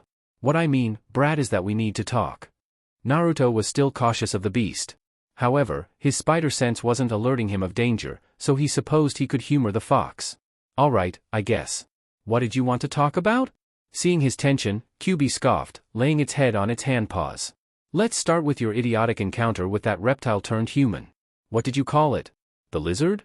Not only did you encounter the creature without a plan of action, one being more than just capturing it, you nearly cost your life, and as while your death would normally be of no concern to me, due to this blasted seal, if you die, I die. With no chakra in this planet, there is little to no chance of me reforming. Naruto cut in. What the hell are you talking about? Chakra? Seal? You're not making any sense. Silence. With a loud roar that shook the chamber and made Naruto's ears ring, the fox halted any more questions the blonde might had. Glaring hard at the blonde hero, daring him to interrupt him again, the Juubi continued. I have been watching you carefully, boy. Observing your battles with these so-called supervillains, and through them all, you have only managed to survive either through sheer luck or their own stupidity, but one day, your luck will run out, and you will be the death of both of us. And that is something I cannot have. Either you actually use that brain of yours, or I will make you suffer in ways you cannot possibly imagine. Naruto could no longer stay silent. Oh yeah? And do you plan on doing that, you damn fox? Control my body? He demanded, before pausing, and questioned nervously. You can't control my body, can you? Juubi let out another scoff, nearly blowing the blonde back again. Believe me, as much as I wish to be able to either control your puny form or simply break out, I cannot. The seal is powered by forces far above my own power. Any attempt on my part in breaking it will result in both our deaths. It said with an annoyed growl. Blasted Namikaze for summoning the Shinigami, something it thought should have been impossible outside of the infernal Uzumaki clan. Blast that damn Uzumaki woman for having held it for decades, and preventing both its escape as she was giving birth. And most of all, blast that Kamidam Uchiha for using that fucking pink eye of a Sharingan and controlling it like a damn slave. If it ever saw that Uchiha again, it'll tear that human to bits, eat him, and shit him out over a volcano. As the yet-to-be-revealed Biju got temporarily lost in a daydream of what it would do the mask Uchiha if it ever saw him again, one Naruto Parker tried to make sense of everything Juubi was saying, and failing to do so. You are not making any sense, Fox. A vein popped on Kyubi's head at the sound of the brat's annoying voice. Kami, speaking with this clueless mortal, was giving him a migraine. It would be much easier if he at least knew about chakra. It was like talking with an infant. I have neither the time, patience, nor desire to waste explaining everything to you. Perhaps one day, if I feel like it. But for now, all you need to know is that you are not like the rest of these mortals. You are different from them, and I'm not talking about your spider powers. Crossing his arms, Naruto raised a brow at it. What do you mean? You mean like a mutant? Juubi hummed. Of sorts. From the small knowledge you have on these strange mortals with abilities, I suppose they can be placed in the same category as humans with Kekii Genkai. He ignored the blonde's confused look. But no, you are not a mutant. But you are not entirely a normal human either, truth be told. Then what am I? Naruto asked, a bit curious. Juubi gave a dark smirk, eyes filled with mischief, a secret within them it eagerly kept from its container. Wouldn't be any fun in telling you everything now, would it? For now, I'll just give you a hint? A name, for those of your kind that separates you from normal humans. Naruto was silent, listening. Jinchuriki. Next morning. Knock knock. With a slight twist of the knob, the door to Naruto's room opened. Sticking her head inside, Mei looked at the bed, spotting her nephew still in bed, sheets covering him up to his neck. Opening the door fully, Mei stood at the frame, arms crossed as Naruto opened his eyes halfway. "You came home late last night. Where were you?" Naruto blinked, trying to think up an excuse. "Sorry if I worried you, Mei. Got caught helping Dr. Connors and lost track of time." News of Kurt Connors going missing had yet to be released to public news, as Mrs. Connors didn't want anyone outside the group to learn of her husband's transformation. It was bad enough rumors of the lizard were growing. Soon sighting will appear apart from the ones in the subway, and it was only a matter of time before the connection to Connors was made. Mei kept her stern frown, not satisfied with the response. "You could have called. Battery ran out. Sorry." Narrowing her eyes, Mei approached Naruto, making him sweat. Leaning down upon him, she inspected him closer. "Why do you have a cut on your lip?" "Shit. Better think of something quick, Parker." I cut myself shaving," he said with a sweatshop, hoping his aunt believed. "You don't have facial hair yet," Mei stated, narrowing her eyes more, making his sweating increase. "Naruto Benjamin Parker, you better tell me the truth." "All right. I was on my way home and kinda took a shortcut through an alley. I kinda ran into a cat. Well, more like I kinda stepped on its tail. And, well, let's just say the cat was not happy." Mei hummed, leaning back. "You do have bad luck with animals," she muttered, making his sweat drop grow. "Parker luck, it can sometimes be his worst enemy or great ally." Mei placed a hand on her nephew's forehead, frowning. "Sweetie, you're warmer than normal, and that's saying something," she said, knowing her nephew had a higher body temperature than kids his age, even as a baby. "Are feeling all right?" "Well, I do feel a bit under the weather," Naruto told her. Mei frowned in worry. "Really? Now that's surprising. You never got sick before." She continued checking his temperature, placing her hands on his cheek. "Well, if you really don't feel good, you can stay home today. I'll head to the market and get some chicken soup for you. You know what they say, it's best to eat as much soup when you're sick. Though, considering you can eat as much as 10 men, I'll have to get several packs." She tapped her chin and thought. "Hope I have enough coupons." Naruto smiled at her. "Thanks, Mei." Smiling back, Mei placed a kiss on his forehead. "Just get some rest, sweetie. I'll be back soon." Turning around, she left the room, closing the door behind him. Ears twitching, Naruto listened to Mei's steps going downstairs. A few minutes later, he heard the front door open and close. With Mei gone and sure she wouldn't come back, he threw the covers off, revealing his bandaged shoulder and chest and suit pants still on. Wincing, he sat up, massaging his shoulder carefully. His wound still hurt like a bitch. Mary Jane had left earlier after checking his bandages. While not 100%, his injuries were nearly finished stitching themselves back together after several hours. But she told him to take it easy until they were done. Now if only the damn pain would fade. Through a struggle with his own body and its demand to lay back down, Naruto got off the bed, making his way towards the bathroom. It was easier said than done. Talk about a mile of hell. Still, making it there, he turned on the light and faced the mirror. Slowly, he began taking off his bandage to take a look at the damage where previously there were large gashes on his skin, 3 large ones running diagonally down his chest, reaching his stomach, and nearly a dozen small openings on his shoulder, was now clean skin with only small cuts. Thankfully there are no scars. Grabbing his shoulder, feeling pains from the contact, he pushed it back as he rolled his shoulder. "We'll need to be at top shape to face the lizard again. Juubi was right, I was reckless. We'll need to come up with a plan." Midtown High. Opening, her locker, MJ grabbed her books for her next class. "So, Naruto's not coming today?" Harry asked, leaning against the lockers beside hers. Putting her books in her bag, MJ shook her head. "No, he wasn't feeling good, so he stayed home." The redhead told him, closing her locker as Harry looked at her with a raised brow. "Really? Naruto Benjamin Parker, the guy who stayed all day outside on a snow day as a kid, and never got a cold, the guy who never got chickenpox, is not feeling good?" he asked with a disbelieving tone. MJ smirked at him. "Guess Naruto's health isn't as all Jesus holy as we thought," she joked, making Harry chuckle. As the two talked about their sick friend, in an empty boys' restroom, a toilet began shaking violently, the tiles under it cracking more and more, leading onto the toilet, causing water to squirt from a broken pipe. The shaking grew more and more frantic, before with an implosion, the toilet flew upward, hitting the ceiling, and bouncing off onto the floor, where it broke into pieces. From the hole where the toilet once rested, a deep growling was heard. "So, how's life for Mr. and Mrs. Parker?" Harry asked as he and Mary Jane walked to class. He chuckled as MJ elbowed him on the side, glaring softly at him. Very funny, Osborne. She grumbled, before giving a smile. But things are well. Fun. Never better. Harry chuckled. Yeah, I bet eating ramen under the stars can be quite romantic. He teased, as MJ's brow twitched. Oh, shut it. Just then, everyone stopped what they were doing, as they heard the sound of impact, the floor under them vibrating. As everyone looked around, MJ frowned, having a bad feeling, her hand moving towards her cell phone in her pocket. Suddenly, the door to the boys' restroom burst outward in pieces, as the lizard stepped out. Moving its head left and right, gazing at all the frozen students and staff, it let out a loud roar. With screams of panic, everyone in the hall turned and ran away from it. What the hell? Harry shouted, looking at the creature in shock. What is that thing? He asked before Mary Jane grabbed his arm and began pulling him away. Yellow eyes gazing at everyone around him, its vision seeing body heats, the lizard's tongue licked the air, tasting the trail of the scent it was following it got from the camera. Following the trail, he noted it was weaker, but still there.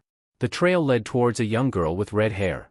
While not the target, the scent lingered on her, possibly from long contact. However, in its dazed, primal mind, the lizard didn't make sense of this, only knowing that the scent it was following led it there, and towards a body heat. That was all that was needed, as with a head snap, the lizard roared at the retreating figures of Mary Jane and Harry, before chasing after them. It's chasing us! Harry shouted, peering over his shoulder at the lizard monster hot on their tail. Just shut up and keep running. Mary Jane shouted back as she took out her phone to call Naruto, hoping his injuries were healed to head over. Behind them, the lizard leaped up into the air at them, jaws wide open. With a firm hold on Harry's arm, MJ pulled him away into a sharp turn into another hallway, as the lizard hit their previous spot, sliding across the floor, before running after them. The two panted as they ran as fast as they could. At the end of the hall, they saw the school entrance as the last student exited. They headed towards it, hoping to escape the lizard. Unfortunately, before they could reach the exit, a torn-off locker crashed down on the doors, blocking their way out. Skidding to a stop, the two turned around, sighting the ferocious reptile monster fast approaching them. Looking around, Harry quickly dragged MJ. Come on. The two continued running, hoping to find another exit. Meanwhile, dragged behind the rich teen, MJ texted Naruto. Come on, webhead. You better get here before Harry and I are lizard food. However, before she could send the text, she was suddenly pulled down and out of the way from a claw swipe that left deep gashes on the lockers. Unfortunately, the surprising movement caused MJ to accidentally drop her phone, making her gasp as Harry continued dragging her. My phone. She called, arms stretched out in a vain attempt of getting it as it grew smaller and smaller as she was dragged. Think we have more things to be worried about than a phone, MJ? Harry shouted in slight annoyance. They were being chased by a human-sized lizard creature, and she was worried about her phone. Seriously? However, Mary Jane knew better. Unless a news crew arrived at the school and broadcasted the situation, Naruto would have no way of knowing the lizard was there. Nor that his two best friends were in deep trouble. She had to get her phone. Parker residence. May knocked on the bathroom door. Naruto, I put 2 bowls of soup in your room. Eat them and get some sleep, alright? Alright, Aunt May. Smiling, May turned and headed down the stairs. A few minutes later, the bathroom door opened and Naruto stuck his head out. Looking down the stairs, he heard May in the kitchen. Stepping out, shirtless, and bandages off, with his chest now fully healed, Naruto quickly made his way to his room, closing the door behind him. Rubbing his shoulder, he smirked. No more wounds. No more pain. He was back to 100%. Fuck you, lizard. And you too, QB. Grabbing a bowl of soup, he sat on the bed. Silently eating, he narrowed his eyes in thought. He had come up with a game plan on how to capture Dr. Connors/the lizard. Obviously, the direct approach didn't work. Meaning, he would have to lure it somewhere he could set a trap. And being wishful, he would like to do it without having to fight it, because he doubted he would be able to survive a third encounter. Question was, where would he find the lizard, as he doubted he would stay in the sewers, and how would he trap a large lizard who, like him, apparently had the proportionate strength, speed, and agility of the animal he was mutated from. Placing the now empty bowl on the shelf, he quickly consumed the second on. One done, he laid back on the bed, staring up at the ceiling. Even if I capture Doc, where will I even take him? I obviously can't bring him to Mrs. Connors, he could wake up and hurt her and Billy. Not to mention it'll have to be somewhere away from people, as well as strong enough to hold him as I get the serum ready. He closed his eyes, trying to think of a place like that. Wait a minute. I do know a place like that. I can take him to the factory, he said in realization, before grinning widely, nodding. With a game plan in mind and excitement of actually saving his mentor, Naruto jumped to his feet. All right. I can totally do this, you know, he exclaimed, ready to head out. Naruto. I thought I told you to rest. Not goof around. The whiskered blonde flinched at his aunt's yell, rubbing the back of his head sheepishly. Hee, sorry May. Okay, he'll find the lizard after some rest. He was still a bit tired. Laying back on the bed, he sighed, before closing his eyes. After a few minutes, he fell into slumber. Meanwhile, unbeknownst to the hero, in the top corner of his room, a lone spider clung to a web, 8 eyes gazing at him. Back in Midtown High, Harry and Mary Jane had tried everything to escape the building, but every time, the lizard would block their exit. Short of jumping through the window to ground level, the two were trapped, until someone rescued them. Harry prayed someone called the police, and that they would get there on time before they ran out of energy and were at the creature's mercy, while MJ hoped to get her phone to call Naruto so Spider-Man would swing over. MJ. In here. Harry pulled his friend into a classroom, locking the door behind them. The two backed away from the door, hoping the lizard didn't come bursting through. After a few seconds, and it seeing that wasn't about to happen, they sighed in relief, before MJ looked at Harry. Harry, can I borrow your phone? Harry looked at her, before shrugging and passing her his phone. See if you call for help. I'll try and barricade the door. Nodding at the plan, MJ began typing Naruto's phone number. She was just about to call, when her eyes widened, remembering that Naruto's phone was in his bag, which was left somewhere before he went to face the lizard in the sewers. Damn it, Naruto. She grumbled, before calling the Parker house. Hello? Harry? May, it's Mary Jane. Is Naruto there? She asked quietly, not wanting Harry to hear her calling for Naruto, and waste time questioning her on why she was calling for Naruto, and not the police. Yes, but he's asleep. He's not feeling well. May told her, making Mary Jane groan. Damn it, again. Can you wake him up, please? It's really important that I talk to him. She stressed. Well, May sounded reluctant. Her nephew may be experiencing his first sick day ever, and wanted to do everything in her power as his guardian to make sure he got back to full health. However, hearing the urgency in the girl's tone, it seemed that whatever she wanted to talk with Naruto was very important. All right. I'll tell him you called. MJ sighed. That was the best she was going to get. All right, please do so soon. Tell him to call either me or Harry as soon as he could. All right, May said, before saying her goodbyes and hanging up. Sighing, MJ hoped Aunt May woke up Naruto and he called her soon before it was too late. I'll at least call the police, just in case. As MJ called for help, Harry locked the door, nudging a chair under the knob for added measure. He looked at MJ as she approached him. You called for help? Yeah. All we can do is wait, she said, getting a sigh. MJ walked her towards a table, placing her bag on it. Opening it up, she reached inside, and her back to Harry, took out the web shooters Naruto gave her for emergencies. Well, what's more of an emergency than a man-sized, carnivorous lizard monster? Putting the web shooters on, she hid them under the sleeves of her jacket she was wearing. For clothes visual, think her Disney Ultimate Spider-Man attire. Once they were secured and hidden from sight, she looked at Harry. All right, now what? We jump out the window? She asked, pointing to the side windows. Walking over, they looked at the ground below. It's just a 20-foot drop. I'm sure we can make it. Harry gave an uneasy chuckle. Yeah. Just tuck and roll, right? MJ nodded and was about to open the window when she noticed something over her shoulder. Harry. Think you forgot the back door. She pointed out, as Harry noticed, and facepalmed. To make matters worse, the handle began to shake, making them jump in panic. Out the window it is. Opening the window, MJ climbed up the shelf to jump, just as the door opened. What in the name of Captain America's Star-Spangled Banner is going on here? Where is everyone? Stan the janitor asked, stepping inside, broom in hand. Stan? MJ and Harry shouted simultaneously. What are you doing here? Harry asked the man. Yeah, didn't you hear the panic going on? MJ asked. F.B.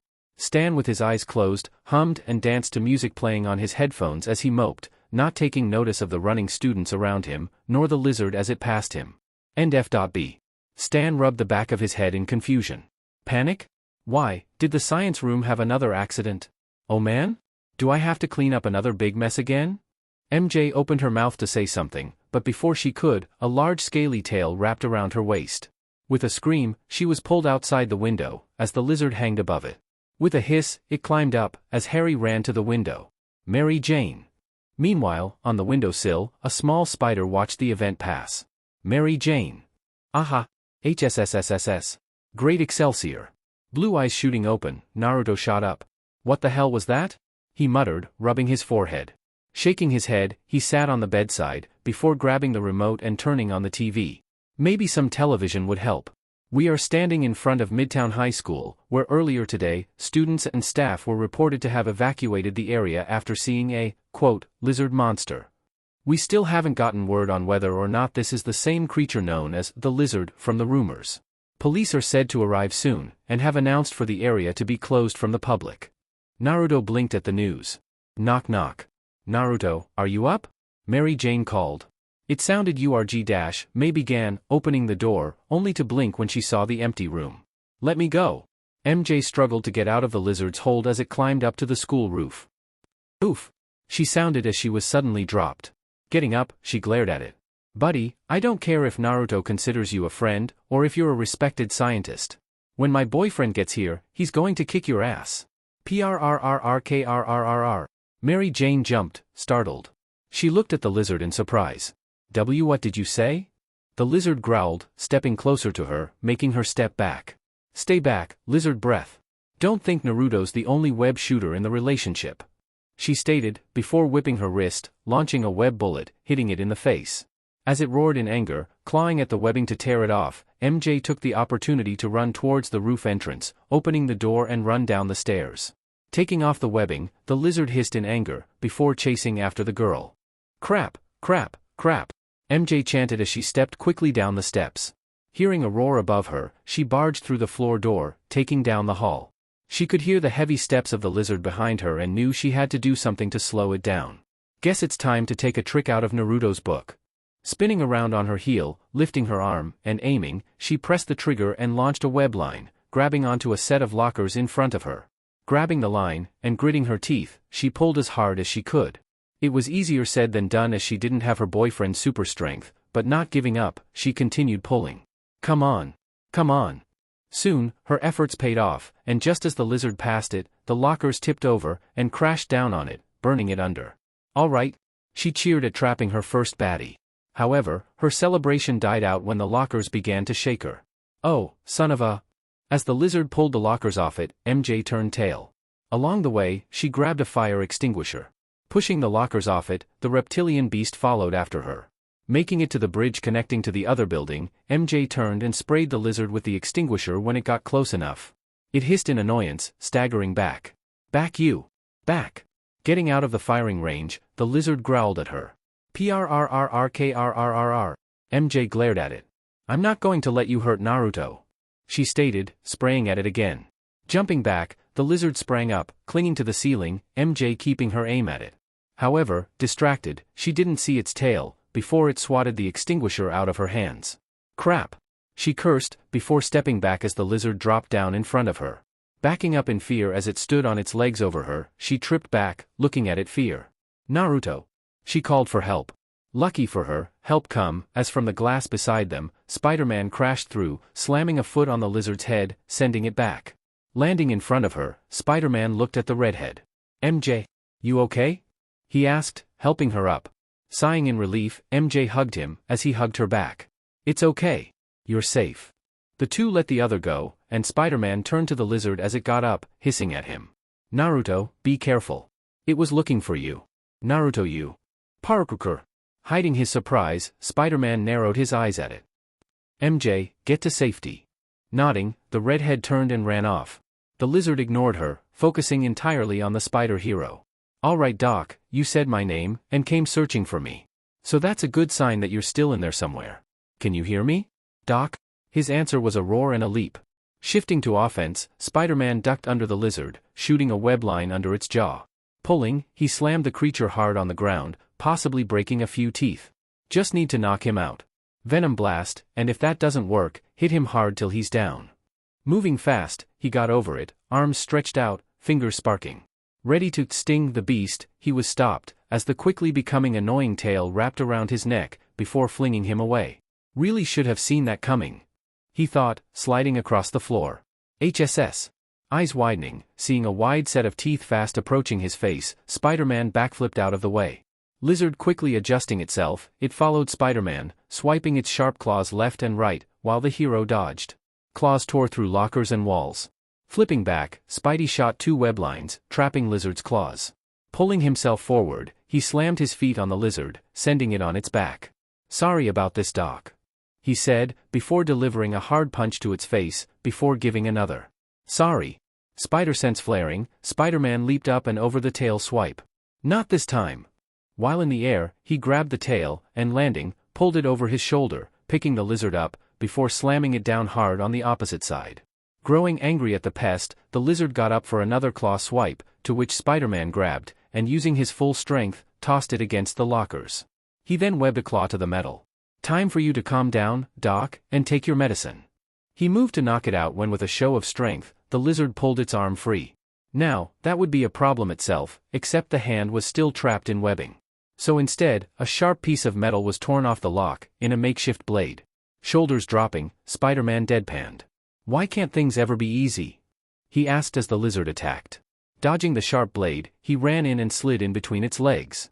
Behind it, he jumped up, clinging to its back. Shooting web strings to the back and side of its head, he pulled the head back. "I know I said I wanted to be in a rodeo, but this isn't what I had in mind," he stated as the lizard tried to shake him off. Twisting to and fro, it tried hard to remove the spider on its back, but the pesky thing stuck like glue. "Whoa, Betsy! Whoa!" Spider-Man exclaimed, jumping his legs up, keeping his hold on the strings, avoiding the tail as it tried to swat him off. Growling louder in rising anger, the lizard tried another method and took to slamming itself against the walls and lockers. Every time, Spider-Man would move to the opposite side to avoid hitting the wall. He would counter with a punch to the lizard's head each time until it had enough, and after avoiding a tail grab, his hands were grabbed by its hands. Eyes widening, he only had time to say, "Oh no," before being thrown like a rag doll across the hall. "Whoa! Why, Betsy? Why?" Flipping, he pressed his fingers on the ground, slowing down his flight, until he stopped just inches from the lockers. He shook his fingers. "Ooh! Finger burns." He then noticed something out of the corner of his eye. "Huh?" Shooting a web line at it, he grabbed it, pulling it into his hands. "Hey, isn't this MJ's phone?" he asked himself. Looking at the lizard, he saw it charging at him.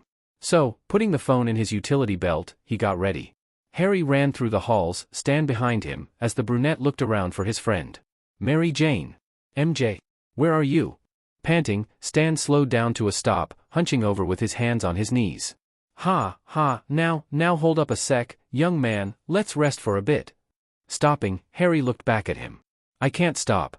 My friend might be in danger," he stated, before continuing on. Stan sighed. "Kids today, always rushing ahead to danger without a thought. I'm too old for this." With Harry, he ran down the hall, focus only on finding Mary Jane. He turned a corner, and nearly crashed with said person. "Whoa! Harry!" MJ exclaimed in surprise, holding on to the brunette to steady herself. Harry looked at her in surprise and relief. "Mary Jane. You're all right. What happened?" he asked, but she shook her head. "No time to explain. We need to get out of here before the lizard comes." As soon as she said that, the double doors burst open, and Spider-Man came sliding in on his back. Stopping in front of the two, they stared at him in surprise. He looked at them, chuckling uneasily. Hey, don't you two know that school's out?" he asked, just as the lizard also made an appearance. Spider-Man flipped himself to his feet in front of them. "You two need to get out of here." Nodding, Harry dragged Mary Jane off. "Right, come on MJ." As he led Mary Jane, she looked back at Spider-Man, who glanced over his shoulder at her. "Get him, Webhead." They passed Stan, who looked at the hero and creature. "Holy! That's the second biggest reptile I've ever seen." "Come on, Stan," MJ called, with the janitor following. Naruto narrowed his eyes at the lizard, stretching his neck, getting a pop. "All right, document," he muttered, getting low, his nails growing out of his gloves, fingers sparking. "Let's dance." Outside the school, the police have just arrived on the scene, with Captain George Stacy leading.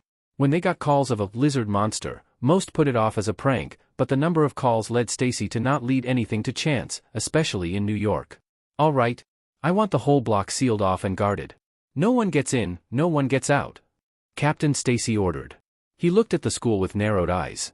He had a feeling that if this was the real deal, Spider-Man would be close by, if he wasn't in the middle of it already. What is happening to this city? Why is it always the center of all this craziness? After Battle of New York, or the incident as the news calls it, and New York experienced its first alien invasion, and the debut of the Avengers, it was as if some invitation was sent out. Next thing everyone knows, there are vigilantes like the Devil of Hell's Kitchen, superpowered nutcases, and monsters. Then there was the formation of the Fantastic Four last year, the debut of Daredevil, Luke Cage, a man with impenetrable skin, being popular in Harlem, and now Spider-Man. He sighed, feeling older than he should be. He wasn't trained to deal with these kind of stuff. Just then, the school doors opened, and every cop aimed their guns towards it, as Harry, Mary Jane, and Stan ran out. Seeing them, Stacy stopped his men from firing. "Don't shoot! Civilians! Don't shoot!" Along with a few men, he ran to the three and got them away from the school. "Are you three okay?" he asked, getting nods. "What happened? What's going on in there?" Harry took a breath and looked at the captain. It was a creature. It looked like a giant lizard. He told him, while MJ frowned. There was no way to prevent the knowledge of the lizard from coming out, after so many witnesses. Spider-Man appeared and stayed to fight it, allowing us to escape. Stacy frowned. "Spider-Man's in there?" he asked, getting a nod. Looking at the school, he then turned to one of his men, ordering him to watch over the three, before he took a few with him, and entered the building, armored and protected. Unseen by anyone, across the street, a figure stood on top of a building, watching the event play out, a smirk on their lips. "All right, Spider-Man, show me what you've got. Let's see if you live up to the name."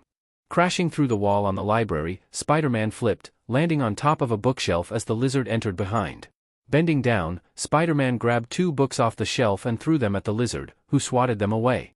Leaping up at him, claws out, Spider-Man jumped out of the way over it. In the air, he shot a web line at a chair, pulling it, and tossing it at lizard, hitting it in the back of the head, shattering it, the chair. Turning around with a roar, it pushed off the shelf at him. Grabbing a thick book off the floor, Spider-Man pulled back with both hands, before actually slapping the lizard with it. "You know what they say, Doc, books can hurt." He joked as the lizard growled at him, down low on all floors. "Parker." "Yeah, Doc, I get it. Parker. You can stop repeating my name," Spider-Man told him. Honestly, he was starting to get annoyed. The man-turned lizard would keep repeating his last name every 5 minutes. "Ryachard." Freezing, Naruto's eyes widened. "What?" he asked before the lizard took his distraction and got in close, grabbing him by the head in its large hand, and slamming him hard on the ground. Pulling him back up, before slamming back down, the lizard then threw him across the room, slamming into a bookshelf. Falling over, the shelf then tipped over, falling down on top of him, making him cry out in pain from the impact. "Damn it! What does it take to bring this thing down?" Grabbing the shelf, he was about to push it off as the lizard neared him, when he heard the sound of footsteps closing in. Now what? Freeze! Halting its steps, the lizard turned, it and Spider-Man spotting Captain Stacy and 2 of his men by the new hole. "No! What are they doing here?" Spider-Man thought in panic. There was no way they stood a chance against the lizard. "Get out of here! Leave!" He shouted at them but was ignored. "What the hell is that thing?" One of the policemen shouted, looking at the lizard. "Stay focused," Stacy ordered, keeping his gun trained on the lizard. "And you? Stay where you are. Down on the ground, now." The lizard growled at him, getting low, ready to attack. Seeing this, Spider-Man tried harder to lift the shelf. "Come on. Seriously. I should have no trouble lifting a wooden shelf." "Back off," Stacy ordered as the lizard hissed. It then leaped at them, making the policeman shoot. However, the lizard proved to have tough scales, as the bullets had little to no effect. "No!" Spider-Man shouting a web line at the back of the lizard's head. Yanking, he pulled it toward him. Then, putting his hands under the shelf, he pushed the shelf off him back straight up against the wall. Getting on his feet, he turned to the lizard, as it got up, before looking at the cops. "You guys need to get out here. We're not going anywhere until I get answers," Stacy told him. Looking at the lizard, he shot a web line to its head, before slamming it down to the ground, before shooting a web bullet at it, trapping the head to the ground. Jumping over to the police, he looked at the captain. "Sorry, sir. I trust your services and respect what you do for the city, but superheroes and those with powers, mutant and otherwise only." Lifting an arm to the wall beside the hole, he shot a thick web line, before shooting the other end to the other side, with the cops in the middle. The line receding, it pushed the men back. Once they were outside the library, he continued shooting webbing over the hole, until it was blocked. Finished, he dusted his hands. Alright, now that that's taken care of. He looked at the lizard, as it tore the webbing off, hissing at him. Let's finish this. Running towards it, he jumped up, dodging a claw swipe. In the air, he shot a web line to the ceiling before swinging around and slammed a foot into the lizard, throwing him against the same bookshelf Spider-Man was buried under. Jumping back, he then shot 2 web lines on either side of the lizard. Pulling, he slammed feet first into it. Spider stomp. The force of the attack caused the wall behind to break, sending them through. Jumping up to the ceiling, sticking to it, he shot a barrage of web line at the lizard. Over and over web clung to him on all sides. Anytime it would tear off a web line with its claws, he would quickly replace it with another. Dropping down, he slammed a foot into its head. Jumping off, he grabbed its right hand with a web line, and moved to its side, pulling the hand with it. He moved around and over it, each time coating it in webbing. Around, over, under, he moved quickly. Stepping back, he observed as nearly all of the lizard was coated in a cocoon of webbing. Continuing with impact webbing, he then shot web lines to the ceiling and walls, linking to the cocoon. Watching as the lizard struggled to free itself, Spider-Man moved to stand beside a web line. Lifting a hand, the fingers sparked with red static. Let's try out my new idea. The webbing was actually one of his experimental formulas. This one was a formula that allowed his web to conduct electricity when a current is channeled through. A very helpful thing when used with his venom blast. He called it taser webbing. Placing an electrified finger on the line, a current if red static coursed through it, heading towards the cocoon, until, Arg! With a beastly roar, the trapped lizard was shocked by the bioelectricity. Holding the current for several seconds, Spider-Man then released, breaking the link, and stopping the flow. He watched the cocoon as it grew still. Cautiously approaching it, keeping his guard up for any surprise attack, he listened closely. A heartbeat. Faint, but there. Unconscious. After long, deadly, life-risking battles, he finally caught the lizard. Letting out a heavy sigh of relief, he extended his claws and cut the lines, catching the cocoon. Placing it down, he looked around. The room, as well as the school, was a real wreck. He felt a bit guilty about the property damage, but it wasn't really something he could have prevented. Better the lizard was in an enclosed space than out in public. Better get him out of here and to the factory before the boys in blue come. Heaving the lizard up on his shoulder, he closed his eyes and concentrated. Slowly, he faded from view, along with the lizard. Oh, thank goodness that worked. For a second he didn't think he could hide his cargo too. Looks like he could also turn things he was holding invisible too. Moving towards the window in the room, he opened it up, and keeping his hold on the lizard, began climbing up to the roof. At that moment, Captain Stacy and his men arrived at the room. Seeing how empty it was, and not hearing any noise, Stacy gritted his teeth in anger at Spider-Man and the lizard getting away. Back outside, MJ stared at the school, wondering how Naruto was doing. Behind her, Harry sat against a police car, sighing. First, a flying old man in a vulture calling himself the Vulture, with a grudge against his father, then a college-turned-crazy man, also with a grudge against his father called Dr. Octopus, and now a giant lizard. He had enough of the city putting him and his friends and family in danger. Suddenly, Harry's phone, which was still in MJ's grasp, buzzed, startling her. Looking at it, she looked at it, and saw that it was a message from herself. Realizing that it might be Naruto, she opened it. MJ got document, meet me at the factory. P.S. Bring the serum and chemical set from the basement. Basement door should be unlocked. P.S. Don't forget to delete this message after reading. Sighing in relief that he was alright, she deleted the message and turned to Harry. Hey, Harry. She called, getting the rich teen's attention. Think I have enough craziness for today, so I'm going home. Nodding, Harry stood up. Alright, want me to give you a lift? Smiling at him, she nodded. Yeah, thanks. Nodding back, Harry asked for his phone to call a ride. Later that day, abandoned factory. Masked off, Naruto stepped back and looked over his work. The still unconscious lizard was hanging from a crane, wrapped tightly in 2 layers of thick chains, from the neck all the way down to its feet, making sure to also chain the tail. He didn't know how long it would be unconscious, so couldn't take any risks.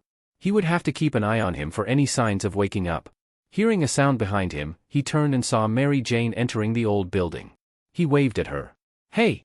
Approaching him, she smiled, before looking over the lizard. So, you actually got him. He nodded, looking at the reptile. Yeah, but wasn't easy. He said, stretching, sighing as a pop was heard. For a second, thought I wouldn't be able to get him. Seeing his fatigue, she frowned, before taking his hand, and dragged him to a crate. She had him sit down, getting behind him. Before he could ask what she was doing, MJ began rubbing his shoulder. He let out a pleased sigh. You really shouldn't overwork yourself, Naruto. She told him, massaging his shoulders. Naruto waved her concerns off. I'm fine, don't worry. Guess the pressure being a hero, student, nephew, intern, photographer, not to mention boyfriend is just catching up to me. I'm sure I'll be fine soon. He told her with a soft smile. He didn't want to worry her so much. MJ frowned at him. Still, you need to take it easy. You are only human after all. Spider powers or not. For now, I'll just give you a hint? A name, for those of your kind that separates you from normal humans. Jinchuriki. Naruto frowned. Jinchuriki? What did that even mean? It sounded Japanese. Great. Except for some basic words, he didn't really know that much on the language, and he doubted the fox would tell him. And what did it mean by being separate from normal humans? Well, he'll have to get answers himself. While Naruto was deep in thought, Mary Jane wrapped her arms around his neck, placing her chin on his neck. Well, now that you caught Mr. Connors, you can work you Parker magic, and cure him. Then we can cuddle in your bed, eating ramen. She told him. Naruto chuckled at her, standing up, getting out of her hold. Putting his top back on, he turned to her. He gave her a thankful peck on the lips. Would like nothing more, Red? Thanks for worrying about me. He told her, as MJ smiled at him.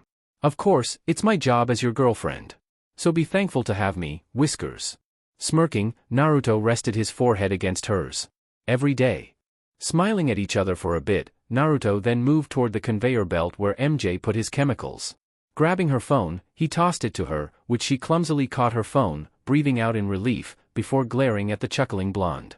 Very funny, Whiskers.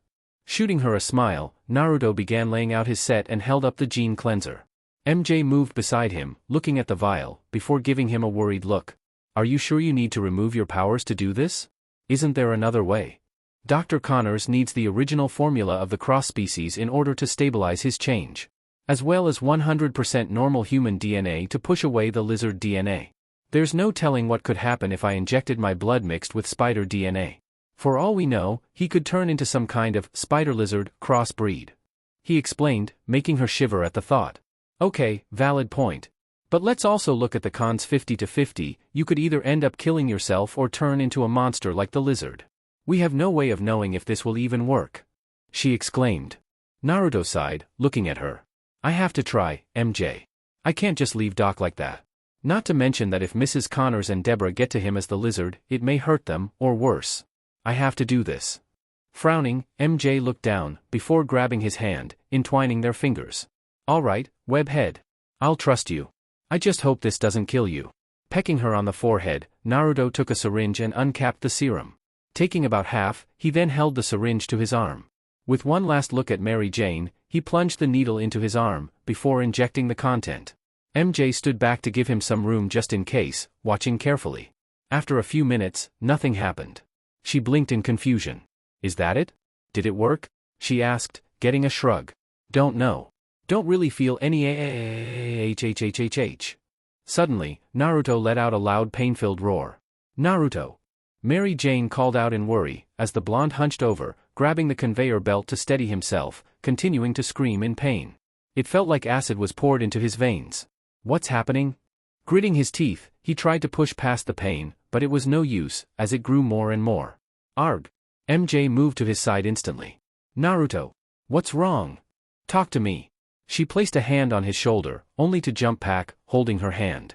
Looking at it, she saw what looked like burns on it. What? Looking at her boyfriend, her eyes widened, when something began to seep out of his body. It was red and looked flame-like. A sort of energy? She didn't not. And that wasn't the end of it, as falling to the ground on his hands and knees, Naruto began changing. Gritting his teeth, his canines began to grow, until they resembled fangs.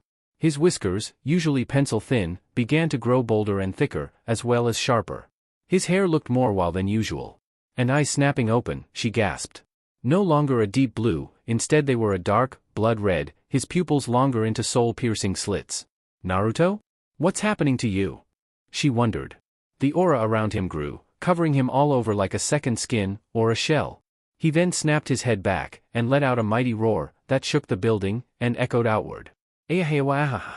Mary Jane fell to her knees, covering her ears from the roar, as well as being pushed over from the quaking building.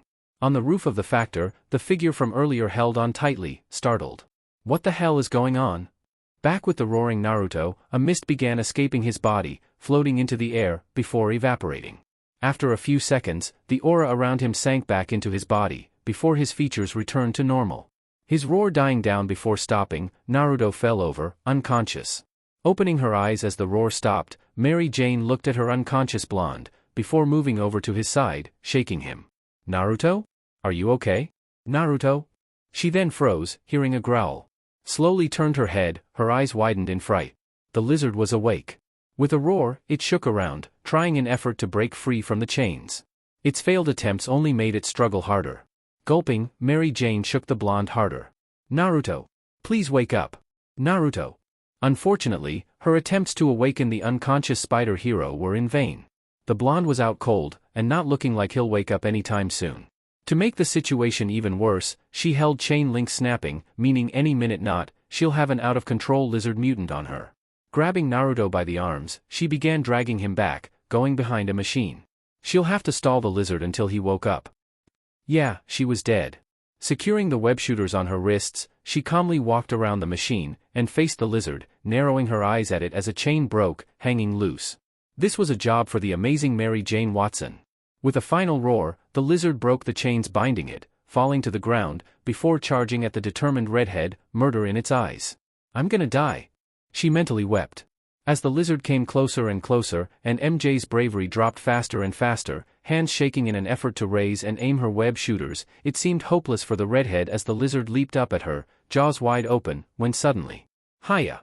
From the ceiling, the figure dropped down in front of Mary Jane, and with a wide kick into the side of the lizard's face, sent it flying. The figure smirked, standing in front of the odd teenager, her eyes wide, staring at the figure in shock and surprise. You're Naruto's mindscape. With a groan, Naruto opened his eyes and was met with the heavy glare of the Juubi. Oh great. He grumbled. Boy! What in the name of Yami are you doing out there? I take a nap, and wake up to excruciating pain. Juubi roared, angered at its nap being interrupted, and at the unexpected pain.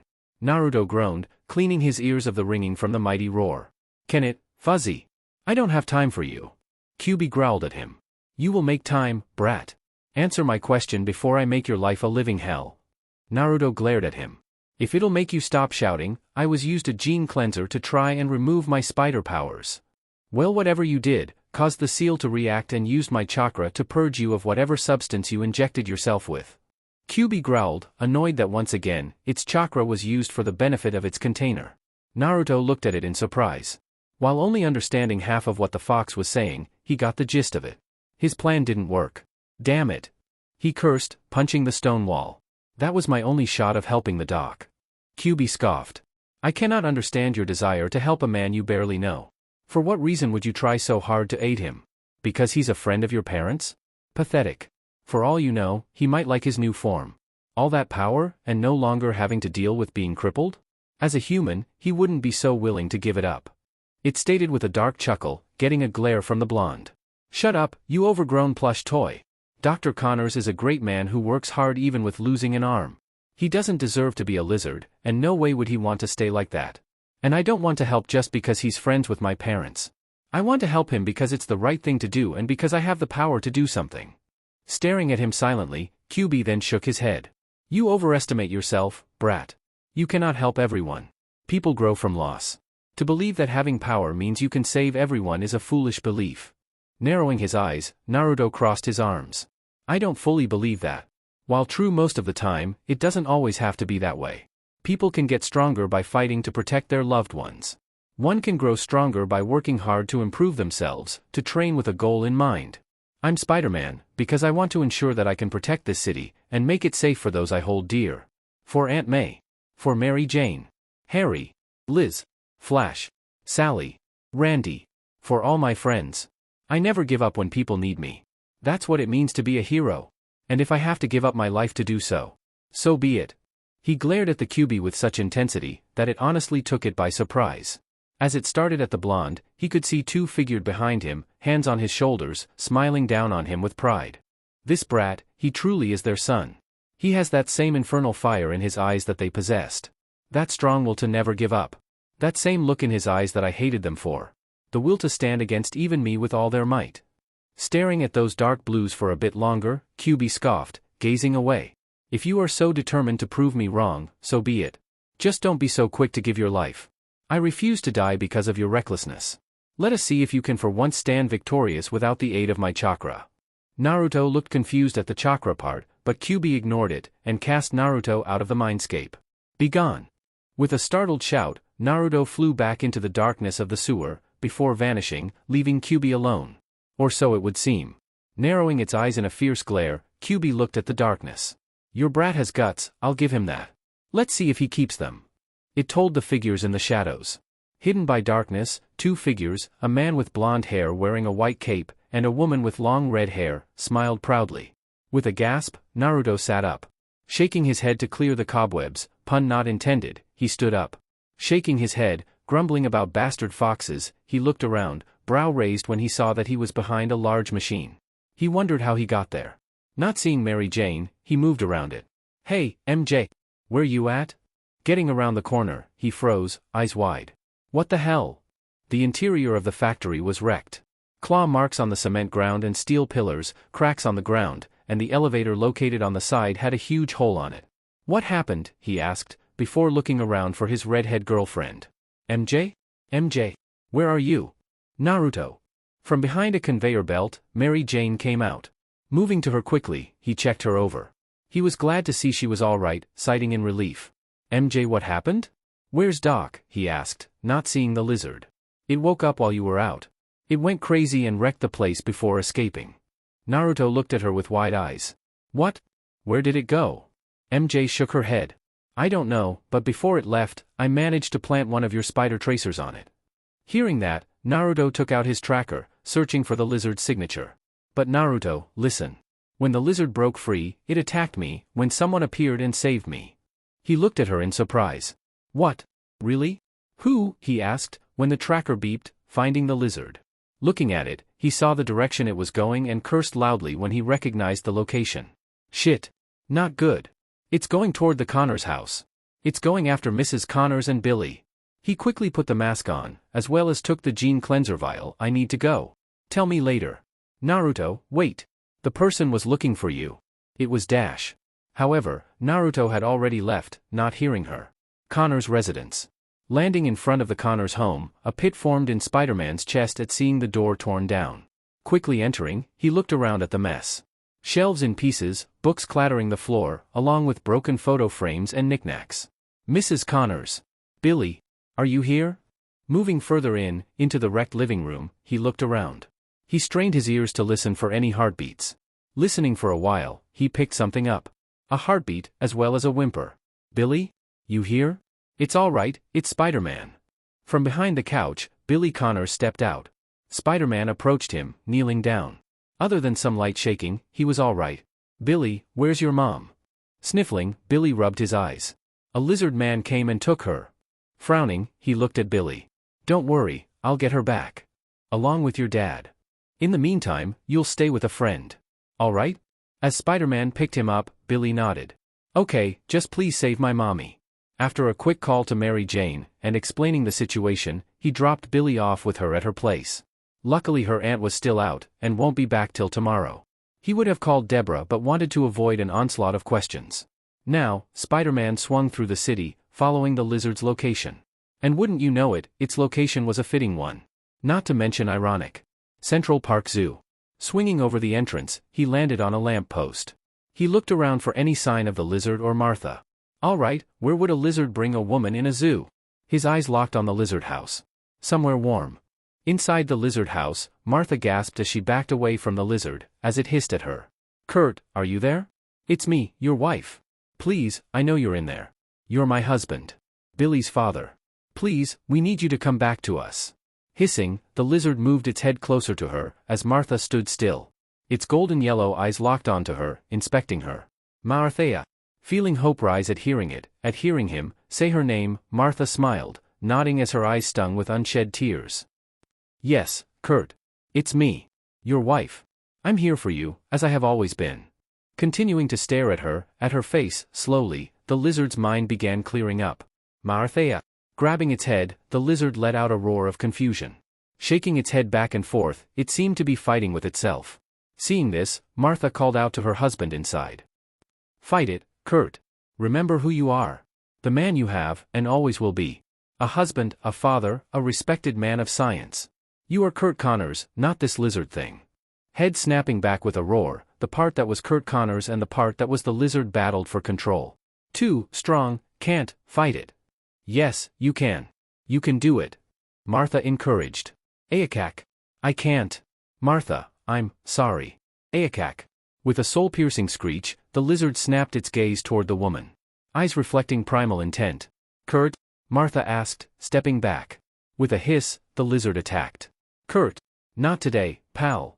Swinging down, Spider-Man kicked the lizard away, landing in front of her. Spider-Man! Martha exclaimed in surprise. He looked at her over his shoulder. Mr. Connors, are you all right? Yes, but please don't hurt him. That's my husband. Don't worry, I won't, he told her, looking at the recovering lizard. Question is, what do I do now? Attempting to cleanse my blood of spider DNA for a cure didn't work. Should I take a risk and use regular blood? But there's no telling what effects it could have on the doc. Should I really leave it all to a chance that it won't kill him or make things worse? As the lizard got up, Spider-Man spoke to Martha. Get to safety, Mrs. Connors. Things are about to get wild. Not a good time for a pun, but he couldn't help himself. Martha nodded. All right, but please, don't hurt Kurt, she begged, before moving away. It's not me hurting him that I'm worried about, he thought, getting ready. Man, Lizzie, nice place you got here. Man, is it hot? He said, fanning himself. And what is this anyway? Round 4? We really need to settle this without involving one of us being sent to the hospital. Spider-Man said, getting a hiss before it charged at him. Spider-Man leaped up into the air, shooting web bullets at it, to which the lizard dodged, running around the ground. Jumping up into the trees, it took cover as Spider-Man landed in the middle of the field. Looking around with narrowed eyes, Spider-Man wasn't one to be a sitting duck, so turned invisible. Up in the trees, the lizard growled, its vision spotting its target's body heat. Moving through the branches with the stealth of a snake, not make any loud noise, it drew closer. It saw its target jump into the trees and followed it silently. Spider-Man, still camouflaged, looked around for the lizard. The greenery gave it a good cover, and the sound of animals around prevented him from hearing its heartbeat. This might be harder than I thought. Crawling through the branches, he kept his guard up for anything, not taking notice of a rather thick whine moving above him. Eyes widening as spider senses flared, he turned around but was too late to act, as the lizard dived at him. Tackled out of the tree, his camouflage deactivating, the two crashed down into a lake below. Sinking into the dirty water below, Spider-Man held his breath, all the while holding back the jaws of the lizard from taking another bite out of him. Pushing the head back, he planted his feet on the lizard's chest, kicking it away. Knowing he had to get out before he ran out of air, Spider-Man quickly tried swimming upward, only for the lizard to grab his foot, pulling him down. Reeling a leg up, Spider-Man slammed it down on the lizard's face, making it release his leg. Free, he quickly swam towards the surface. With a gasp, he broke out, before shooting a web line to a branch, lifting himself up just the lizard's open jaw broke out where he was. Landing on the branch, Spider-Man looked down below at the lizard, as it swam around the lake like an alligator. Speaking of gators, looks like Doc's got some company. He thought, seeing some gators that were resting on the lakeside, enter the water, moving towards the doctor. Getting close, they attacked it, with the lizard retaliating.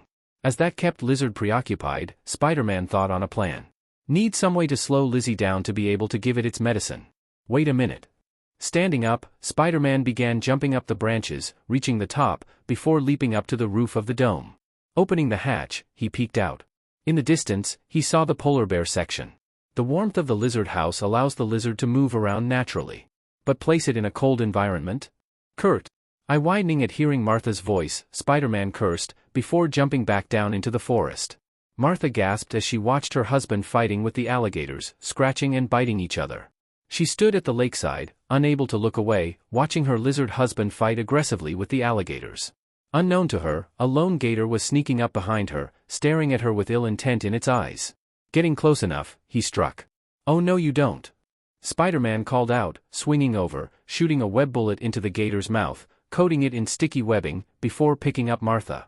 The woman cried in surprise, as Spider-Man swung towards the exit. Landing, he let Martha go. You all right? Catching her breath, Martha nodded. Yes, thank you. But Kurt? Spider-Man placed a hand on her shoulder. Don't worry. I've got an idea. If I can lure the lizard towards the polar bear habitat, the cold water should slow it down, enough to force the gene cleanser down its throat," he said, holding up the serum. Martha gasped at the sight of the vial in his hand. "How did you get that?" "Wait, I was missing a vial. Did you steal that from my lab?" she accused, glaring at him. Spider-Man held up his hands. "I can explain. But we don't have time. You need to get somewhere safe so I can lure the lizard." Martha shook her head. "No, I'll do it." "No way. It's too dangerous," he denied. Martha glared at her, making him flinch. "He's my husband. I'm doing it whether you like it or not," she declared, before running to where the lizard was. Left standing there, Spider-Man groaned, rubbing the back of his head. "Troublesome," he groaned, before heading towards the polar bear habitat. Once there, he first covered the cave openings in blankets of web, preventing the bears from coming out. "All right, now that that's taken care of, I'll need a vantage point to push the lizard into the water." Looking at the dome, he nodded. "Perfect. Now I just need Mrs. Connors to lure the lizard here. You know?" The QB suddenly spoke, startling Spider-Man. "This would be a perfect opportunity to gain photos of the lizard for your obnoxious boss." Narrowing his eyes in a glare, Spider-Man shook his head. "I'm not that selfish. If evidence of the lizard's existence is proven, it might get linked back to the doc. It'll ruin him. I won't stoop that low. Not even for money? It could further help that aunt of yours. Give her a life of health and peace." Silent for a bit, Spider-Man shook his head, launching a web line to the dome. "No. As much as I want a great life for May, I won't betray the Connors trust," he stated, ending any further conversation. Soon, Martha ran out of the lizard house, the lizard chasing her on all fours. Martha ran as fast she could, heading towards the polar section. Unfortunately, as she climbed the steps, she tripped on her heels. Falling, she looked behind her with a gasp as the lizard drew close. "Kurt, stop. Please. I know you're in there. Fight it," she begged, the lizard hissing at her. Around the dome, Spider-Man swung in an arc, heading towards the lizard. "Sorry, Doc. This is for your own good, as well as Billy's," he shouted, slamming his feet into the lizard, sending it over the railing and into the water below. Martha watched the waters ripple, before the lizard and Spider-Man resurfaced, with the web head being punched back. Flipping, Spider-Man landed on the shore. "Perarkier," the lizard hissed. "What?" Martha gasped, while Spider-Man narrowed his eyes. With a roar, the lizard charged at him. Falling back, Spider-Man kicked the lizard over him. As it landed, Spider-Man jumped on its back, arm around its neck. "Time to put you down, Lizzie. And get the old doc back." Unfortunately, the lizard grabbed him by the shoulders, before slamming him hard on his back on the ground. Spider-Man groaned from the impact, before rolling out of the way as the lizard slammed its foot on where his head used to be. Jumping away, he tried another approach, and shooting a web line to the side, grabbed a loose boulder, and threw it at the lizard. Swinging its tail, it broke the boulder, before Spider-Man flew through the dust, landing a kick. Flipping away, he shot an impact webbing around the lizard, trapping it. Leaping forward, hand stretched out, Spider-Man grabbed its head, before giving it a full charge of venom blast.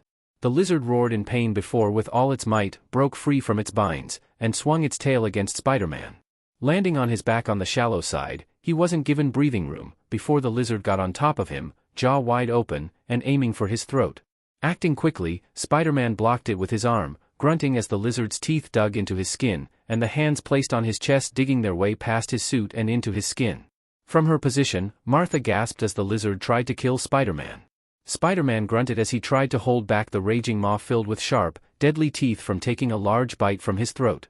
He gritted his teeth as equally sharp and deadly claws cut, tore, and dug into his skin through his suit. Blood poured from his cuts, dripping into the water around him, staining it red. Raising his head, his white eye lenses reflected the image of the lizard, its primal and furious yellow eyes glowing brightly in the reflection. "Damn it, how things get this far. A week ago, this creature was a scientist, my mentor. My friend. And now look at us, fighting each other. Fighting for our lives. Stop monologuing and do something, you damn brat." "Perarkier." The lizard rode, as it grabbed Spider-Man's wrists with one hand, and began choking him with its tail. As Spider-Man struggled to breathe, the lizard raised a hand up and moved it towards Spider-Man's head. Seeing this, Spider-Man struggled more, but it was no use, as the lizard grabbed his mask, before pulling it off, revealing Naruto's face. Seeing Naruto's identity, Martha's eyes widened in shock. "Naruto? Ryukakurd, Perkiar." GG's, Doc, if you keep repeating my dad's name, people are going to T-talk. Naruto joked. He joked when he was in a panic, sue him. You were supposed to help me. The lizard continued to speak, much to Naruto and Martha's surprise. You were supposed to cure me. To return my arm. To return my life to normal. You left me. Left me, half of what I am. You were my friend. Kurt, Martha muttered, looking at her husband sadly. She didn't know he held such repressed feelings. Grunting, trying to free his hands, Naruto looked at the lizard's eyes. It was obviously not looking at him, but at the memory of his dad. Doc? I think I get it. You're angry at my dad. You think he abandoned you for not finishing your work. But it's not like he planned on dying, you know? He groaned as the tail tightened around his neck. Kurt, stop. You're killing him. Martha shouted, but the lizard ignored her. Gritting his teeth, Naruto continued talking. Truthfully, it's my fault you turned out this way. The cross-species Formula W wouldn't have worked without the final compound. I learned too late what it was, but even then, I was the one who gave you the hope of finishing it, just didn't expect you to test it on yourself. He tried freeing his hand, as it was getting harder to breathe by the minute. If I can just reach the vial, I can pour it down his mouth. His vision began going down, the lack of oxygen through his tubes drawing him closer towards unconsciousness. Kurt! Stop! Martha shouted, seeing the young Parker closer to death. Get off him, lizard breath! A voice called out, followed by a greenish energy bolt shooting through the air and hitting the lizard's back. It let out a roar of pain, pale green static coursing through its body. It unconsciously let go of Naruto, who coughed, air refueling his lunging. Wondering what happened, he looked at the lizard, and seeing its state, took the chance given, and tackled it down. Taking out the gene cleaner, he popped the cap. This needs my blood, right? Well, there's one way to do it, and it has to be the craziest thing I have ever done. Pulling the lizard's jaw open, he thrust his arm into it, and slammed the jaw shut. Gah! With a pained shout, the sharp teeth dug deep into his skin and muscle. However, it had the effect of releasing his blood, which poured down the lizard's throat, followed by the gene cleaner. Pulling his arm out, leaving gashes in it, he jumped away. Looking at his ruined arm, he saw red energy coated, before with a steaming hiss, his wounds closed rapidly. Thanks, QB. He told the fox, who growled at him. You are no doubt going to be a headache for me, boy, with your life-threatening stunts. Looking at the lizard, it gave out the loudest roar it has ever given. Naruto and Martha watched in awe, as the lizard's skin began to disappear, turning to normal. The tail broke apart and dissolved. Claws sank into nails, as the hand grew smaller. Jaw shrunk back to a normal face. What was more surprising, was that the once missing right arm stayed. With a groan, the now cured Kurt Connors fell over, Naruto quickly catching him. Looking at his normal, unconscious mentor, Naruto let out a breath. With his arm over his shoulder, Naruto jumped up towards Martha. Kurt! She called, checking her husband. He's fine. Don't worry. He's just tired. Naruto told her, making Martha look at him. Remembering just who he was, Martha spoke. Naruto, how? Naruto sighed, knowing he had some explaining to do. Later that night, as the moon hung high, Spider-Man, mask back on, stood on top of a building, watching as the Connors family embraced, happy that the nightmare of the lizard was over. He let out a deep sigh, knowing he had to explain everything to the Connors scientist tomorrow. But for now, he was just glad that things got back to normal. And now, he could rest peacefully. He definitely deserved it after all of this. He was about to head home, when he froze, a strange feeling vibrating through his body. What the? My, that was a close one. Wouldn't you say? Hearing a voice behind him, Spider-Man span around. Seeing the person standing behind him, his eyes widened to epic proportions. It was a woman, long dark hair, wearing a red skin-tight cloth, most likely spandex or something similar. It hugged her form, showing some impressive curves. She wore yellow-colored boots and elbow-high gloves and had yellow arrow pattern marks that covers over her womb and abdomen. Connected in between her breasts followed an upside-down triangle placed over her chest. He could also see what looked like webbed wings under her arms. Finally, she had a red mask over her eyes, with an upside-down yellow triangle on the forehead, and white lenses with chrome over her eyes, similar to his. All in all, he clearly knew who this woman was. After all, she was the one who bore the name Spider before him. Staring at her in shock and awe, Spider-Man sounded her name in surprise. Spider-Woman. The spider heroine of San Francisco smirked at him. Nice to finally meet you, Spider-Man.